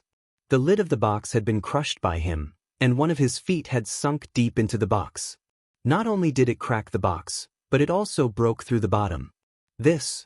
Looking at the box that had basically turned into sawdust under his feet, Wu Yan was somewhat at a loss. What's going on? However, while Wu Yan was at a loss, in front of him, there was a figure that seemed to be entangled by a ferocious ghost. An extremely shrill scream resounded. No! In the shrill scream, Wu Yan was almost scared out of his wits. After quickly suppressing the faint instinct in his body, he raised his head and looked in front of him. It was not until then that Wu Yan saw the scene in front of him clearly. First, what was imprinted in Wu Yan's eyes was only a wooden building that seemed to have a bit of history. The building's area was not very vast. It was almost equivalent to the area of a family's house. There was not a single stone brick on the building. The entire building was made of wood, and the roof was made of rubble. In addition, whether it was the door, the windows, the corridor, or the floor, they were all made of wood. It was somewhat old and gave a rather historical feeling at a glance. This wooden building was an extremely typical shrine. At the entrance of the shrine, in front of the main gate, stood a young lady. In terms of appearance, she was definitely the top type of young lady. The young lady was about 16 or 17 years old. She had an extremely soft head of long black hair that was tied up with a huge bow on her head. The hair at her temples was also tied up with a hairband and fixed in front of her body. The young lady wore a costume that was very different from the traditional witch costume, but still had traces of the witch costume. However, unlike the traditional witch costume that was white at the top and red at the bottom, the young lady's witch costume was entirely red. Only the edges of the costume were white and pleated. It was extremely unique. Of course, the most unique thing about this witch costume was that not only did it reveal her shoulders, but it also revealed her armpits. It didn't seem to have any sleeves either. The girl was also wearing a pair of long glove-like sleeves and a necktie. With the addition of this unique witch costume, the young lady who was originally very beautiful was so beautiful that one could not bear to look away. It was a pity that such a perfect young lady in all aspects was currently holding her face with both hands. Her face was filled with despair, fear, and disbelief as if she had encountered the end of the world. Boli Ling Meng, level 79. Seeing the young lady named Boli Ling Meng's expression as if she had encountered the end of the world and her beautiful eyes stared straight at the crushed box under her feet with a face full of despair, Wu Yan could not help but have a bad feeling in his heart. Boli Ling Meng? In that case, the young lady in front of him was the manager of the fantasy paradise, the witch in charge of guarding the Boli Great Barrier of the Boli Shrine? Then was he in the Boli shrine now? Thinking up to here, then thinking of the original Boli Ling Meng's personality and his current situation, Wu Yan suddenly felt a chill in his heart. Boli Ling Meng was someone who was not interested in anything and was extremely indifferent to fame and fortune. She was even more pure than monks and nuns. If there was any personal temptation that Boli Ling Meng had, it would be that she was extremely greedy for money. Therefore, to Boli Ling Meng, the most important thing was undoubtedly money. And the most important thing was the money box that could help her collect incense money. Now, the extremely indifferent Boli Ling Meng looked at the crushed box under her feet with an expression of despair. Then, the broken box under my feet, could it be? Thinking of the possibility in his heart, Wu Yan suddenly became uneasy. On the other hand, Boli Ling Meng maintained the appearance of holding her face. The despair on her face slowly turned into absent-mindedness. Like a body that had lost its soul, she walked over shakily.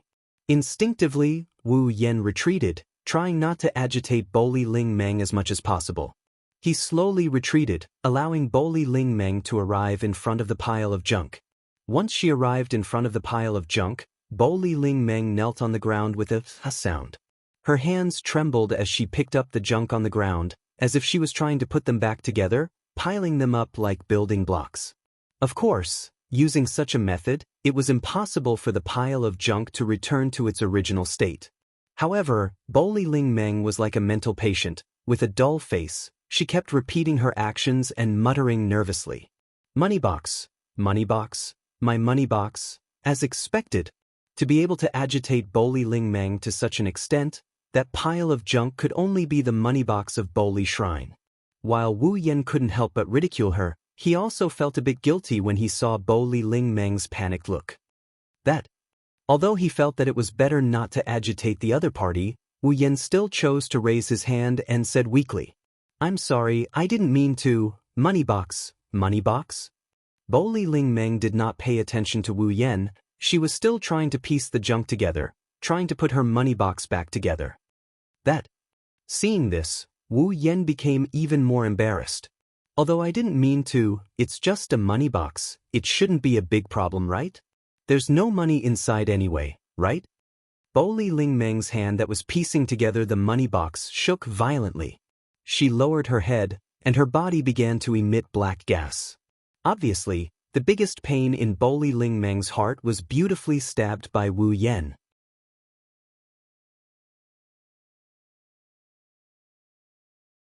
Chapter 1706. Boli Ling Meng felt that today was definitely the most nightmarish day of her life in the past 10 years.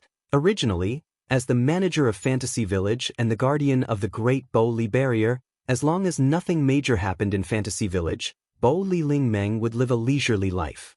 Today was the same. After waking up early in the morning and eating breakfast, Boli Ling Meng picked up the broom in Boli Shrine and leisurely swept the shrine to pass the time. However, in less than 10 minutes, the broom in Boli Ling Meng's hand suddenly broke for no reason. At first, Boli Ling Meng didn't think much of it. She thought that the broom had been used for too long and was too old, so it had died of old age. She went to the storehouse to get some tools to fix the broom and then continued to clean the shrine. However, the broom in her hand broke again and again for more than 10 times. Boli Ling Meng also fixed the broom for more than 10 times before she finally felt that something was wrong. No matter how old the broom was, it shouldn't have broken so many times, right? As a shrine's witch, Boli Ling Meng should have some faith. Unfortunately, Boli Ling Meng didn't believe in any gods. However, it wasn't hard to understand why she would associate some bad things with gods and supernatural forces. Because of this, Boli Ling Meng felt that her broom had been broken so many times. Could this be a bad omen? When the broom in her hand finally broke for the 11th time, Boli Ling Meng believed it. Today, something unfortunate will definitely happen. When this thought rose in Boli Ling Meng's mind, outside the shrine, a crisp shattering sound echoed in the silent space and entered Boli Ling Meng's ears. Hearing that crisp shattering sound, Boli Ling Meng's hand trembled. After shouting in her heart, she rushed out of the shrine and forcefully opened the shrine's door. Then, Boli Ling Meng saw a scene that was like a nightmare to her. Her most precious money box. By a man who didn't even look at it. Stepped on it. And it was the kind that was stepped on to pieces. Not only did he crush her, but he had also stepped on that strange man when she was heartbroken. He even mentioned the most painful truth for Bo Li and Ling Meng. This made Bo Li Ling Meng's heart go crazy. Could it be? Do I need you to remind me that no one comes to the Bori shrine to worship, so the money box is empty all day long? On the other side, Ling Meng lowered her head as she looked at Bo Li. Wu Yan's heart began to beat faster when he saw the black qi all over his body. Don't think that Bo Li Ling Meng was weak just because she was only level 79, the pinnacle of tier 8. She was definitely the most invincible existence in Fantasy Village. This was not a joke. It was the truth. As the name implied, as the manager of the Fantasy Village and the protector of the Great Bali Barrier, Bali Ling Meng was invincible in the Fantasy Village, or more accurately, in the Great Bali Barrier. As long as she was within the range of the Bori Great Barrier, Bo Li Ling Meng would enter an extremely magical state. If others attacked her, they would not be able to hit her at all. However, when she attacked others, not only would she be able to hit them, she could even increase the power of her attacks when necessary. Not only that, Bo Li Ling Meng also had an ability called God's Possession. She could use the same method as Spirit Descent to invite a god to possess her and display unimaginable combat strength. In other words, in Fantasy Village, not only would Bo Li Ling Meng not be injured, she could even cheat when necessary. Against such an opponent, even Violet, the creator of Fantasy Village, would not be able to do anything to her. Therefore, angering Bo Li Ling Meng in Fantasy Village was definitely a very irrational thing to do. This shameless red and white which would not fly into a rage out of humiliation and directly go berserk, right? The more he thought about it, the more Wu Yan felt that it was possible. In order to not cause any trouble, Wu Yan sighed. Well, it is indeed my fault that I stepped on your things. Don't worry, I will be responsible for repairing them. When such a sentence came out, the black gas on Bo Li Ling Meng's body stagnated as if it did not exist in the first place and retreated back into Bo Li Ling Meng's body. Then, Bo Li Ling Meng raised her head and looked at Wu Yan with a doubtful gaze. Really? Seeing Bo Li Ling Meng's doubtful expression, Wu Yan could not help but roll his eyes. It's just a money box. Do I have to lie to you? What do you mean by, just a money box? Bo Li Ling Meng raised her eyebrows. That is the most important godly item in the Bori Shrine. Godly item? If I could stuff myself full of money every day, then it would be a godly item, but wouldn't it be empty all day? More like trash, right? Resisting the urge to complain, Wu Yan was too lazy to bother with Bo Li Ling Meng's correction. He walked in front of Bo Li Ling Meng and half knelt down. He stretched out a hand and pressed it on the pile of broken wood. Wung. The next moment, mana gushed out. Wu Yan opened his mouth slightly and uttered a couple of incantations that turned the mana into a substantial form. That's how it worked. Under Bo Li Ling Meng's gaze, the broken money box trembled and as if time was flowing backwards, it pieced itself back together bit by bit. Finally, it was restored to its original state. What? Seeing her money box restored to its original state, Bo Li Ling Meng's eyes lit up. Without caring about her image, she hugged the box that was half the size of her body. It's really fixed. Looking at how Bori and Ray Meng are rubbing against his money box like it's a treasure, Wu Yan dryly laughed and choked on his words. At this moment, Bo Li Ling Meng rubbed her money box while speaking to Wu Yan with a face full of joy. I thought you were a human who was lost from the outside world. I didn't expect you to be a mage. Although Fantasy Village could not be said to be a separate world and was still connected to the real world, due to the existence of the Bo Li barrier and the realm of illusion and reality, it could be said to be isolated from the real world.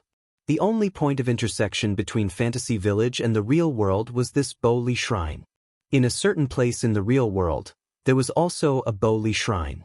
It was the same existence as the Bo Li shrine in Fantasy Village. Just like two sides of water, they were reflections of each other. If someone in the real world accidentally passed through the barrier of the Fantasy Village through the Bori Shrine outside, then they would arrive at the Bori Shrine in the Fantasy Village. Of course, not everyone could pass through the enchantment of the fantasy village. Those who could pass through the enchantment of the fantasy village and come to the fantasy village either had some special place or had been forgotten by the people in the real world and lost in here. As the manager of Fantasy Village, Bo Li Ling Meng could not say that she knew everyone in Fantasy Village, but she could more or less tell if someone was from Fantasy Village from their aura. That was why she said that Wu Yen was lost in Fantasy Village. After all, Bo Li Ling Meng could not feel the aura of someone who lived in Fantasy Village from Wu Yen. As for the mage that Bo Li Ling Meng mentioned, it was a magician. In Fantasy Village, there was no difference between magic and magic. As long as magic was used to create miracles, it was called magic. As for the existence that used magic, it was called a mage. Wu Yen scratched his cheek. Well, it doesn't matter if you think so. Hearing Wu Yan's perfunctory explanation, Bo Li Ling Meng glanced at him and did not ask further. She looked like she found it troublesome. I don't care if you're a human or a mage, since you're in Fantasy Village. As the manager of Fantasy Village, you should answer a few of my questions. Otherwise, if you get into trouble in the future, I'll be the one in trouble. All right. Wu Yen bitterly smiled. Although I can't guarantee that I can answer all your questions, I'll listen. You're quite arrogant, outsider. Bo Li Ling Meng curled her lips and stood up. She patted the dust off her knees and turned around to face Wu Yen. Then, tell me, what's your name? Name? Wu Yen blinked and rolled his eyes. He seemed to have thought of something and a strange smile appeared on his face. However, it quickly disappeared. Ahem. Wu Yen pretended to be serious and coughed. He looked at Bo Li Ling Meng and smiled. Nice to meet you. I'm Ba Yun Bai, the head of Ba Yun clan from the House of the Lost.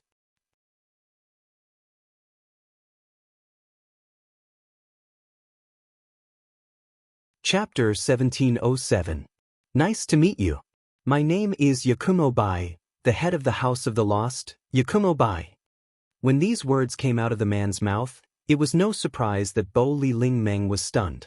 It took her a long time to recover and reply in astonishment. Huh? Ma, I said I am the head of the House of the Lost, Yakumo, but you don't have to be so reserved. Wu Yen rubbed his head in embarrassment as if he's a noble trying to soothe a country bumpkin. Just treat me like an ordinary person, just call me Bai. Bai? Bori Lingming's eyes twitched. She took a deep breath and looked at Wu Yen with a sinister gaze. Are you kidding me? Kidding? Wu Yen asked innocently. Why do you say that? I don't know how you know about the House of the Lost, and I don't know how you know the surname Yakumo, but I don't feel the aura of someone who lived in the Fantasy Village. So, you're from the outside world? Bori Lingmeng said with displeasure. There's no way I wouldn't know about you in the House of the Lost. You don't think I'm that gullible, do you? I didn't lie to you. Wu Yen sighed with an innocent expression. If you don't believe me, you can ask Yukari. My relationship with Yukari isn't shallow. This time, Bori Lingmeng was confused. It was just as Bori Lingmeng said. If the House of the Lost had someone with the surname Yakumo, it's impossible for Yukari to not know. After all, the relationship between the Bori Shrine and the House of the Lost was not shallow. One was the manager of the Fantasy Village, the other was the creator of the Fantasy Village. Bori Lingmeng and Yukari's relationship wasn't simple. If this Yakumo Bai was really from the House of the Lost, Yukari wouldn't hide it from Bori Lingmeng. However, this person who didn't have the aura of someone who lived in the Fantasy Village knew about the House of the Lost and said the name Yukari. It was obvious that he wasn't an outsider. Could it be? Could it be that she was mistaken? Bori Lingmeng knocked on her head in distress. She suddenly realized something and stared at Wu Yen. Even if you're from the House of the Lost, the head, do you think I'll believe you? House of the Lost. Yakumo. To put it bluntly, it was just the place where Z lived. In other words, the House of the Lost. Yukari is the real master. Being the head of the House of the Lost was just a bunch of nonsense. Wu Yen seemed to have expected such a question from Bori Raimu. He grinned in response. It's natural for you to find it strange, but I am indeed the head of the House of the Lost. To be precise, I should be the future head of the House of the Lost. Because Wu Yan grinned at Bo Li Ling Meng. What he said made Bo Li Ling Meng flabbergasted. Purple is my fiancé. What did you say? Bo Li Ling Meng cried out. Yukari is your fiancé? That's it. Wu Yan humbly told Bo Li Ling Meng. Please take care of my house of the lost in the future. This is definitely a joke. Bo Li Ling Meng seemed to have suffered a blow. She took 2 steps back and loudly shouted. How could anyone want that moldy old hag? Just as he said that, a black crack filled with eyeballs appeared above the shrine. Before Wu Yan and Ling Meng could react, a black beam of light shot out. The black beam of light fell straight down. Wu Yan and Ling Meng only saw a blur in front of their eyes. The black beam of light landed on the recently repaired cash box. The black beam of light blasted the cash box that Ling Meng treated as her life into powder. Not even a piece of wood was left as it dissipated with the wind.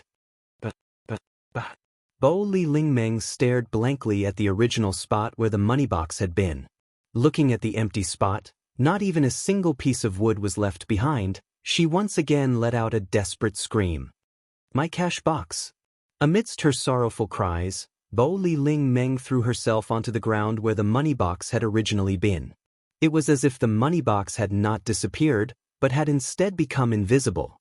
Her delicate hands groped around the box, but of course, she could not find anything. It's gone. It's really gone. Tears gushed out of Bori Rei's eyes. She raised her head and looked at the gap in the sky above the Bori shrine as she screamed in rage. Yukari! Come out! Ling Meng yelled.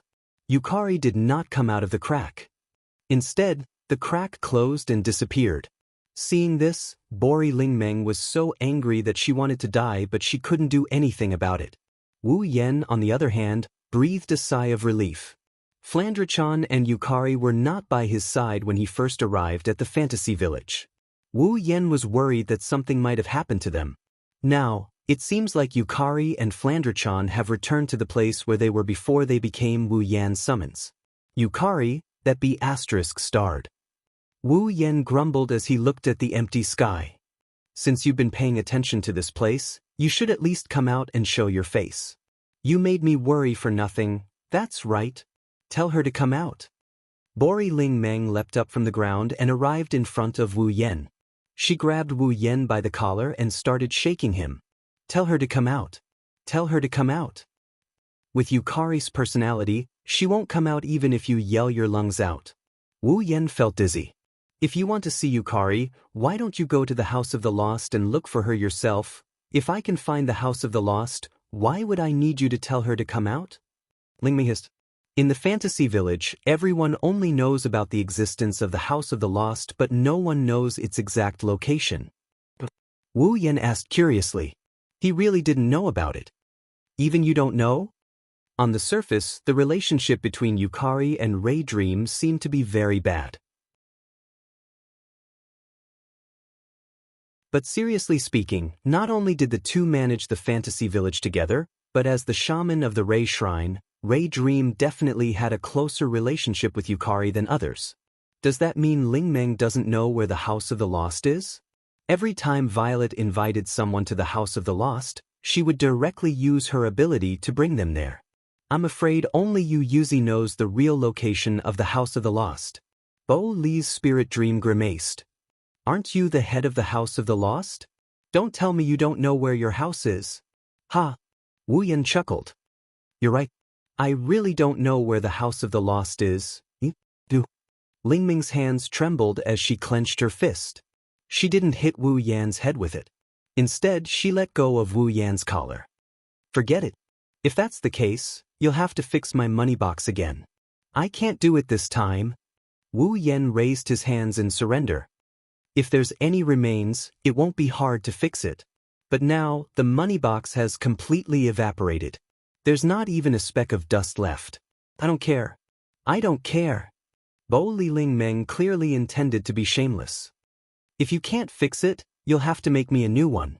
Huh? Wu Yan flinched at her words. But this time, it wasn't me who broke your money box. Aren't you the head of the House of the Lost? Aren't you Yukari's fiancé? Bo Li Ling Meng waved her hand impatiently. If that's the case, Yukari broke my things.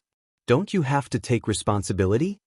This time, Wu Yen was speechless. Wu Yen was speechless. Hurry up and finish my money box. Bo Li Ling Meng lightly snorted. Otherwise, when people come to pay their respects, what if they don't see the money box and think they don't have to donate anymore? Don't worry. Wu Yen complained. No one will come to pay their respects. What did you say? Nothing. Then hurry up and do it. Bo Li Ling Meng turned around and walked into her shrine without looking back. As she walked, she muttered to herself. Yukari, she really has a fiancé. Since that gap appeared, it means that Yukari has been paying attention to the situation here. Since Yukari didn't come out to deny it, it means that she admitted it. Ling Meng could only choose to believe it.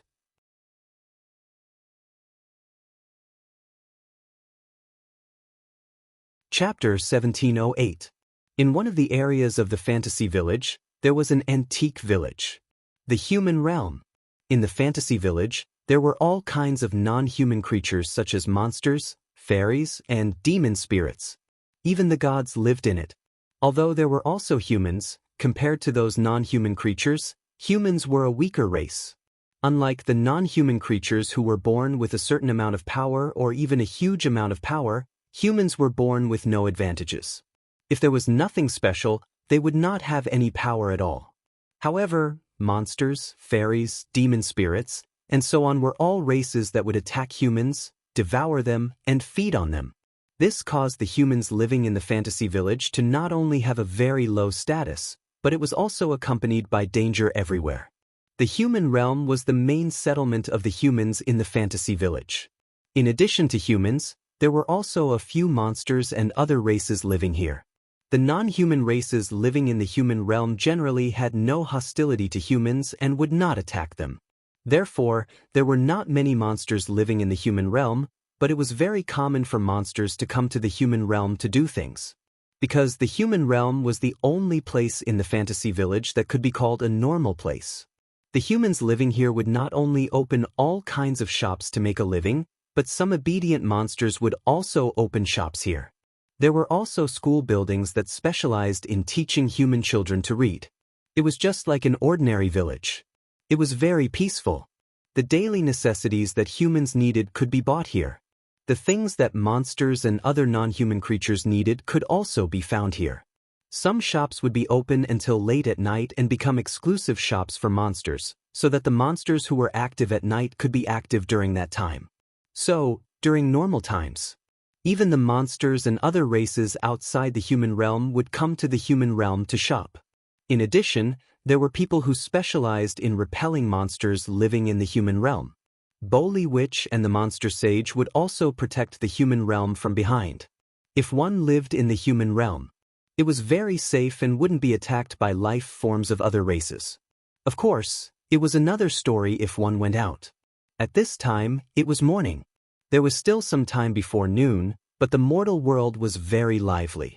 Many people came to buy groceries for lunch, shuttling back and forth on the streets. Some monsters also mingled in the crowd, patronizing some shops. The entire human realm was like an ancient market, bustling with noise and excitement. On this bustling street, there were many people. Amidst the flow of people, a cute little girl also came here.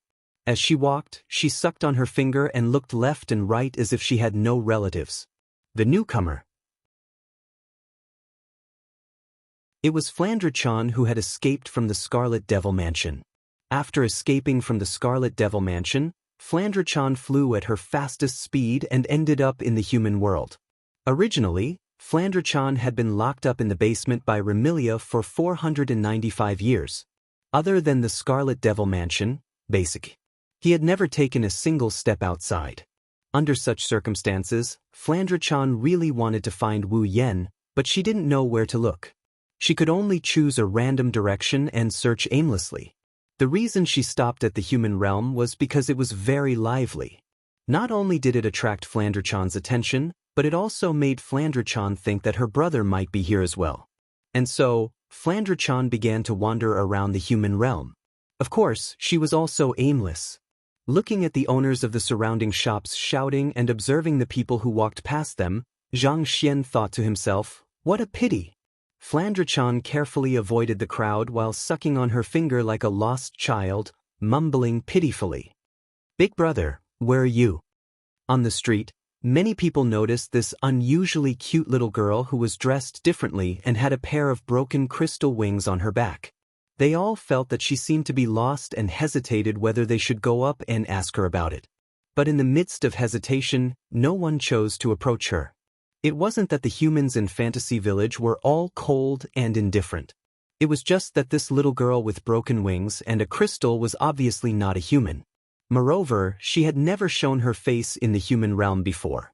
Facing such an unknown existence who might be a monster, no matter how cute she was, no one dared to approach her recklessly. Who knows, maybe she hates humans and doesn't want to interact with them. If she approached, she might be attacked.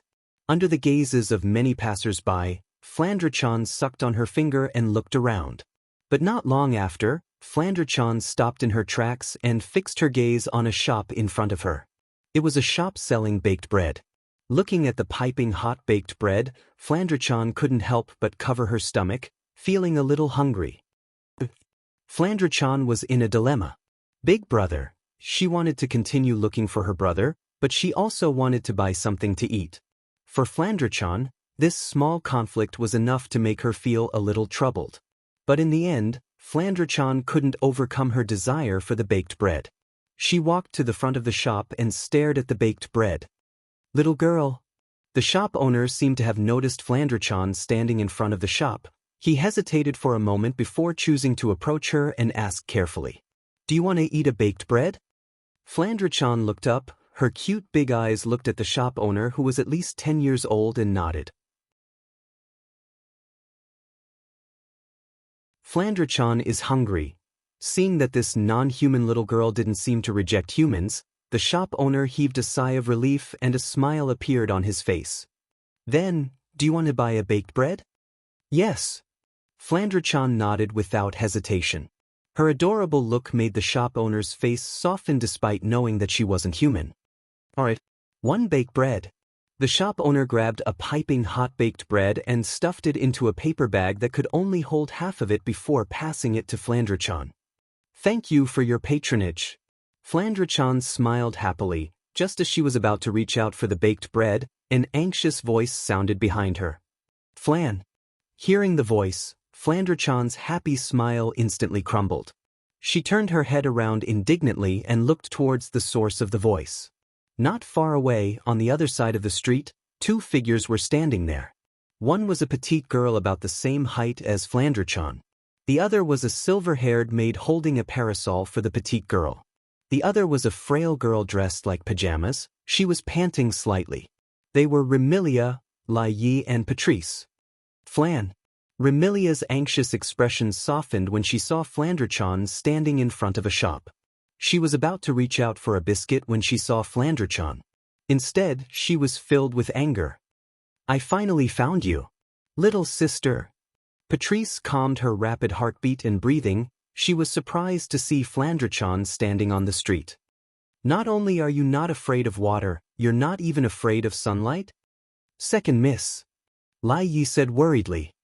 Why don't you come over and let me hold the parasol for you? I don't need it. Flandre-chan said angrily.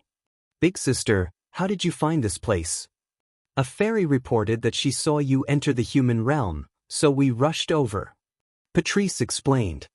Little sister, Remy was very worried about you. She didn't even care about the sun outside and insisted on coming out to find you. Hearing this, the anger on Fran's face dissipated. She looked at Remilia who was cowering under the parasol and lowered her head. Big sister is such an idiot. You're the idiot. You almost caused the entire Scarlet Devil Mansion to collapse. Remilia shouted. Hurry up and come home with us. Flan won't compromise on this. Flandre-chan stubbornly said. Big sister is a bad person. Why did you have to lock Flandre-chan in the basement?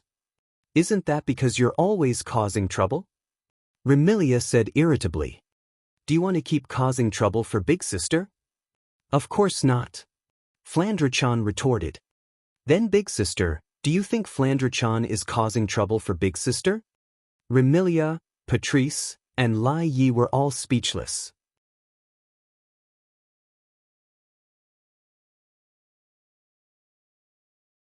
Chapter 1709. At this moment, Remilia, Patrice, and Black Knight finally calmed down after Flandre-chan broke out of the Scarlet Fiend mansion. Questions arose in their minds one after another. The first question was, of course, the reason why Flandre-chan wasn't afraid of water or sunlight.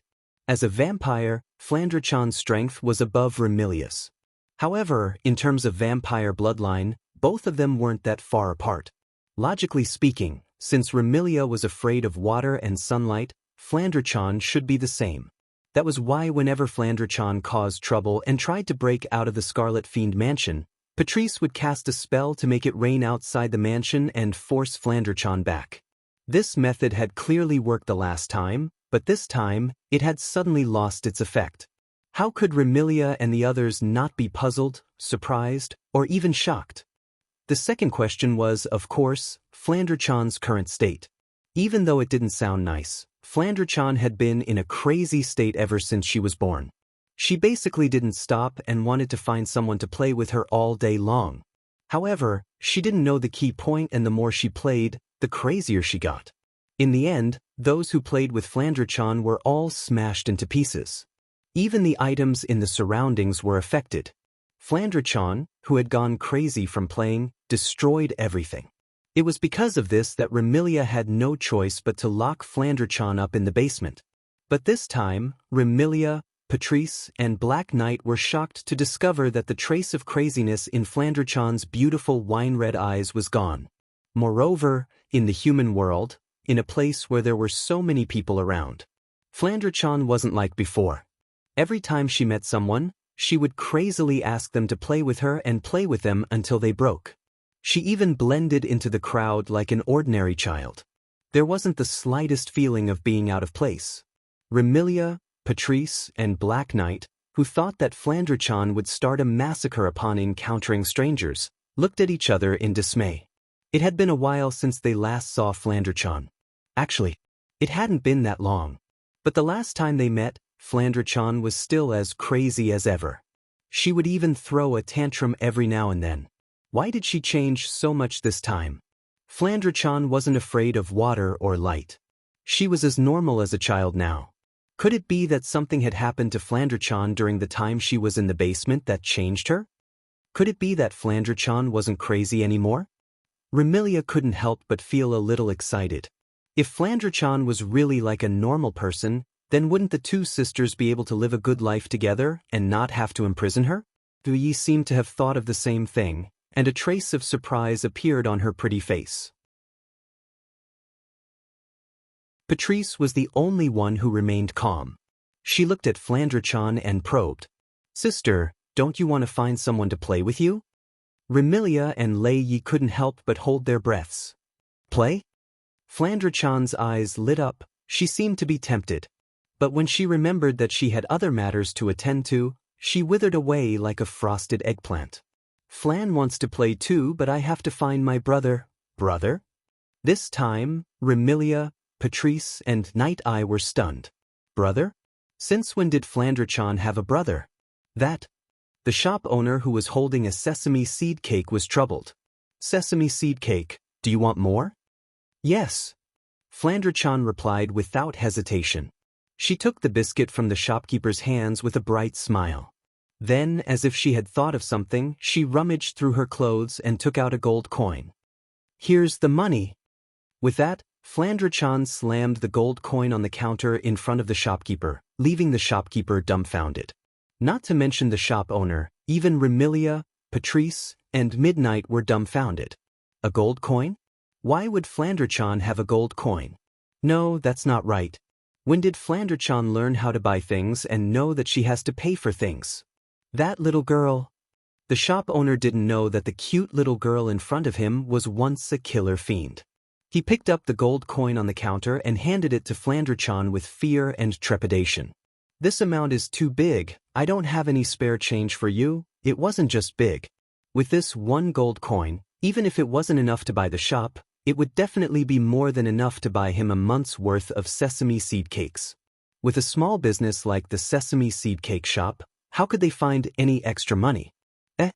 Flandre-chan blinked her eyes. She looked at the sesame seed cake in her hand with reluctance. But Flandre-chan only has a gold coin and I'm hungry. This? The shopkeeper's face was filled with embarrassment. After a long time, he sighed. Forget it, this sesame seed cake is a gift for you, little girl. Really? Flandre-chan looked like a blossoming flower with a happy smile on her face. Thank you. Haha. Seeing how happy Flandre-chan is, the shopkeeper also laughed. Flandre-chan picked up the gold coin and sneaked a glance at Remilia, Patrice, and Dark Knight. Then she turned around and ran away like a wisp of smoke. Fran. Remilia was shocked. Chase after him. Remilia, Patrice, and Little Knight also ran after Flandre-chan. Fran. Stop right there. It was Remilia's exasperated yell that sounded like she was going crazy. Sister. Go back quickly. Flandre-chan yelled without even turning her head. Second miss. Please stop. While carefully holding an umbrella for Remilia, she ran in small steps to match her young miss footsteps. No way. Flandre-chan started to bite the sesame seed cake in her hand, but she still insisted on running away. Sister, sister, sister. Milady, it was Patrice who had a weak body and suffered from asthma. She had been squatting at home all this while and her stamina was starting to weaken. Patrice, you better go back quickly. Flandre-chan turned around and stuck out her tongue at Remilia, Patrice, and Dark Knight while making a face. Just like that, for beautiful girls, big and small, were engaged in a chase on a street in the land of the living. Along the way, Flandre-chan's bell-like laughter, Remilia's exasperated yell, Dark Knight's anxious and worried call, and Patrice's increasingly hurried breathing mixed together and attracted the attention of many. This state lasted for roughly 5 minutes before the sickly Patrice couldn't hold on any longer. Her legs went soft and she fell forward. Smack! MQ. With a crisp sound, Patrice uttered an extremely adorable word and wailed miserably as she smashed onto the ground. Patrice! Lord Patrice! Remilia and Zui immediately cried out in alarm and stopped their footsteps. Patrice, who was lying on the ground with her face on the ground, raised her trembling hand. Fine. After stammering out those words, Patrice's hand fell down as though she had fainted and didn't move an inch. Patrice! Lord Patrice! Remilia and Dark Knight's sorrowful cries echoed through the streets. Wah! Flandre-chan was chewing on a sesame seed cake in front of him. She exclaimed as she chewed. Flan seems to have gone overboard with her play. Flan! Remilia was furious at Flandre-chan's words. If you continue to fool around, Big Sister will really be angry. Flan isn't afraid. Flandre-chan snorted. Even if Big Sister is angry, Flan will still look for Big Brother. What Big Brother? Remilia shouted. When did you have a big brother? Why didn't I know about it? Flandre-chan's expression froze and her expression turned gloomy. Of course Big Sister doesn't know. Big Sister never cared about Flan who stayed in the basement. Remilia opened her mouth and looked at Flandre-chan's gloomy expression. Guilt welled up in her heart and she couldn't say anything else. Flandre-chan composed herself and said angrily to Remilia. Anyway, Flan won't go back before finding Big Brother. Remilia, Dark Knight, and Patrice, who was lying on the ground, felt a headache coming on. What should they do?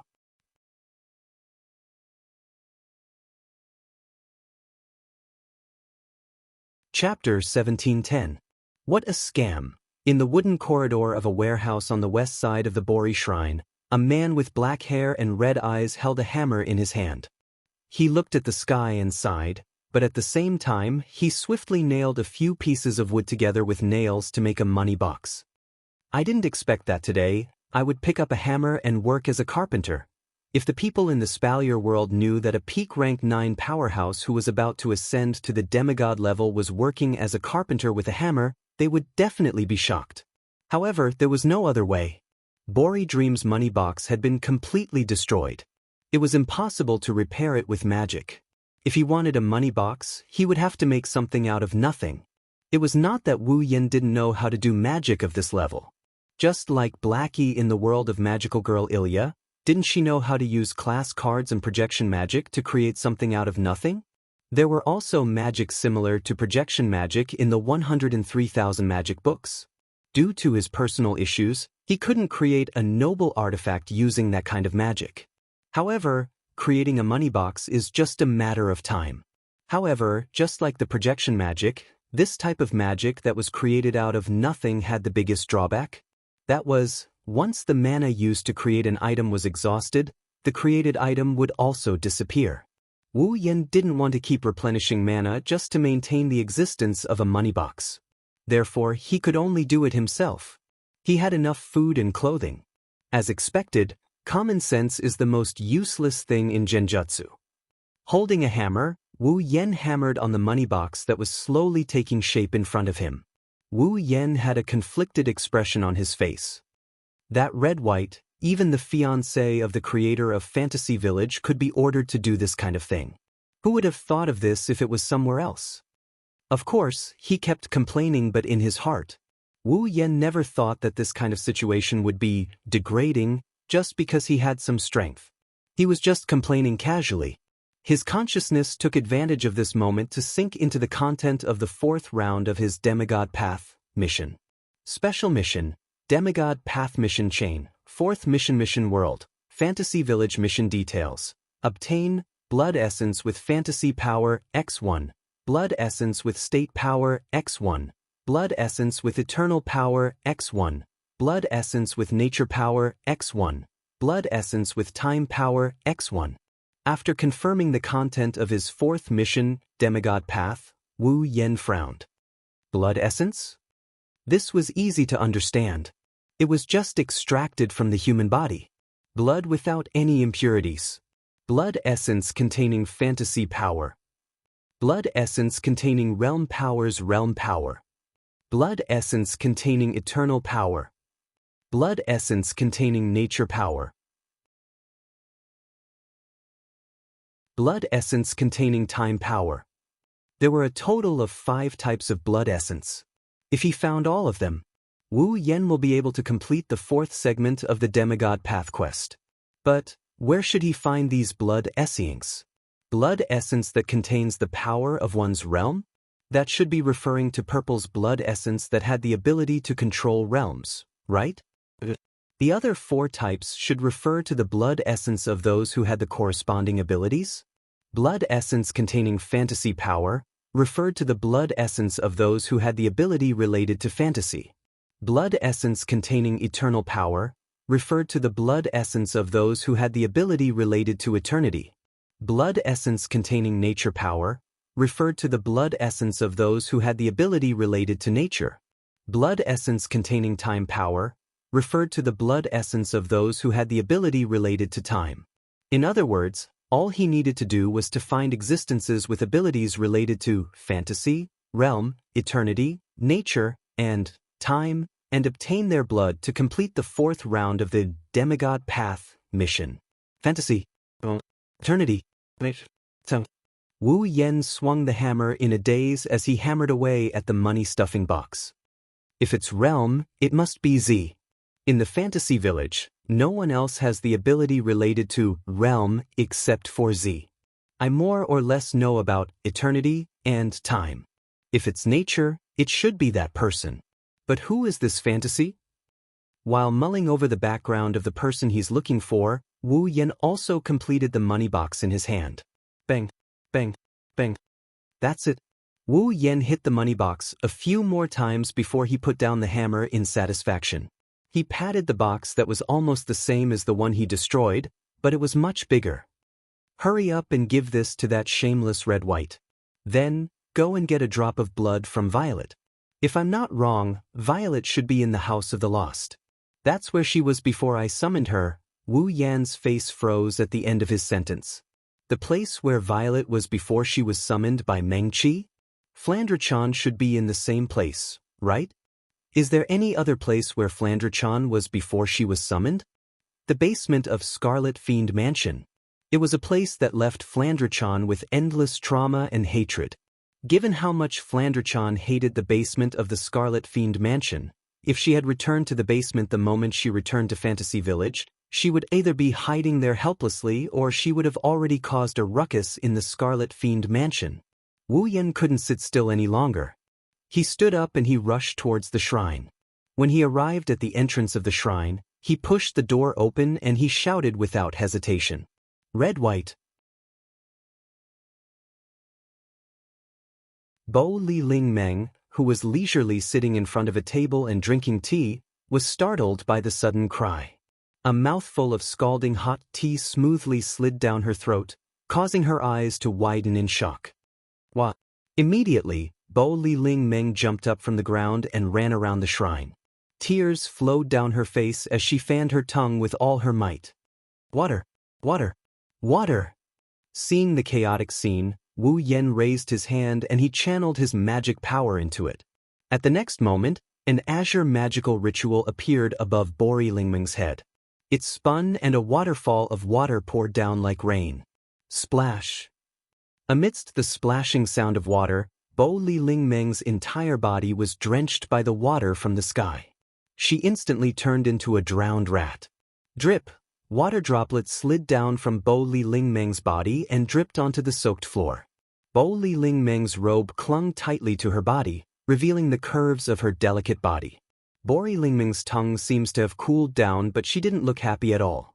She stared at Wu Yan, who is standing at the door, like she wants to poke a hole in his body with her gaze. The look in her eyes is extremely dangerous. Ah! Wu Yan smiled bitterly under Bori Lingmeng's murderous gaze. You asked for water, so I gave you water. Thank you so much. Maybe it's too much of a hassle, so Ling Meng glanced at Wu Yan. She grabbed her skirt and started twirling the water. Wu Yan couldn't help but look at Bo Li Lingmeng's skirt that hiked up to her knees, looking at her fair thighs. Wu Yan retracted his gaze after a quick glance, and he asked Ling Meng instead. Red White, where is Red Devil Mansion? My name is not Red White. My name is Ling Meng. Bori Lingmeng glared at Wu Yan. Red Devil Mansion? Why are you looking for Red Devil Mansion? I don't have time to explain, tell me the location first. Wu Yan raised his voice. Otherwise, if things get out of hand, as the manager of Fantasy Town, you won't be able to relax. Things get out of hand? Bo Li Lingmeng's brows furrowed as well. What are you talking about? Didn't I tell you to tell me the location first? Anxious, Wu Yan jumped in front of Bori Lingmeng and grabbed her shoulder. Hurry up and tell me the location of Red Devil Mansion. Let me go. Bori Lingmeng's body trembled as it was the first time she was touched by someone of the opposite sex. An unnatural expression appeared on her face as she struggled. In the end, as she struggled, Bo Li Lingmeng was hit by the water dripping from her body. She let out a cry of surprise as she fell forward.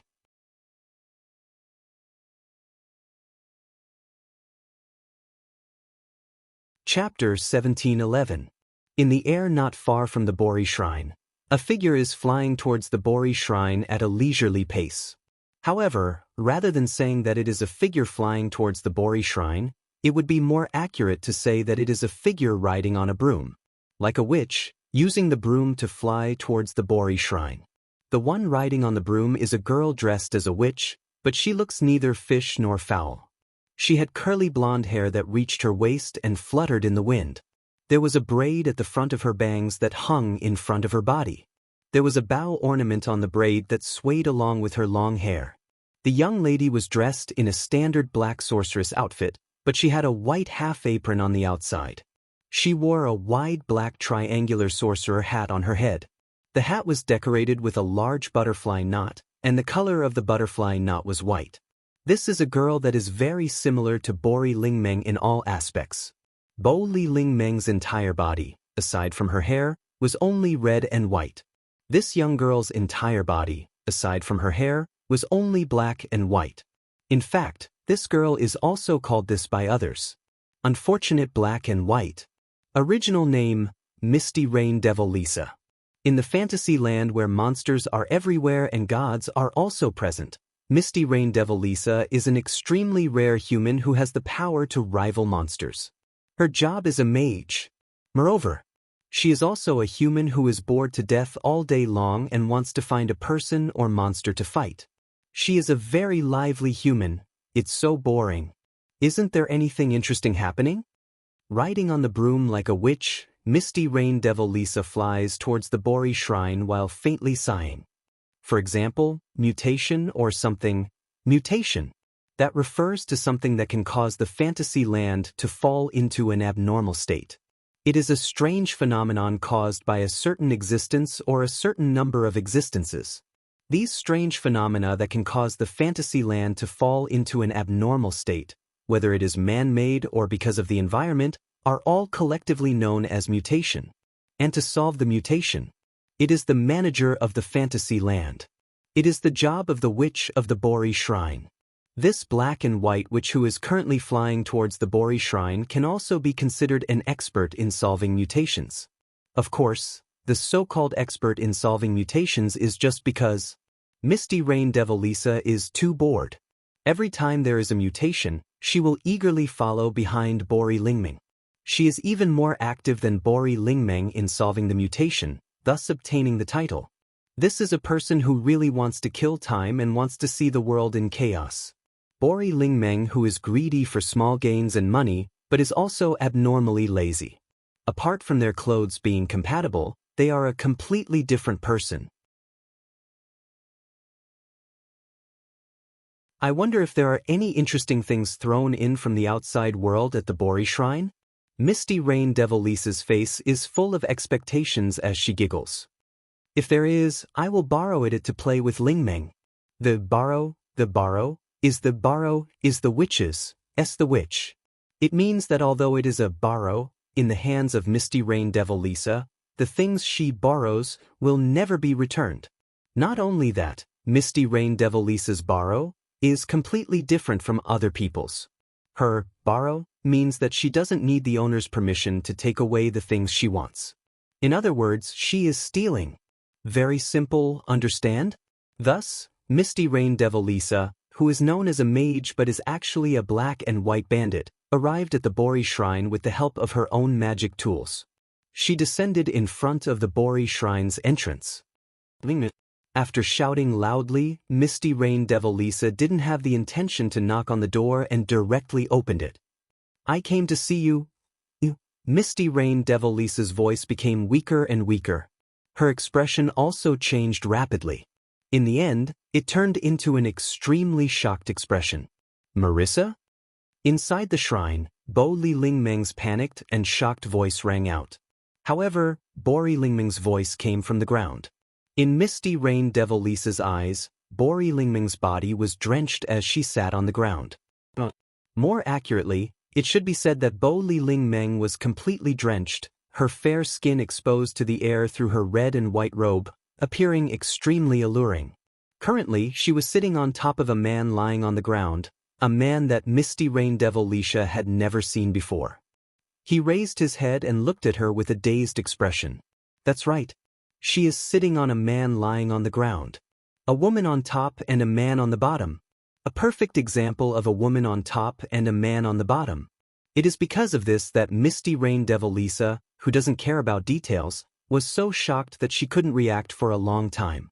Misty Rain Devil Lisa and Bori Lingmeng are good friends. At least, that is what Misty Rain Devil Lisa thinks.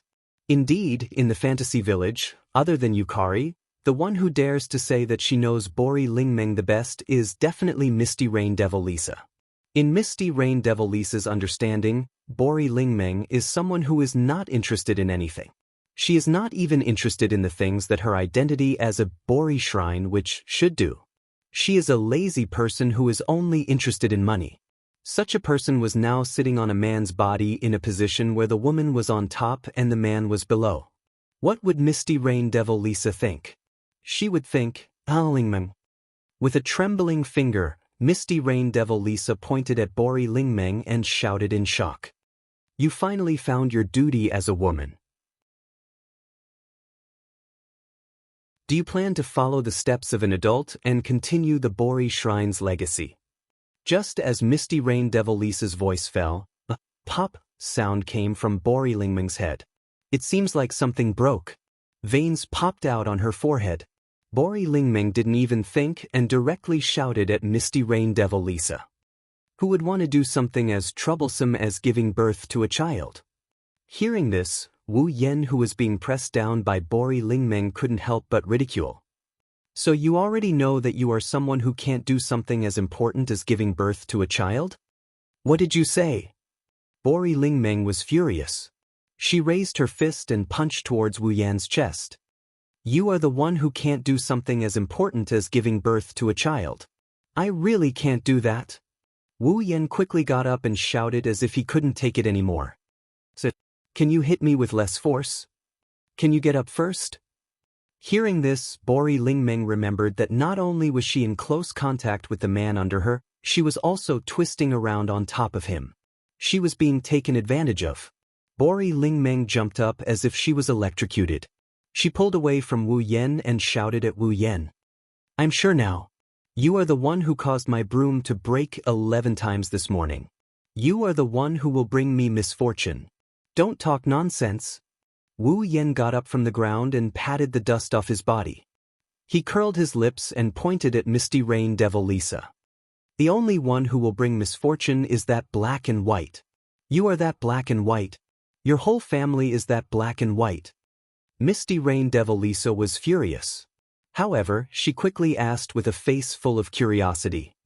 Say, you actually have the ability to make Lingmeng push you down. Who exactly are you? Devil. Boli Lingmeng couldn't help but take out her own imperial coin. It was a wooden stick with 2 long strips of paper wrapped around its tip. She angrily pointed it at Misty Rain Devil Lisa. Do you want me to treat you? I am not a devil nor a spirit. Why would you treat me? Misty Rain Devil Lisa was dissatisfied. However, she licked her lips in the next second. However, if you want to fight with me, I am more than happy to. You, stop yes me. Tell me where Scarlet Devil Mansion is. Let go of me.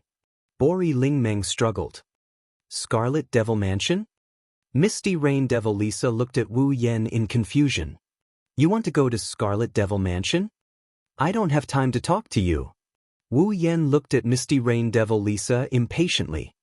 Just tell me where Scarlet Devil Mansion is. Misty Rain Devil Lisa was startled. She stretched out her hand and pointed in a direction. But, following this voice, the 3 figures in the shrine disappeared without a trace.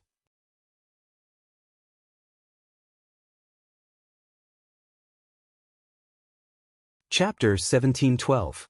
On the other hand, in the human realm. Excuse me.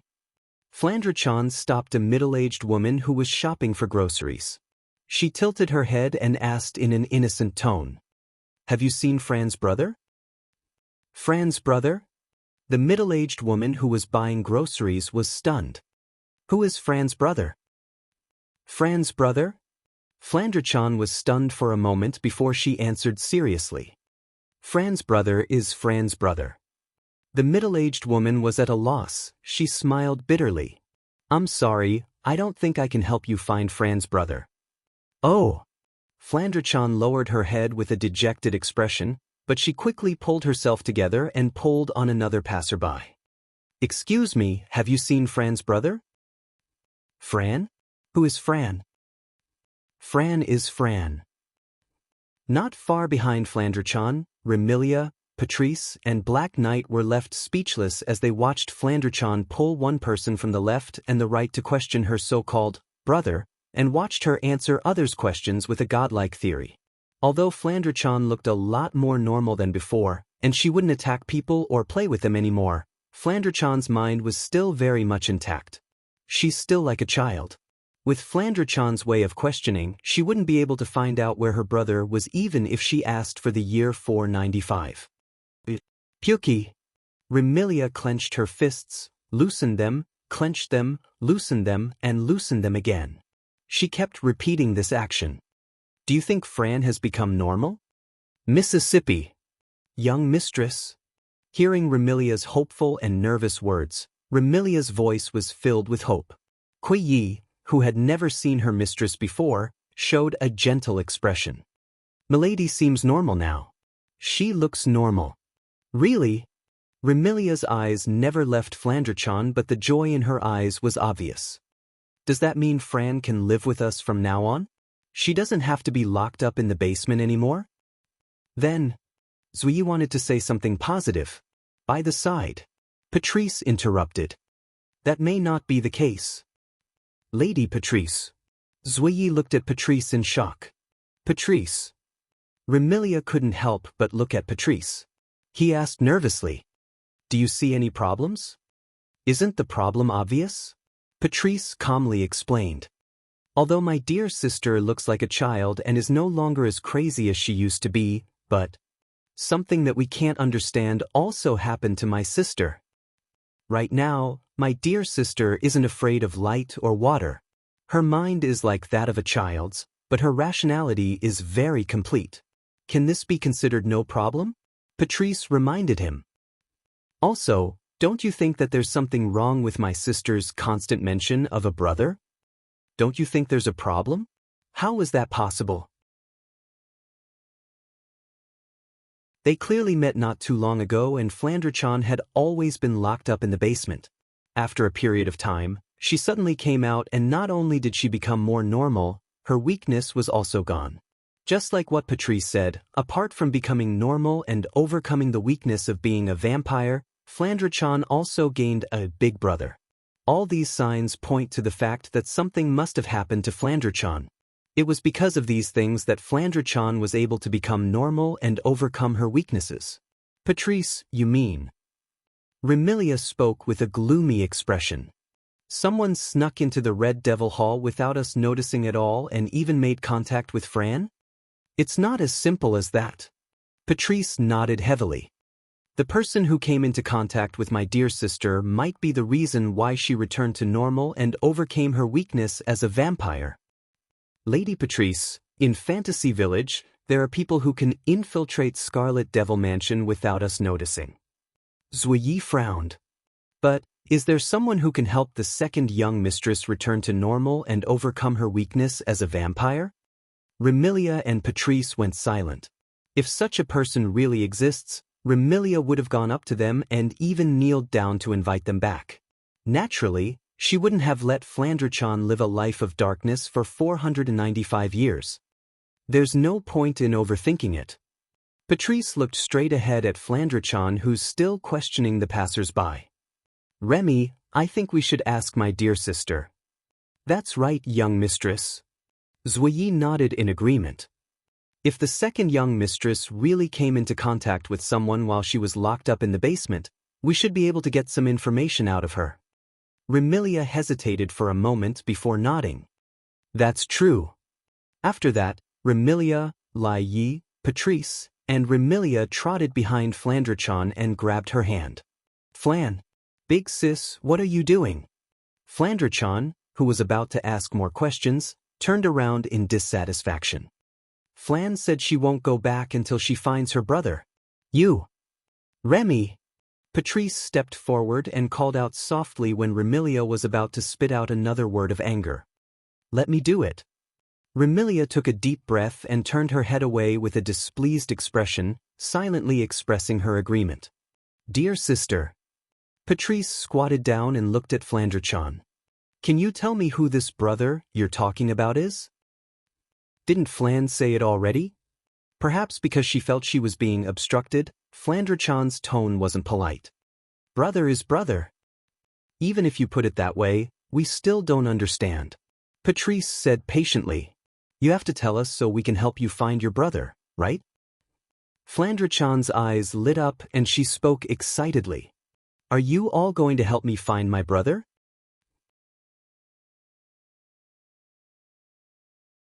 Seeing how happy Flandre-chan was, Remilia muttered in jealousy.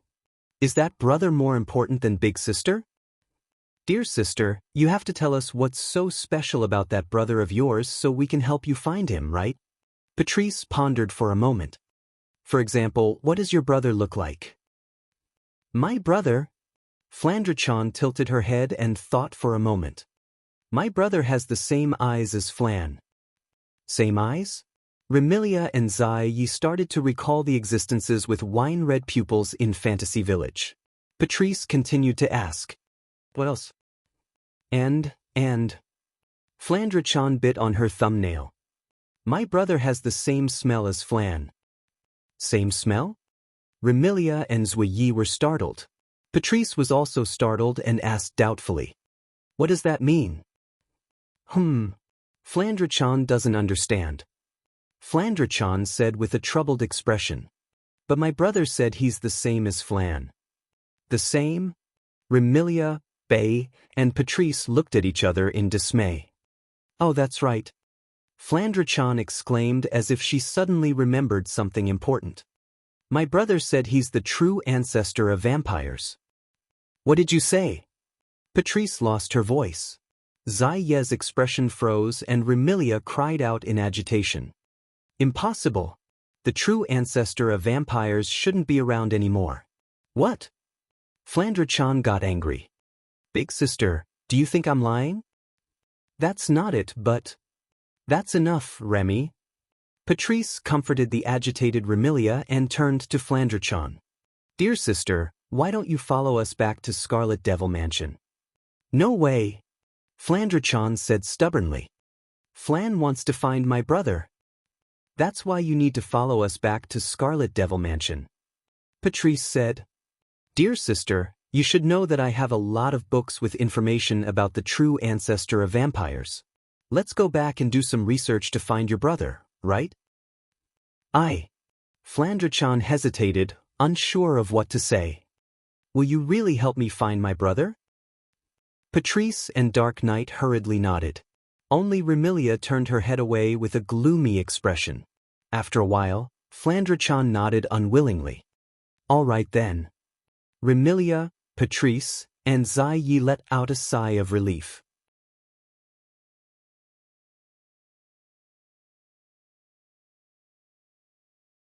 Chapter 1713.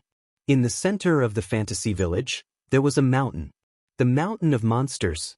This was a mountain where many ancient monsters and deities lived. On this mountain, the monsters and gods had jointly established a cultural society that was different from other humans and monsters. Their unity was very strong. When they encountered outsiders, they would reject and drive them away. And near the foot of the Mountain of Monsters, there was a lake surrounded by thick fog all day long. The Lake of Fog. This was a mysterious lake that could easily attract fairies and monsters, especially in summer. For some reason, fog would only appear during the day.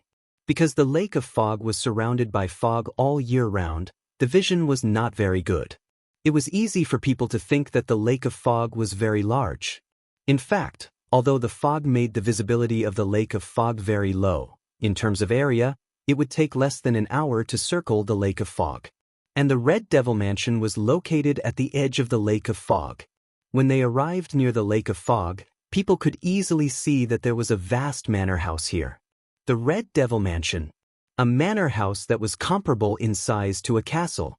As the Red Devil Hall was directly transferred from the outside world, the Red Devil Hall was located at the edge of the Lake of Fog. It was abnormally out of place with the nearby scenery. However, the Red Devil Mansion was indeed a very luxurious manor house. From the outside, people could first see a wall that was covered with green vines and branches. In the middle of the wall was an iron gate, and inside the gate was a vast courtyard. At the end of the courtyard was the mansion used for living. The manor house that was comparable to a castle was made of red stone bricks. There were not many windows on it. Perhaps it was because the owner of the Red Devil Mansion was a vampire and did not like the sunlight. There were many windowless rooms inside. On the roof of the manor house, there was also a huge clock tower. There was a huge dial on it. It looked luxurious and intimidating. It was a pity that the manor house was so big.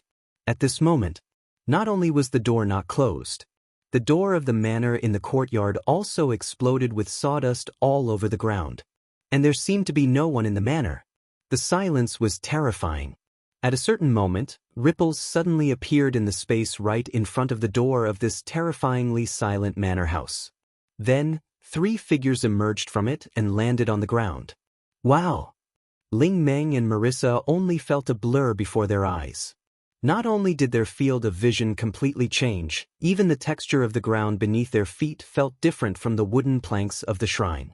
This caused the 2 of them to stumble and nearly fall to the ground. This place is... Marissa cried out in astonishment when she saw the scene before her. Red Devil Hall? You. Princess Ling Meng reacted and looked at Wu Yan in surprise. You actually have the same ability as Violet?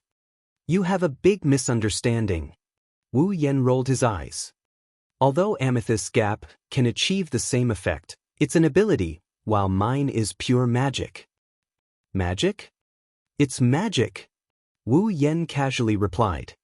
Space magic, the magic that can directly transfer from one space to another. That's it. That's really convenient, Princess Ling Meng exclaimed. It takes at least 10 to 20 minutes to fly from Boli Shrine to Red Devil Hall. You arrived in the blink of an eye. If I could do it too, it wouldn't be so troublesome to go out. Using space magic just to make it convenient to go out? Can you be any lazier? That's true. On the other side, Marissa agreed.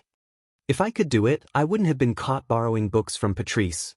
Using a space manipulation magic just to avoid being caught while borrowing books? Can you be any more talented? Also, that's called stealing, not borrowing, resisting the urge to ridicule. Wu Yan turned his gaze to the front. Looking at the entrance of Red Devil Hall and the manor house in the courtyard, his face sank. Am I too late? How did Red Devil Hall become like this? Marissa seemed to have noticed something amiss as well. Where's that sleepy door? Where are the people inside? Why do they seem to have disappeared? Ling Meng also saw the wide open iron gate and the wooden splinters scattered all over the courtyard. The lazy look on her face disappeared in an instant. She turned around and looked at Wu Yan with a serious expression. You know something, right? This was a reasonable guess. After all, not long ago, Wu Yan anxiously ran to the shrine to ask Princess Ling Meng about Red Devil Hall's location and even said things like, the situation is getting out of hand. Obviously, Wu Yan knew what happened to Red Devil Hall. At the very least, he knew why Red Devil Hall was in such a state. Could it be Remilia's doing? Marissa grabbed her Magus hat with one hand and her broom with the other. Not only was there no worry on her face, she was instead excited. Princess Ling Meng, it's time for us to enter the stage.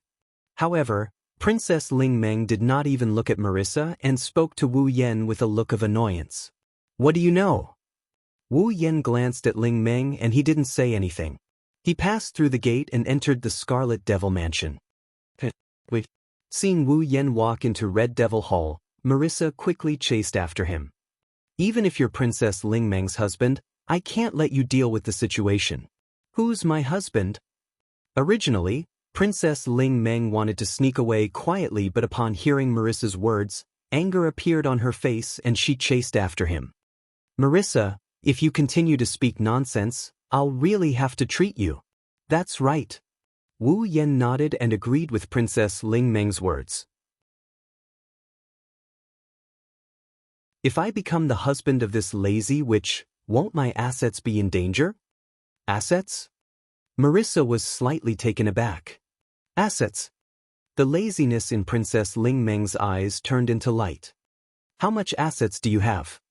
I don't know, I didn't count them carefully, Wu Yan replied while walking into Red Devil Hall. However, even if you add up all the money in Fantasy Village, you shouldn't have as much as me, right? All right then, Princess Ling Meng said without hesitation. I'll reluctantly let you be my husband before I spend all your assets. Wu Yan's legs went soft and he almost fell to the ground. Should I feel that your moral integrity and chastity is valuable? Or is it worthless? Moreover, is the validity period limited to spending all my assets? Isn't this nonsense? Princess Ling Meng looked at Wu Yan with disdain. Without money, you still want to be my husband? Wu Yan felt that it was better for him to remain silent. After passing through Red Devil Hall's courtyard, they arrived at Red Devil Hall's manor and entered the interior. A large hall that took up a lot of space was imprinted in everyone's eyes. It was a luxurious hall that seemed to be covered with a red carpet. Around the hall were corridors that led to unknown places. There was a luxurious chandelier on the ceiling and a flight of stairs at the front. At the top of the stairs was a platform with a round table and a tea set. However, there was not a single person in such a luxurious hall. In the middle of the hall, there was a large pool of water. Looking at this strange scene, Marissa called out, "Is there anyone here?" "I'm Marissa, I'm here." Marissa's voice spread far and wide, but in return, only echoes were heard. There was not even a single response. No one. Princess Ling Meng tilted her head. "Don't tell me they all went out?" Wu Yan took a step forward and looked at the large pool of water in the middle of the hall. His eyes flashed with a thoughtful light. "There is a small amount of magic residue left in the space of this hall." Magic residue? Marissa blinked her eyes. Princess Ling Meng understood. "You're saying that there was a battle here earlier?" "No, it shouldn't be as serious as a battle." Wu Yan waved his hand. "There is only a small amount of magic residue left in the air.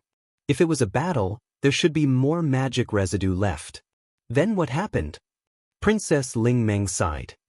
"Really, why do I have so much trouble the moment you come?" "I'm sorry to trouble you," Wu Yan unhappily replied to Princess Ling Meng. All of a sudden, a voice filled with surprise and joy rang out from the entrance. "Brother, you're tuning in to the Passion Pages YouTube channel. We're so grateful for your support, and don't forget to subscribe to join us on this incredible journey through captivating stories. Your generosity through donations truly makes a world of difference, as it's the primary source of revenue that allows me to expand and enhance this channel for you. Thank you from the bottom of my heart for being a part of this adventure.